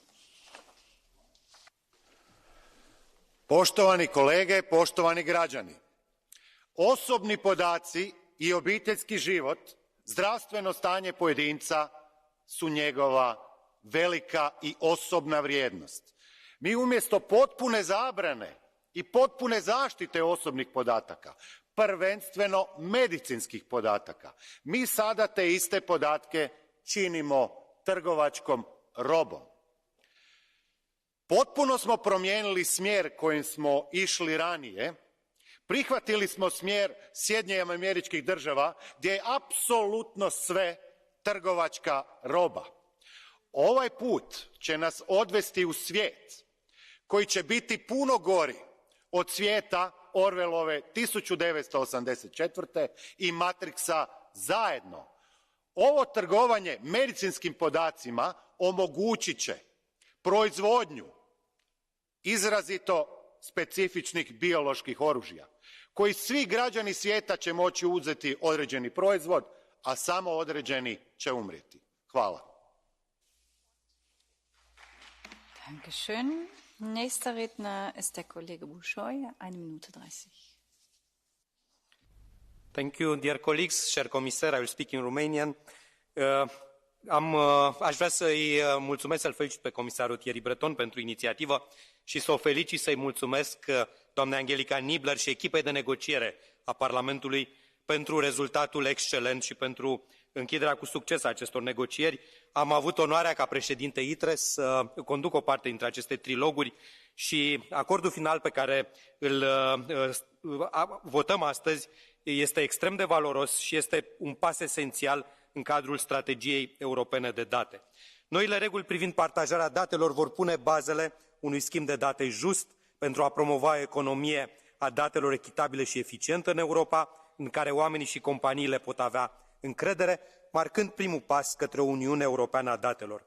Aveam nevoie de un cadru legislativ clar pentru a fructifica o parte din potențialul partajării mai multor date, protejând și respectând în același timp valorile fundamentale. O mare proporție de date nu erau folosite în Uniunea Europeană și acest nou cadru introduce și conceptul de servicii de intermediere, în care companiile vor trebui să respecte un set de obligații de neutralitate pentru ca utilizările abuzive sau încălcările obligațiilor de confidențialitate să nu fie posibile. Nu în ultimul rând, utilizarea și reutilizarea datelor vor putea avea o valoare semnificativă și în ceea ce privește crearea de tehnologii noi, noi modele de afaceri și inovație socială, care au potențialul de a oferi răspunsuri la problemele societale majore cu care ne confruntăm, cum ar fi schimbările climatice, sănătatea publică, pot impulsiona toate acestea traiectoria Uniunii Europene către suveranitate digitală. Mulțumesc! Dankeschön. Nächste Rednerin ist die Kollegin Jakovic.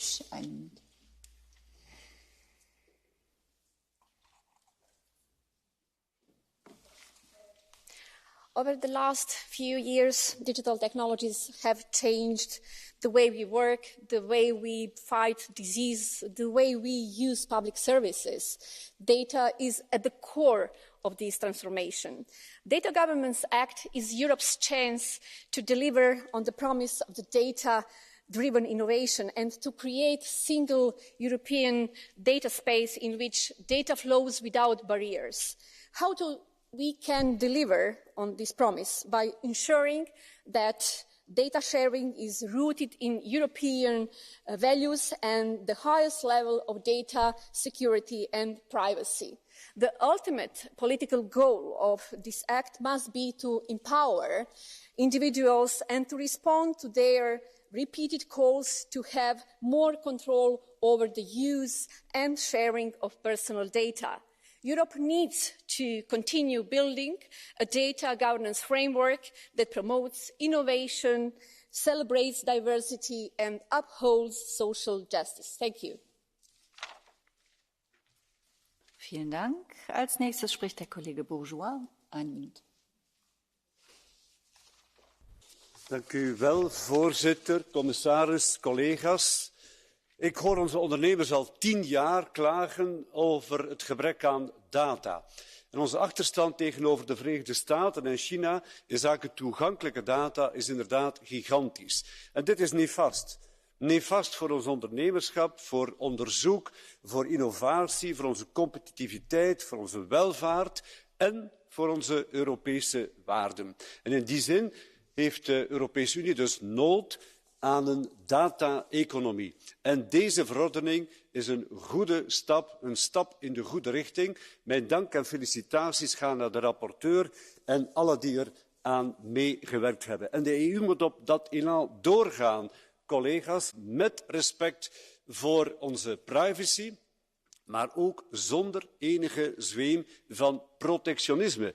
En in die zin ben ik blij met het nieuwe akkoord, het principesakkoord met de Verenigde Staten, om te komen tot transatlantische gegevensoverdracht. Wij moeten komen tot een brede digitale samenwerking met de Verenigde Staten. Dat zal van uitzonderlijk belang zijn voor de groei van onze KMO's, maar met gedeelde waarden en met een tegengewicht voor China en Rusland. Vielen Dank. Und die letzte reguläre Rednerin ist die Kollegin Kutaja für 1 Minute.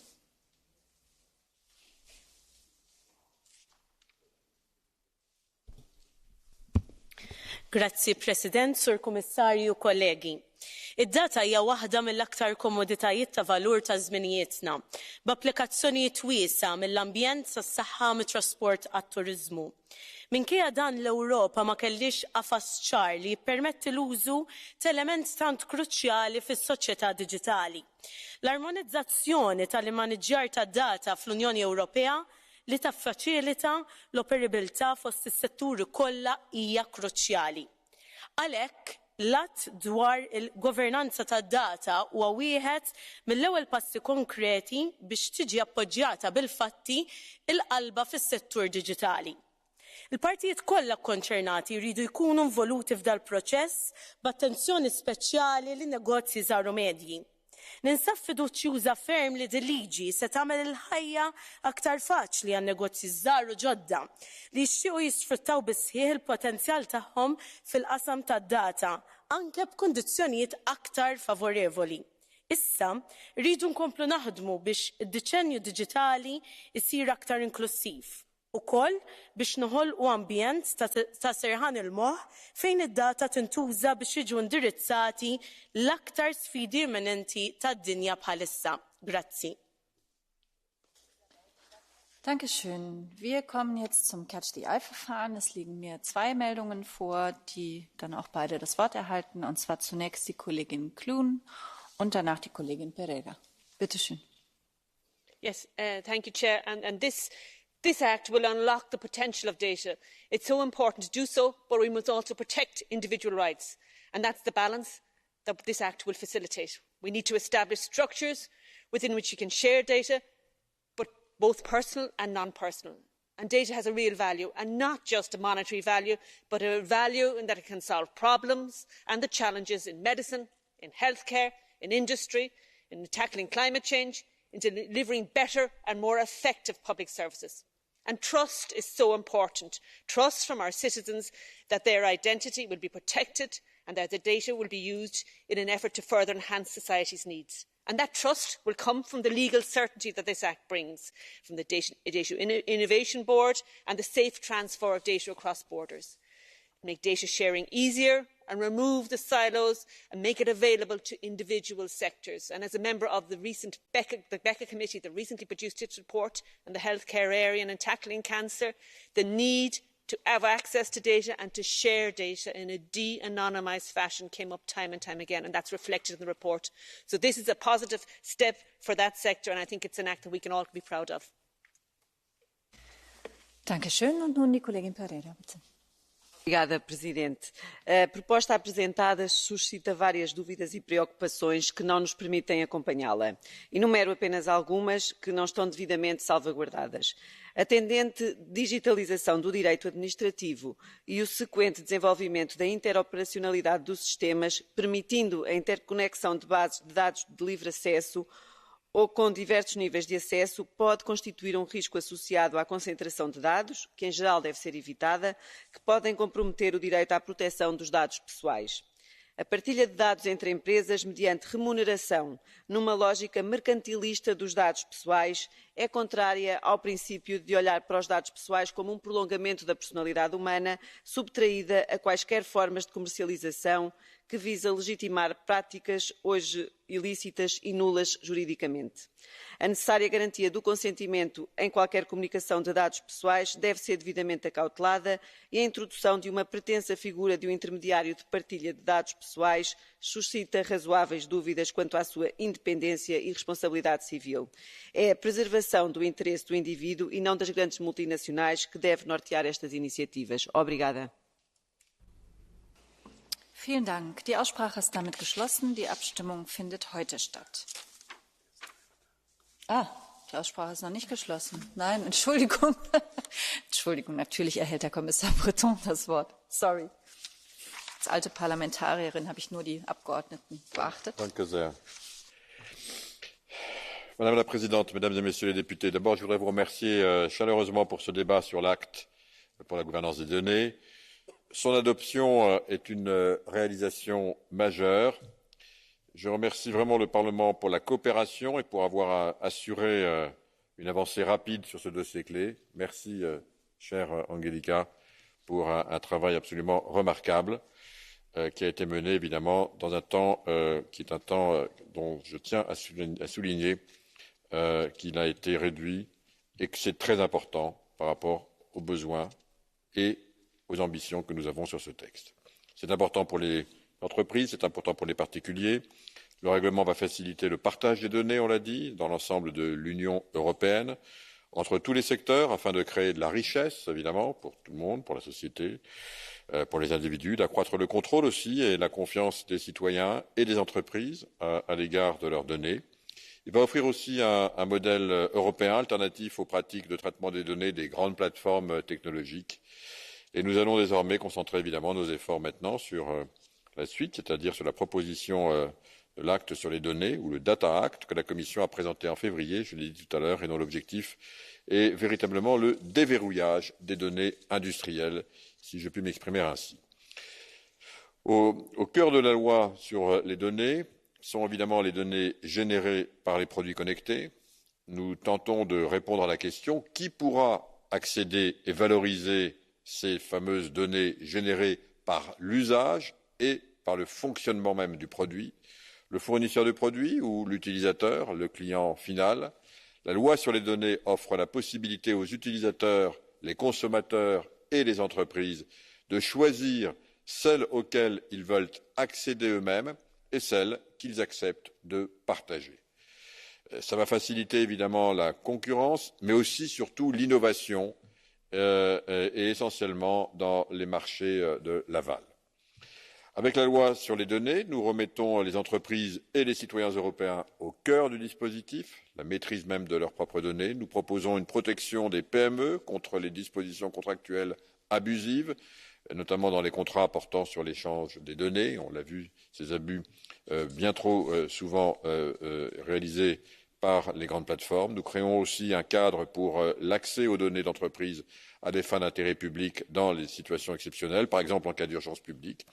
Nous veillons aussi à ce que nos données industrielles européennes ne soient pas soumises à un accès illégitime par un gouvernement d'un pays tiers.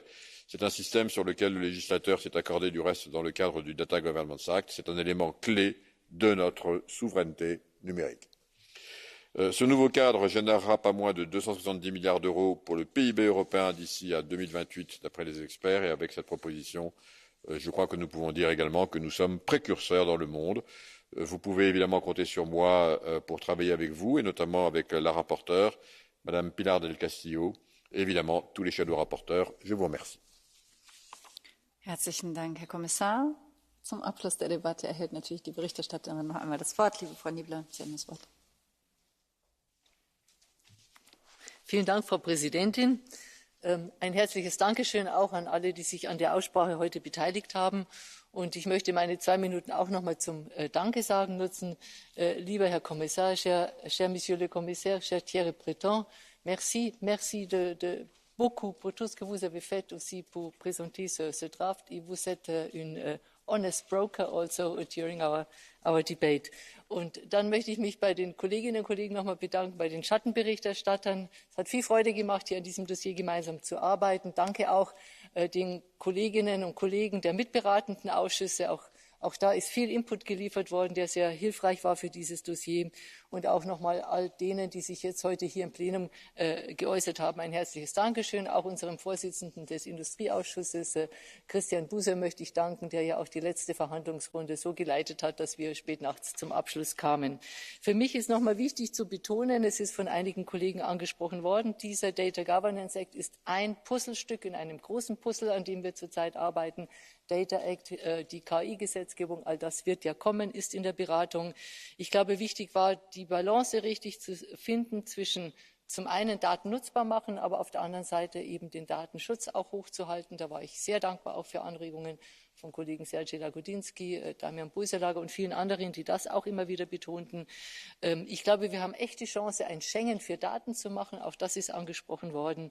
Und ich kann nur sagen, wenn wir jetzt diesen Weg gut weitergehen, dann hoffe ich, dass wir es echt auch schaffen, einen Rahmen zu geben, dass wir hier in Europa in ein paar Jahren sagen können, wir haben unsere Mittelständler, unsere kleinen mittelständischen Unternehmen gestärkt. Wir haben unsere Gesellschaft gestärkt. Wir haben dafür Sorge getragen, dass die Daten, die wir von 440 Millionen Bürgerinnen und Bürgern hier haben, die ein Riesenasset sind, auch bei uns in der Europäischen Union, nach unseren Vorstellungen, nach unseren Regeln, nach unserem europäischen Geist hier nutzbar gemacht werden. Und darauf freue ich mich. Vielen Dank für alles und auf weiterhin gute Zusammenarbeit hier in diesem Hause. Wenn wir zusammenhalten, dann sind wir auch ganz stark als Europäisches Parlament. Dankeschön. Herzlichen Dank. Nun ist die Aussprache aber wirklich geschlossen. Die Abstimmung findet, wie gesagt, heute statt. Nächster Punkt der Tagesordnung ist die Anfrage zur mündlichen Beantwortung an die Kommission, der globale Ansatz für Forschung und Innovation, Europas Strategie für internationale Zusammenarbeit in einer sich verändernden Welt. Wir warten mal noch ein paar Sekunden, bis auf der Kommissionsebene der Wechsel sich vollzogen hat.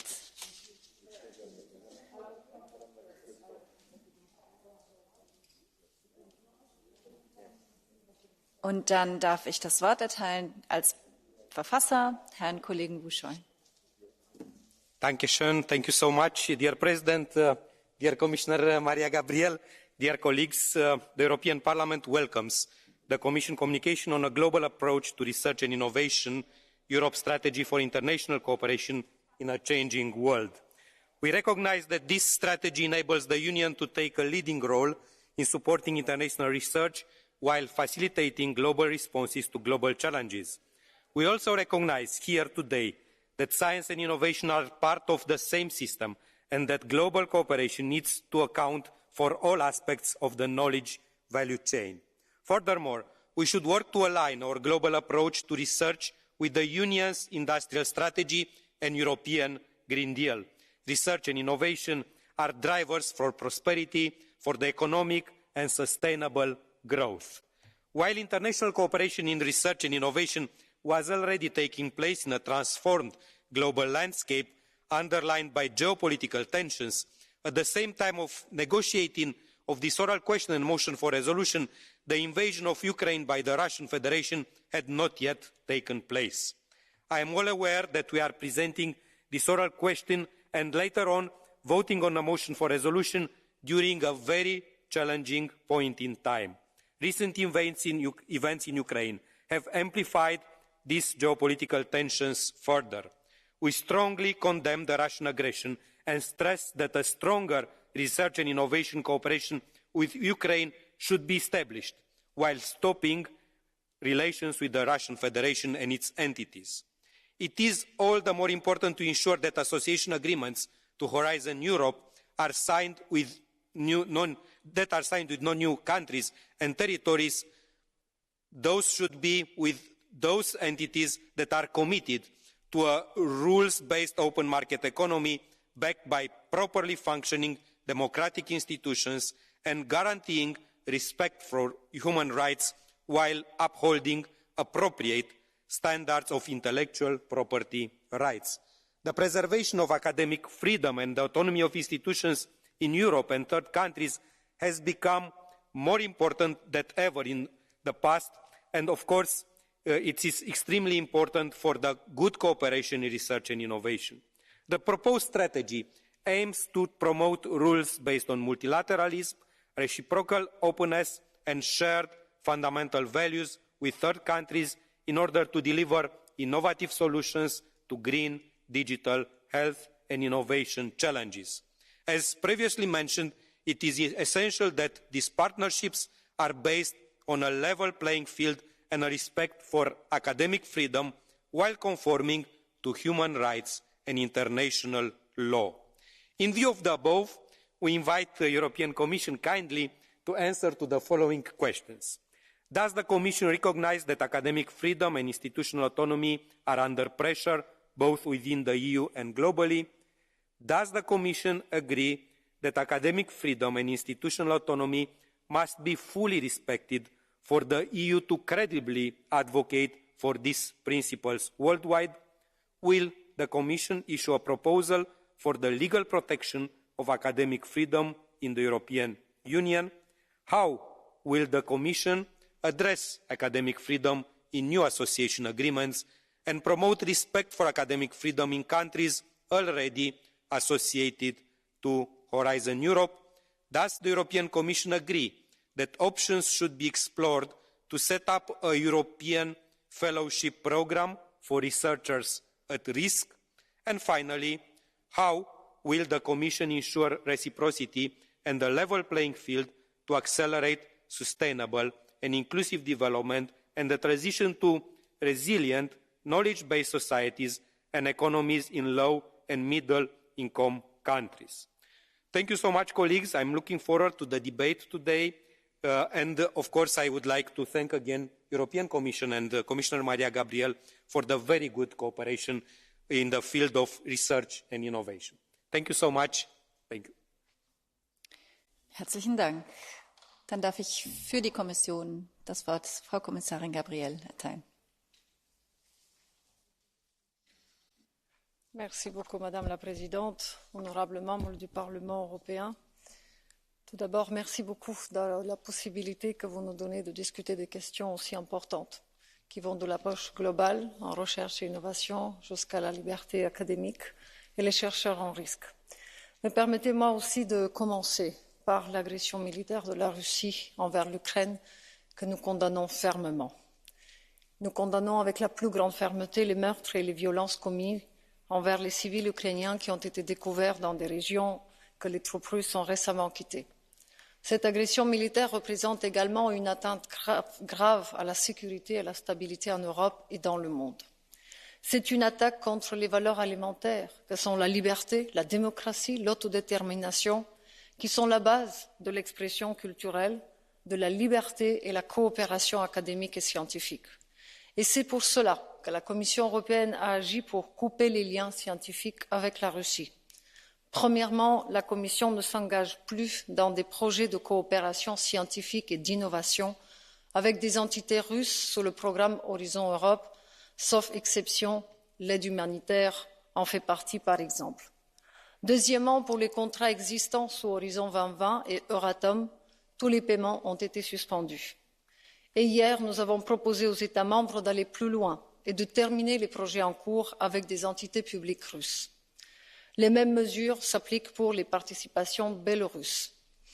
Parallèlement, nous mettons en place des mesures concrètes pour soutenir la communauté scientifique ukrainienne. Bien que l'association de l'Ukraine à Horizon Europe et Euratom ne soit pas encore effective, le pays a été ajouté à la liste des pays éligibles à l'obtention des subventions d'Horizon Europe. De plus, le 22 mars, la Commission européenne a lancé un portail dédié à la crise ukrainienne, le European Research Area for Ukraine, pour informer les chercheurs venant d'Ukraine sur les actions dont ils peuvent bénéficier au niveau européen et au niveau des États membres. Une autre initiative émane du Conseil européen de la recherche.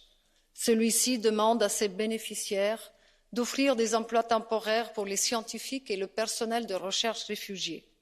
360 postes vacants ont déjà été identifiés et nous encourageons tous les bénéficiaires d'Horizon Europe de faire de même. Ce ne sont que quelques exemples et je tiens également à souligner que nous travaillons à élaborer d'autres mesures de soutien dans un plus long terme et je tiendrai le Parlement informé. La liberté académique et l'autonomie institutionnelle sont inscrites dans la Charte des droits fondamentaux de l'Union européenne. Elles constituent également une priorité essentielle de la nouvelle stratégie européenne pour les universités. Et dans cette optique, il est fondamental de soutenir les organisations de recherche et d'innovation pour leur garantir ces valeurs. Exemple très concret, l'action 6 de l'agenda politique de l'espace européen de la recherche prévoit d'approfondir l'espace européen de la recherche en protégeant la liberté académique en Europe. De plus, afin de contribuer à protéger les chercheurs de l'Union européenne contre l'influence indue d'acteurs étrangers et de préserver l'ouverture des programmes de l'Union européenne, la Commission a publié en janvier des lignes directrices visant à atténuer les ingérences étrangères dans la recherche et l'innovation.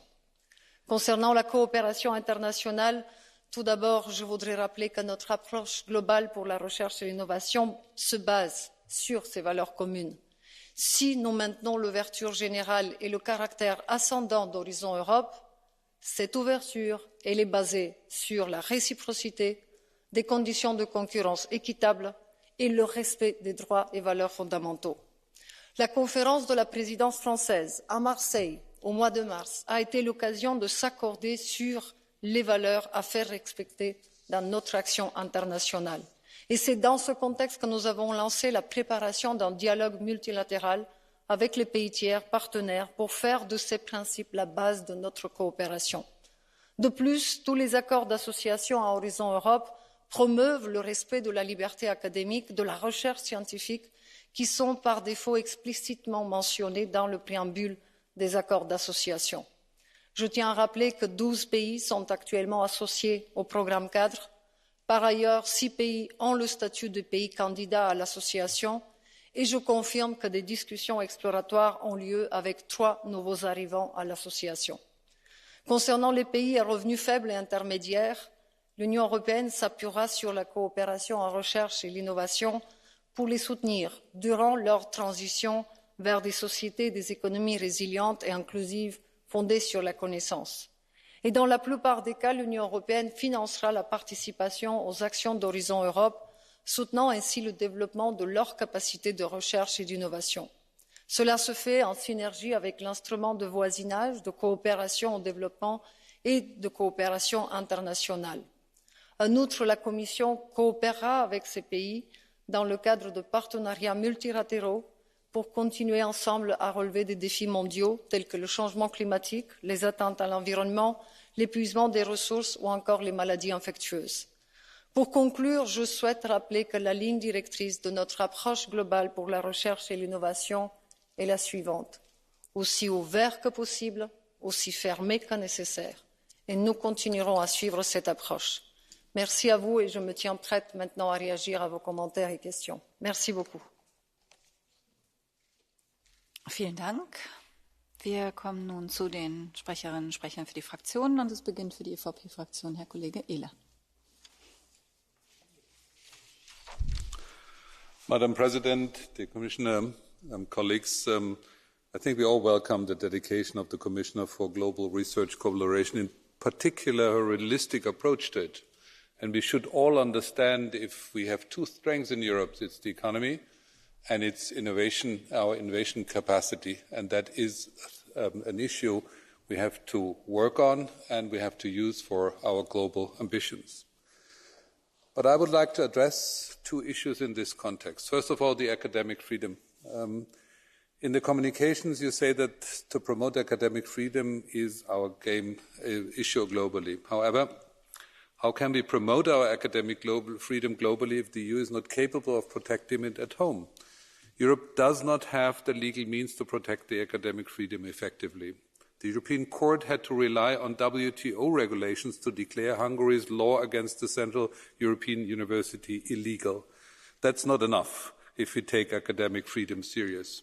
We need to do more. However, our services seem to be under the impression that European legal protection is impossible. However, I think that if we want to keep our plausibility in our international agenda, we have to have more competences on that issue. And the reason that we wouldn't have competences on the education is just an excuse clause.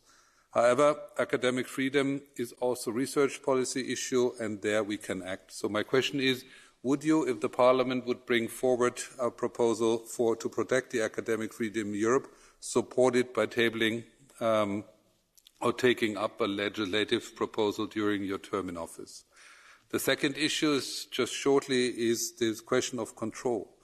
I mean, the science collaboration, particularly Horizon Association, is deeply political, and we have seen this in relation to the UK and Swiss participation of Horizon. And my question is, what and how do you and the Council react on our ambitions and pleas that the Parliament is more integrated in these negotiations? Our request had been met with silence and rejection so far. In the resolution tabled in this debate, we again invite the Commission and the Council to table to find the right way forward. My second question is, so, would you accept our invitation? Thank you. Dankeschön. Für die S&D-Fraktion spricht nun die Kollegin Kutaja. 1 Minute.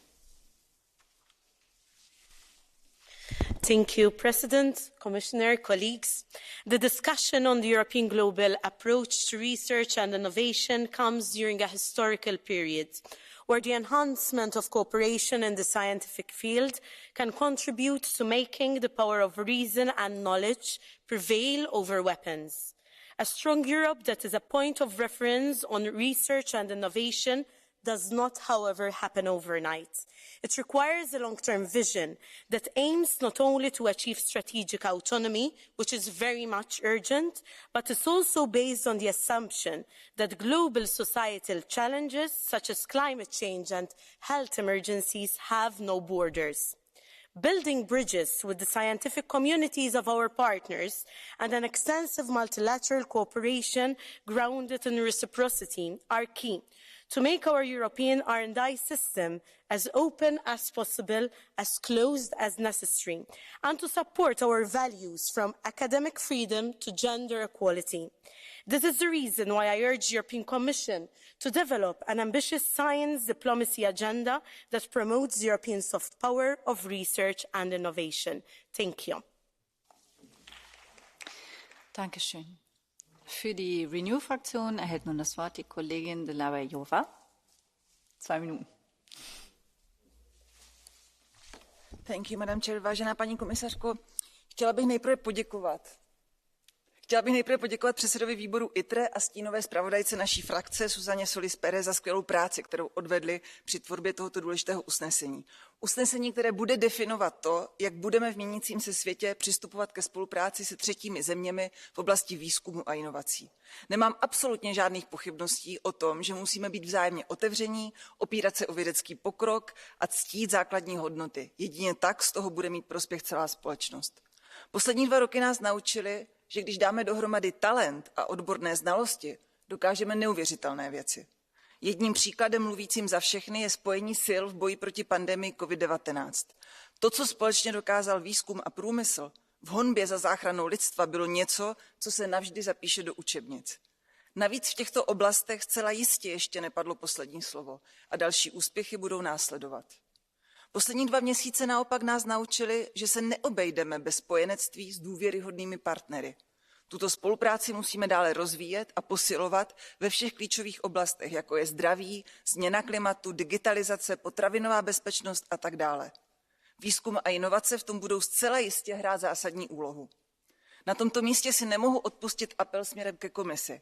Evropa potřebuje spolupracovat s Velkou Británií a Švýcarskem. První zmíněná představuje jednoho z nejčastějších partnerů při realizaci vědeckých projektů a druhá je považovaná za průkopníka v oblasti kvantových technologií. A konečně v mezinárodní spolupráci hrají důležitou roli malé a střední podniky, které dnes a denně prokazují, jak jsou odolné a jak dokážou díky inovacím a flexibilitě rychle reagovat na nové podněty. K tomu není co více dodat, můžu pouze vyzvat komisi, aby hledala ještě lepší a zejména snazší cesty, jak malé a střední podniky a startupy více zapojit do příležitostí, které nám mezinárodní spolupráce v oblasti výzkumu a inovací nabízí. Děkuji za pozornost. Vielen Dank. Nächster Redner ist für die Fraktion der Grünen, Freie Europäische Allianz, der Kollege Solé.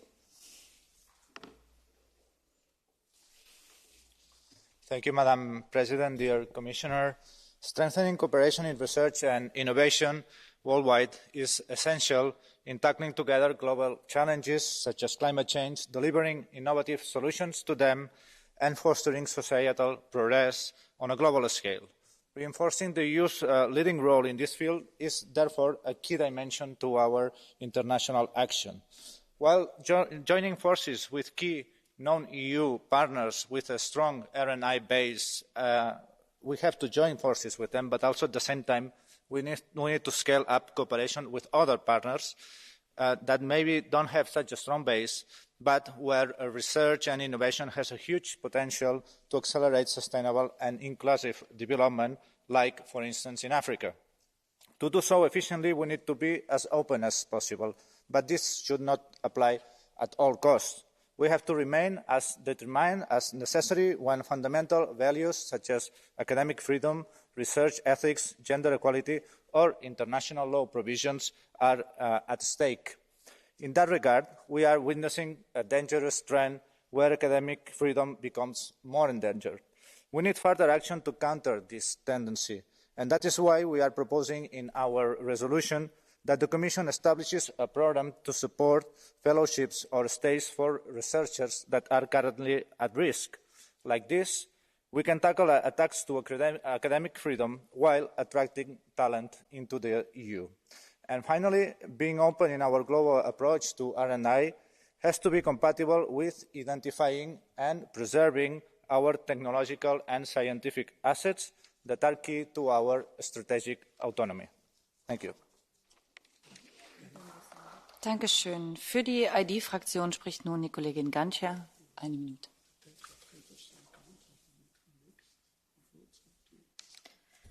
Grazie Presidente, signora Commissaria, colleghi. Oggi in varie parti del mondo la libertà di ricerca è sempre più minacciata. Secondo l'ultimo rapporto ONU del luglio 2020, l'autonomia universitaria e le riduzioni dei fondi per l'istruzione superiore sono all'ordine del giorno in diverse parti del mondo. In Iran, Turchia, Egitto, Pakistan, Le violazioni sono costanti e portano spesso all'allontanamento di insegnanti e ricercatori non allineati con pensiero politico religioso dominante. Noi europei non dobbiamo però credere erroneamente di essere al riparo. Il pluralismo delle opinioni e la libertà di ricerca sono stati due pilastri nella costruzione dell'identità europea e delle sue istituzioni democratiche. Perché la storia non torni indietro, dobbiamo riconoscere le minacce interne ed esterne ed agire prontamente per allontanarle. Manteniamo alta la guardia. Dankeschön. Für die EKR-Fraktion spricht nun der Kollege Jurgiel. Eine Minute. Pani Przewodnicząca, Pani Komisarz, jednym z filarów nowej strategii jest zapewnienie wzajemności i równych szans działania w międzynarodowej współpracy. W ciągu ostatnich 3 lat współpracy w ramach programu Horyzont 2020 powstały relacje naukowe z państwami trzecimi, w tym 30 inicjatyw współpracy z kilkoma państwami takimi jak Kanada, Japonia, Chiny, Indie czy kraje afrykańskie. Polska jest założycielem inicjatywy, a także inicjatorem działań w Europie Środkowej w obszarze badań i innowacji w rolnictwie BioEast, której celem jest zwiększenie udziału 13 państw w programach ramowych na badania i innowacje w rolnictwie, w tym biogospodarce. Horyzont Europa to nowy program wspierający badania naukowe i innowacje o budżecie 97 miliardów euro. Celem Polski jest pełniejsze wykorzystanie potencjału krajowej nauki i wzrost udziału w finansowaniu ze środków programów ramowych Unii Europejskiej. Pytanie, jaki mechanizm Komisja Europejska zastosuje, aby wszystkie obszary Unii Europejskiej miały równy dostęp do środków programu, zapewniając zrównoważony rozwój Unii Europejskiej, 13 państw Europy Środkowo-Wschodniej oraz Polski? Dziękuję bardzo. Dankeschön. Und für die Fraktion Die Linke im Europäischen Parlament erhält das Wort die Kollegin Matthias.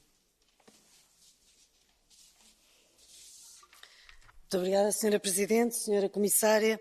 Precisamos de uma abordagem global da investigação e inovação e também de reforçar a cooperação existente dentro do próprio espaço europeu.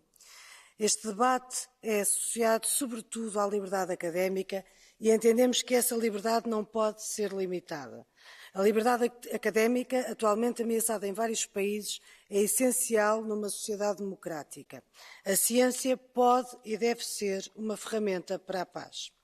Há muitos aspectos positivos na proposta que iremos votar, como o multilateralismo, a igualdade de género, a associação aos Objetivos de Desenvolvimento Sustentável das Nações Unidas, as sinergias com o IPCC ou outras instituições internacionais, ou ainda mesmo a ênfase maior nas pequenas e médias empresas. Entendemos, no entanto, que a abordagem em relação à geopolítica ou à diplomacia científica deveriam seguir um outro caminho, mais em linha com o enunciado da própria resolução. E precisamos sempre de continuar a proteger o trabalho dos investigadores, quer nas suas condições de trabalho, quer nos seus direitos, mas também na forma como podem comunicar o resultado do seu trabalho de investigação. Muito obrigada. Dankeschön. Nächste Rednerin ist die Kollegin Carvalho. 1 Minute 30.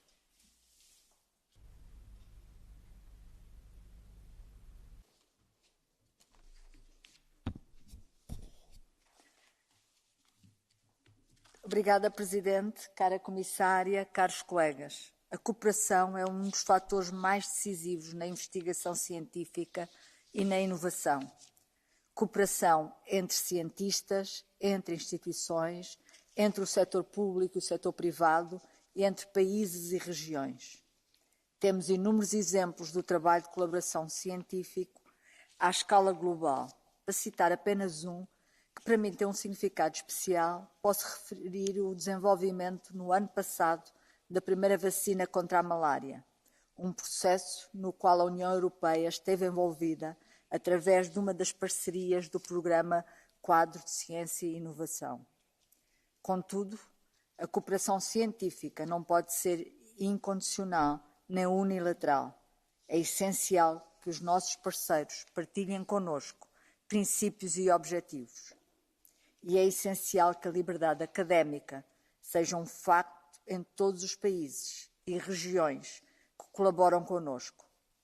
Só assim estaremos a defender a comunidade científica, não apenas a nossa, mas a de todo o mundo.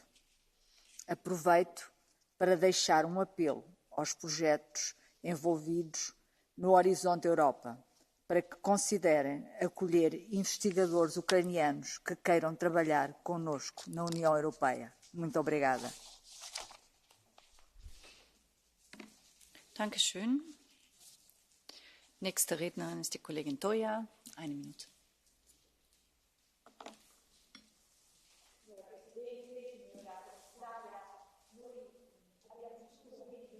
Nella pandemia abbiamo sofferto molto, ma abbiamo anche imparato molte cose, molte lezioni per quanto riguarda la nostra vita, le sfide che abbiamo davanti a noi, le debolezze che abbiamo, ma anche le risorse su cui possiamo contare per vincere queste sfide. E soprattutto è nata in tutti noi, credo, ma a tutti i livelli, una consapevolezza molto forte di quanto la nostra vita dipenda davvero dalla ricerca, dalla scienza, dagli sforzi dei ricercatori, delle persone singole, donne e uomini, a volte anche molto giovani, che si applicano, dalla capacità di trasformare questi risultati in applicazioni e a tutto lo slancio dell'innovazione. È stata una consapevolezza forte. Abbiamo passato giornate in cui la nostra libertà di movimento, di azione, dipendeva dalle parole degli scienziati, da quello che ci dicevano, da cosa avevano scoperto, dalle sicurezze che ci davano. Ecco, non dobbiamo dimenticare questo ruolo e questa forza che la scienza rappresenta per la vita delle persone. Per questo è molto importante il programma Horizon, è uno degli assi centrali della nostra azione europea, è molto importante la sua azione, signora commissaria. Ma dobbiamo dirlo chiaramente che scienza e ricerca non sopportano barriere, non sopportano frontiere, tantomeno muri che non valgono anche in altri campi. E noi abbiamo bisogno della circolazione, dell'apertura, dello scambio e della collaborazione. Per questo il programma è importante e noi lo sosterremo come Parlamento. Vielen Dank. Nächster Redner ist der Kollege Pekkarinen. 1 Minute. Arvoisa puhemies ja komissaari, EUn tutkimusstrategian tulee perustua akateemiseen vapauteen. Tämän periaatteen tulee kuitenkin mielestäni tunnistaa tieteen ja sen sovellusten tehtävä myös niissä suurissa haasteissa, jotka Eurooppa kohtaa tänään. Euroopan teollisuusstrategiassa on monia asioita, joissa tarvittavan tutkimustiedon suhteen olemme helposti haavoittuvia. Haavoittuvuutta lisää osaltaan Venäjän brutaali sota ja epävarmuus monien kriittisten raaka-aineiden ja teollisuuden tarvitsemien komponenttien saamisesta muualta maailmasta. Mielestäni EUn tutkimus- ja innovaatiotoiminnasta ja teollisuudesta vastaavien tahojen tulisi nopeasti arvioida, millaisia tarkistuksia muuttuvan maailman järjestys edellyttää eurooppalaiselta tutkimukselta ja sen ja eurooppalaisen teollisuuden yhteistyöltä, samoin yhteistyöltä muun maailman samanhenkisten kanssa. Jo tänään tiedämme, että ilmastonmuutoksessa tähän on pystytty, yhteistyöhön on pystytty, mutta sitä yhteistyötä tarvitaan myös monilla muilla aloilla. Vielen Dank. Nächste Rednerin ist die Kollegin Hahn. 1 Minute.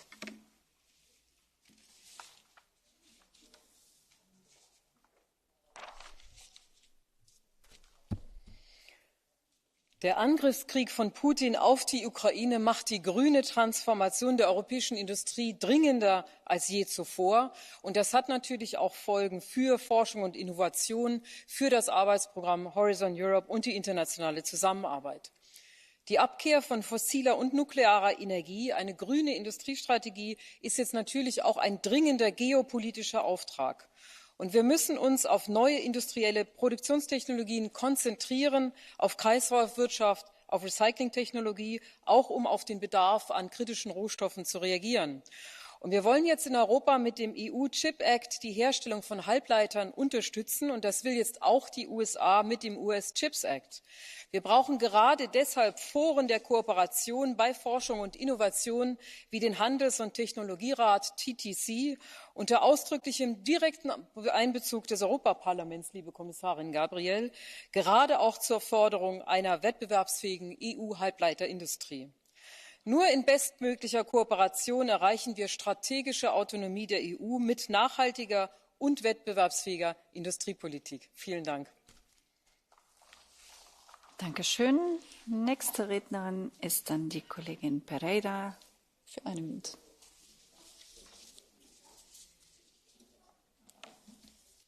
Obrigada, Presidente. Se queremos falar em investigação e em inovação, temos de falar necessariamente nos seus agentes, os investigadores e as suas condições de trabalho. Muitos deles vivem a incerteza da renovação da bolsa de investigação, do contrato a termo, do resultado do concurso e do financiamento de um projeto. O que eles precisam é de estabilidade num vínculo. Para publicarem os resultados da sua investigação, as editoras especializadas, que vivem à custa do trabalho desses investigadores, chegam a pedir pagamento para a publicação de artigos. Ou seja, os investigadores, frequentemente sob pressão da avaliação da sua posição, produzem ciência que publicam em artigos científicos que são cedidos gratuitamente ou sob pagamento aos editores que, por sua vez, recorrem gratuitamente a revisores científicos e depois vendem esses artigos a outros investigadores e instituições. Precisamos de políticas de acesso aberto e a garantia de que as instituições e os investigadores não terão qualquer tipo de custo para publicar e aceder a artigos científicos, assegurando que não serão as editoras a lucrar com o trabalho científico dos investigadores. Uma última nota. A partilha do conhecimento científico e a sua aplicação deveriam estar ao serviço da humanidade e do bem-estar, da paz e da saúde dos povos, em vez de serem dificultadas ou até proibidas. Obrigada. Dankeschön.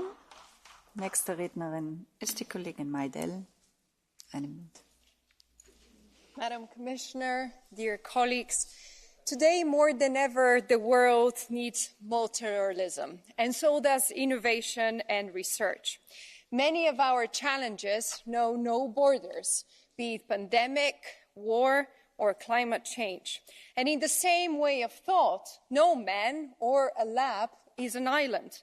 This is why working together is more important than ever in order to achieve great things and a greater speed. This is why protectionism and nationalism must not shut the door for collaboration. It is reciprocity and mutually beneficial outcome that have to underpin our international cooperation. And it is programs like Horizon Europe that are an excellent example of world-leading programs. It is our doorway, in a way, to like-minded partners around the world, and I would like to join colleagues like Martina Dlabajova and others who called for such cooperations. I think that now, together with the European Commission, we must ensure that the CHIPS Act, that the AI Act are further opportunities to pursue European excellence in this area. Thank you for your leadership, Madam Commissioner. Thank you. Dankeschön. Als nächstes spricht die Kollegin Galvez Munoz. 1 Minute.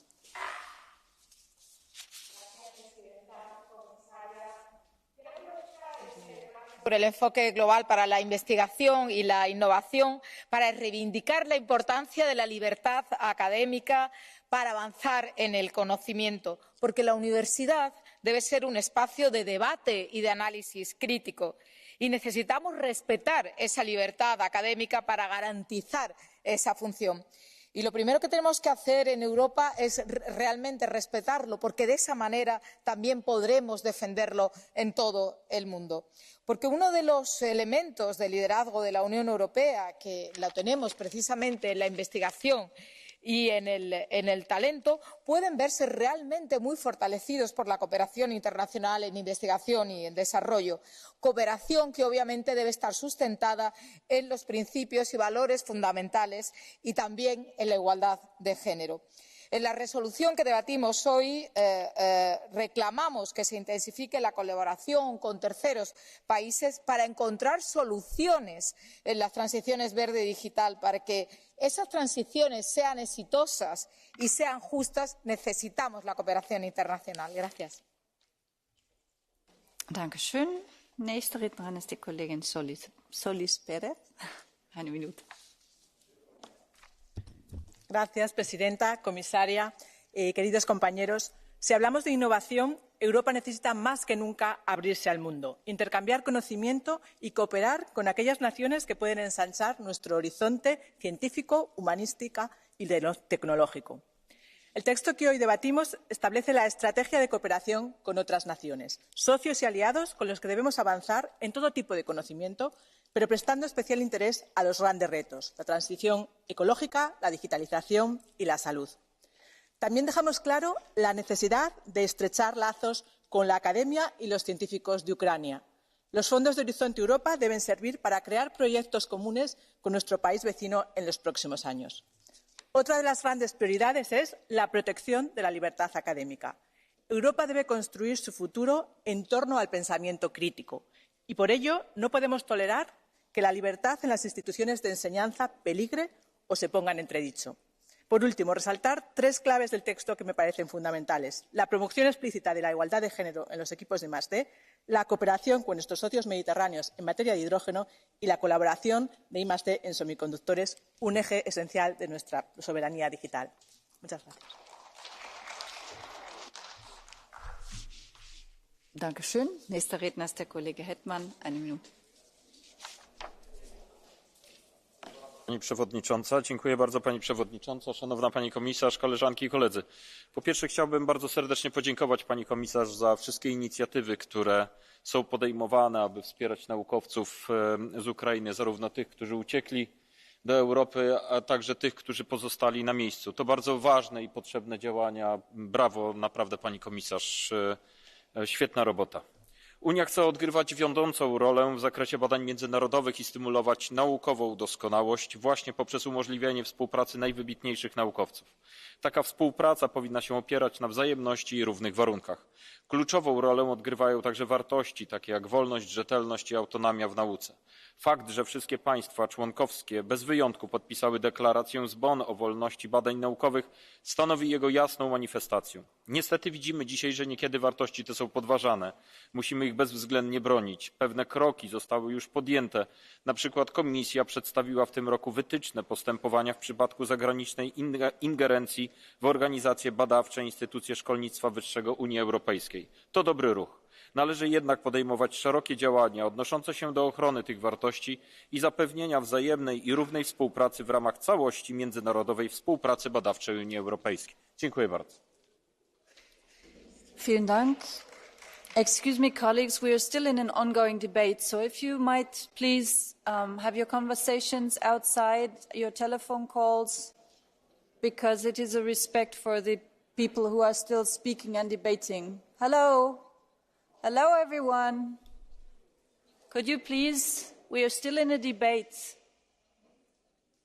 Yeah, could you please have your conversations outside because we are still in a debate. Thank you. I give the floor to Mr. Zorrinho.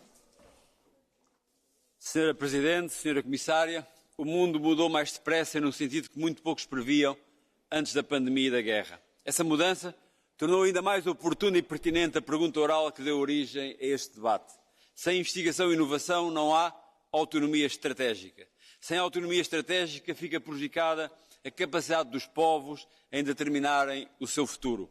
Contudo, a autonomia estratégica é um ponto de partida e não um ponto de chegada. O protecionismo e o fechamento não nos levam a bom caminho. Abrem as portas ao conflito, às desigualdades, à vulnerabilidade e ao sofrimento de milhões de seres humanos. A autonomia estratégica e a aposta na investigação e na inovação devem ser sementes de uma rede global de cooperação multilateral, segura, baseada na confiança, atrativa, aberta, partilhando valores e prioridades humanistas e sustentáveis e fomentando a circulação do conhecimento. A União Europeia tem que continuar a abraçar o multilateralismo com causas e baseado em valores, e a investigação e a inovação têm que ser pilares desta aposta geoestratégica. Muito obrigado. Thank you very much. So I try again, dear colleagues, we are still in a debate and we have the Commissioner now speaking. Could you please have your conversations outside? It's even impossible for anyone to listen. So we have the Commissioner now who will take the floor, and I plead again for a bit of respect and to have your conversations outside. Thank you.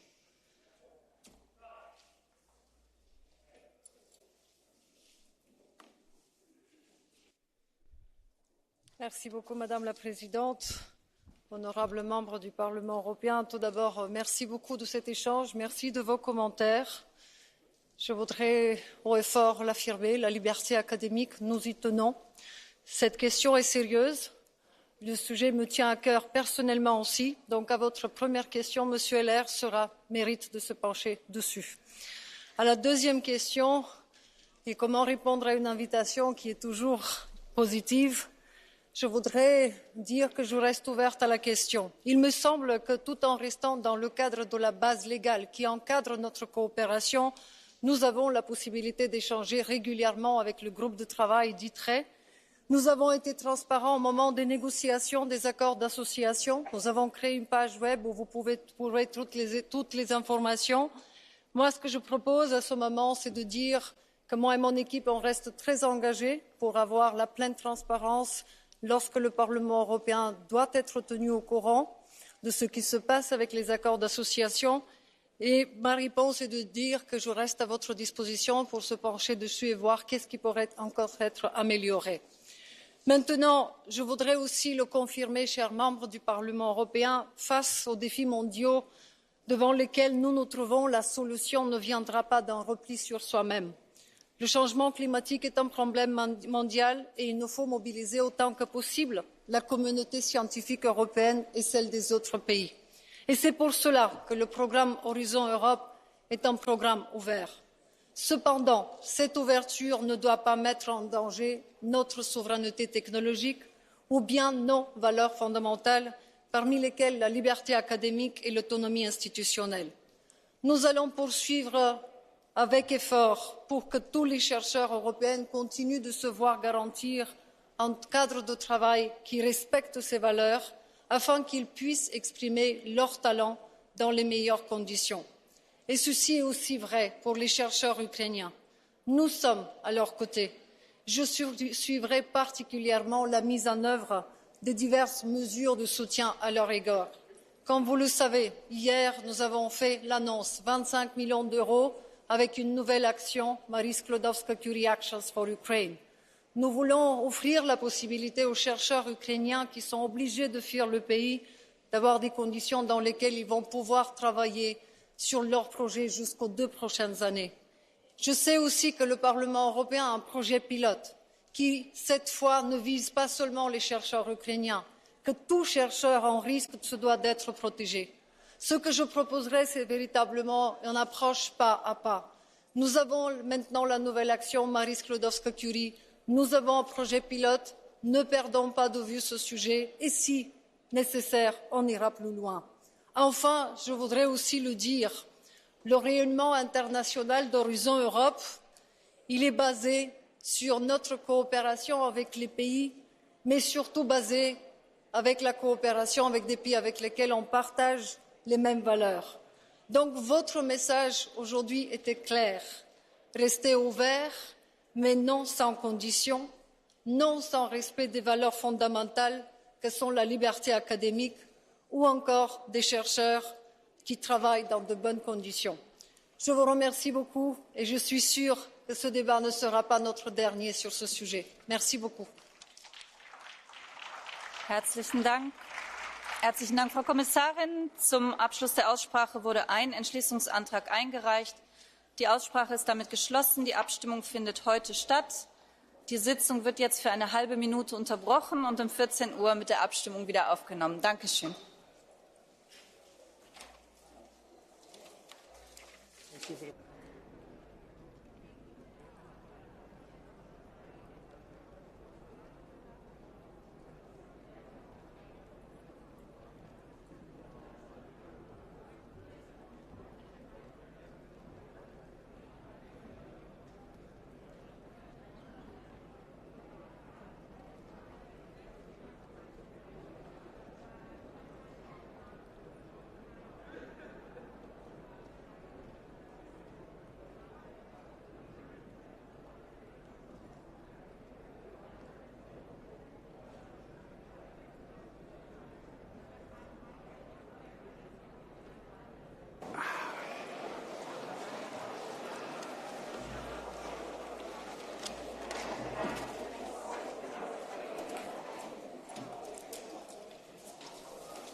Meine sehr geehrten Damen und Herren, liebe Kolleginnen und Kollegen, please take your seat. We will start with the votes. Wir kommen nun zur Abstimmung. Dear colleagues, Madame Montserrat,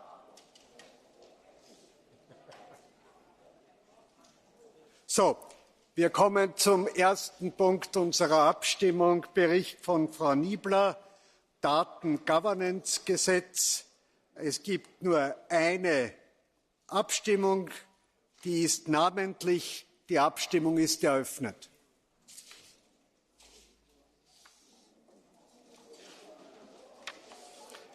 Die Abstimmung ist geschlossen.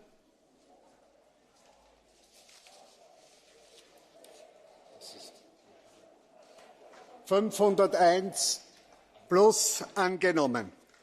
Die erste Lesung des Parlaments ist damit geschlossen. Wir kommen zum zweiten Punkt, der globale Ansatz für Forschung und Innovation, Europas Strategie für internationale Zusammenarbeit in einer sich verändernden Welt. Der Entschließungsantrag des ITROS hat 2 Abänderungsanträge. Ich komme zu Änderungsantrag 2 und bitte Sie, mir mit der Hand ein Zeichen zu geben. Wer ist dafür? Wer ist dagegen?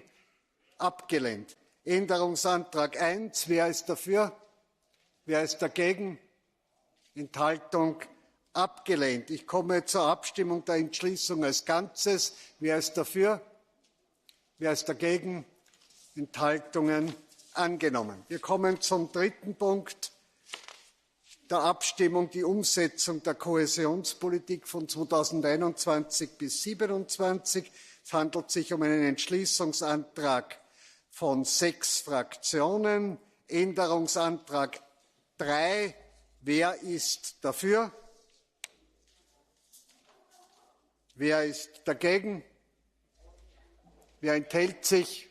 Abgelehnt. Erwägung D, ursprünglicher Text in 2 Teilen. Teil 1. Wer ist dafür? Dagegen? Enthaltungen? Angenommen.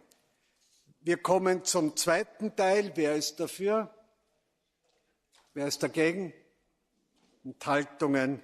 Angenommen. Änderungsantrag 1. Wer ist dafür? Wer ist dagegen? Enthaltungen? Abgelehnt. Änderungsantrag 2. Dafür? Dagegen? Enthaltungen? Abgelehnt. Wir kommen zur Abstimmung der Entschließung als Ganzes. Wer ist dafür? Dagegen? Enthaltungen? Angenommen. Wir kommen zur vierten Abstimmung des heutigen Mittags, Bericht von Herrn Ruiz de Vesa, Umsetzung von Maßnahmen der politischen Bildung, Änderungsantrag 4. Wer ist dafür? Dagegen? Enthaltungen? Abgelehnt. Änderungsantrag 5. Wer ist dagegen?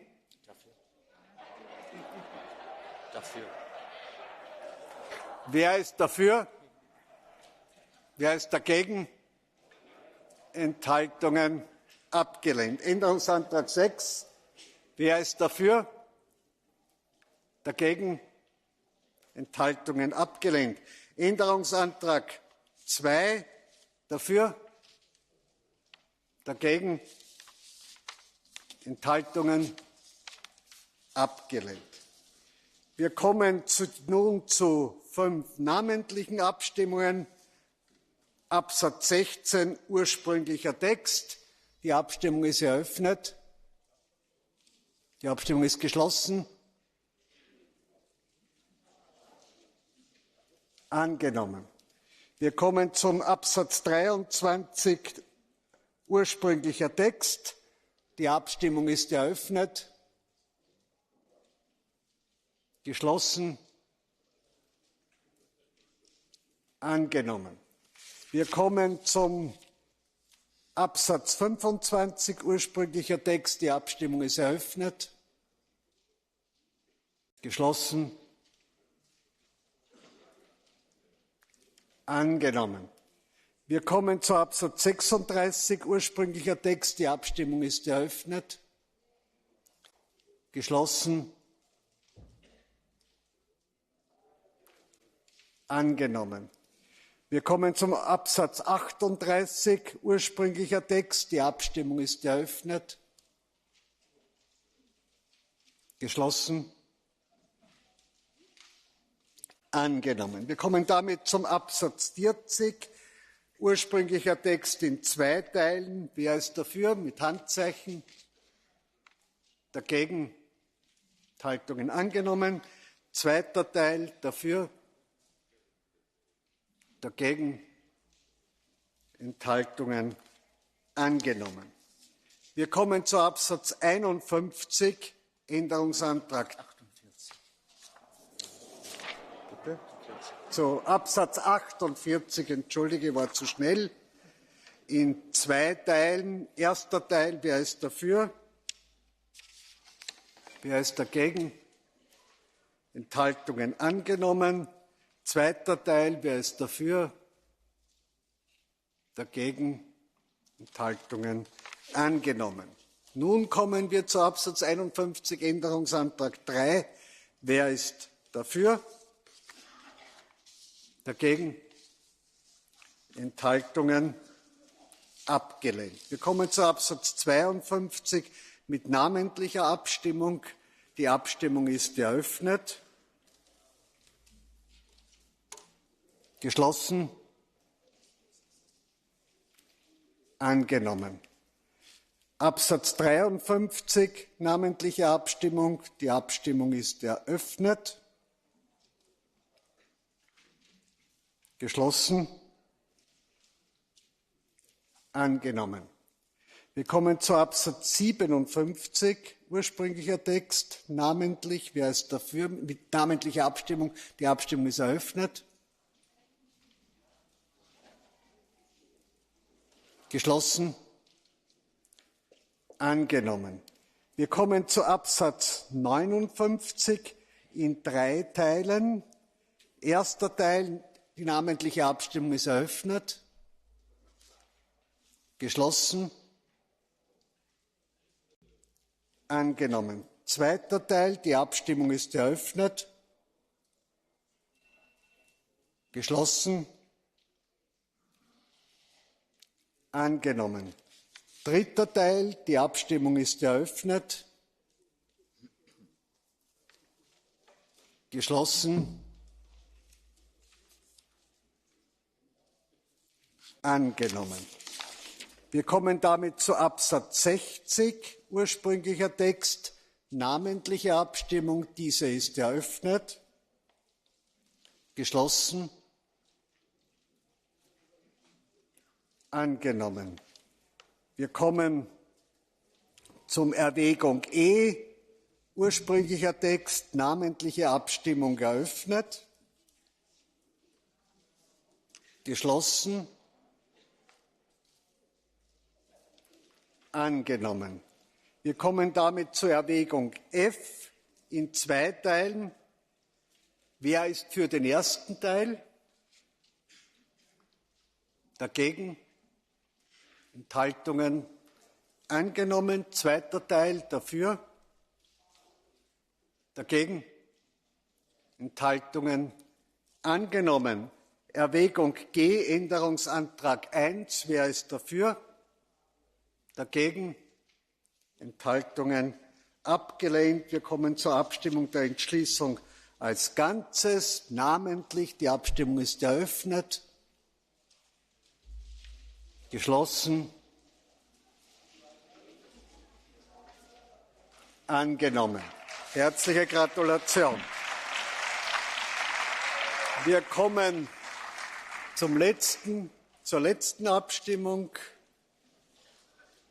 In diesem Moment zum Einwand gemäß Artikel 112 Absätze 2 und 3 der Geschäftsordnung genetisch veränderte Sojabohnen. Ein Entschließungsantrag des Umwelt- und Gesundheits- und Lebensmittelausschusses. Sie gibt nur eine Abstimmung. Diese ist namentlich. Die Abstimmung ist eröffnet. Die Abstimmung ist geschlossen. Angenommen. Herzlichen Dank und guten Appetit.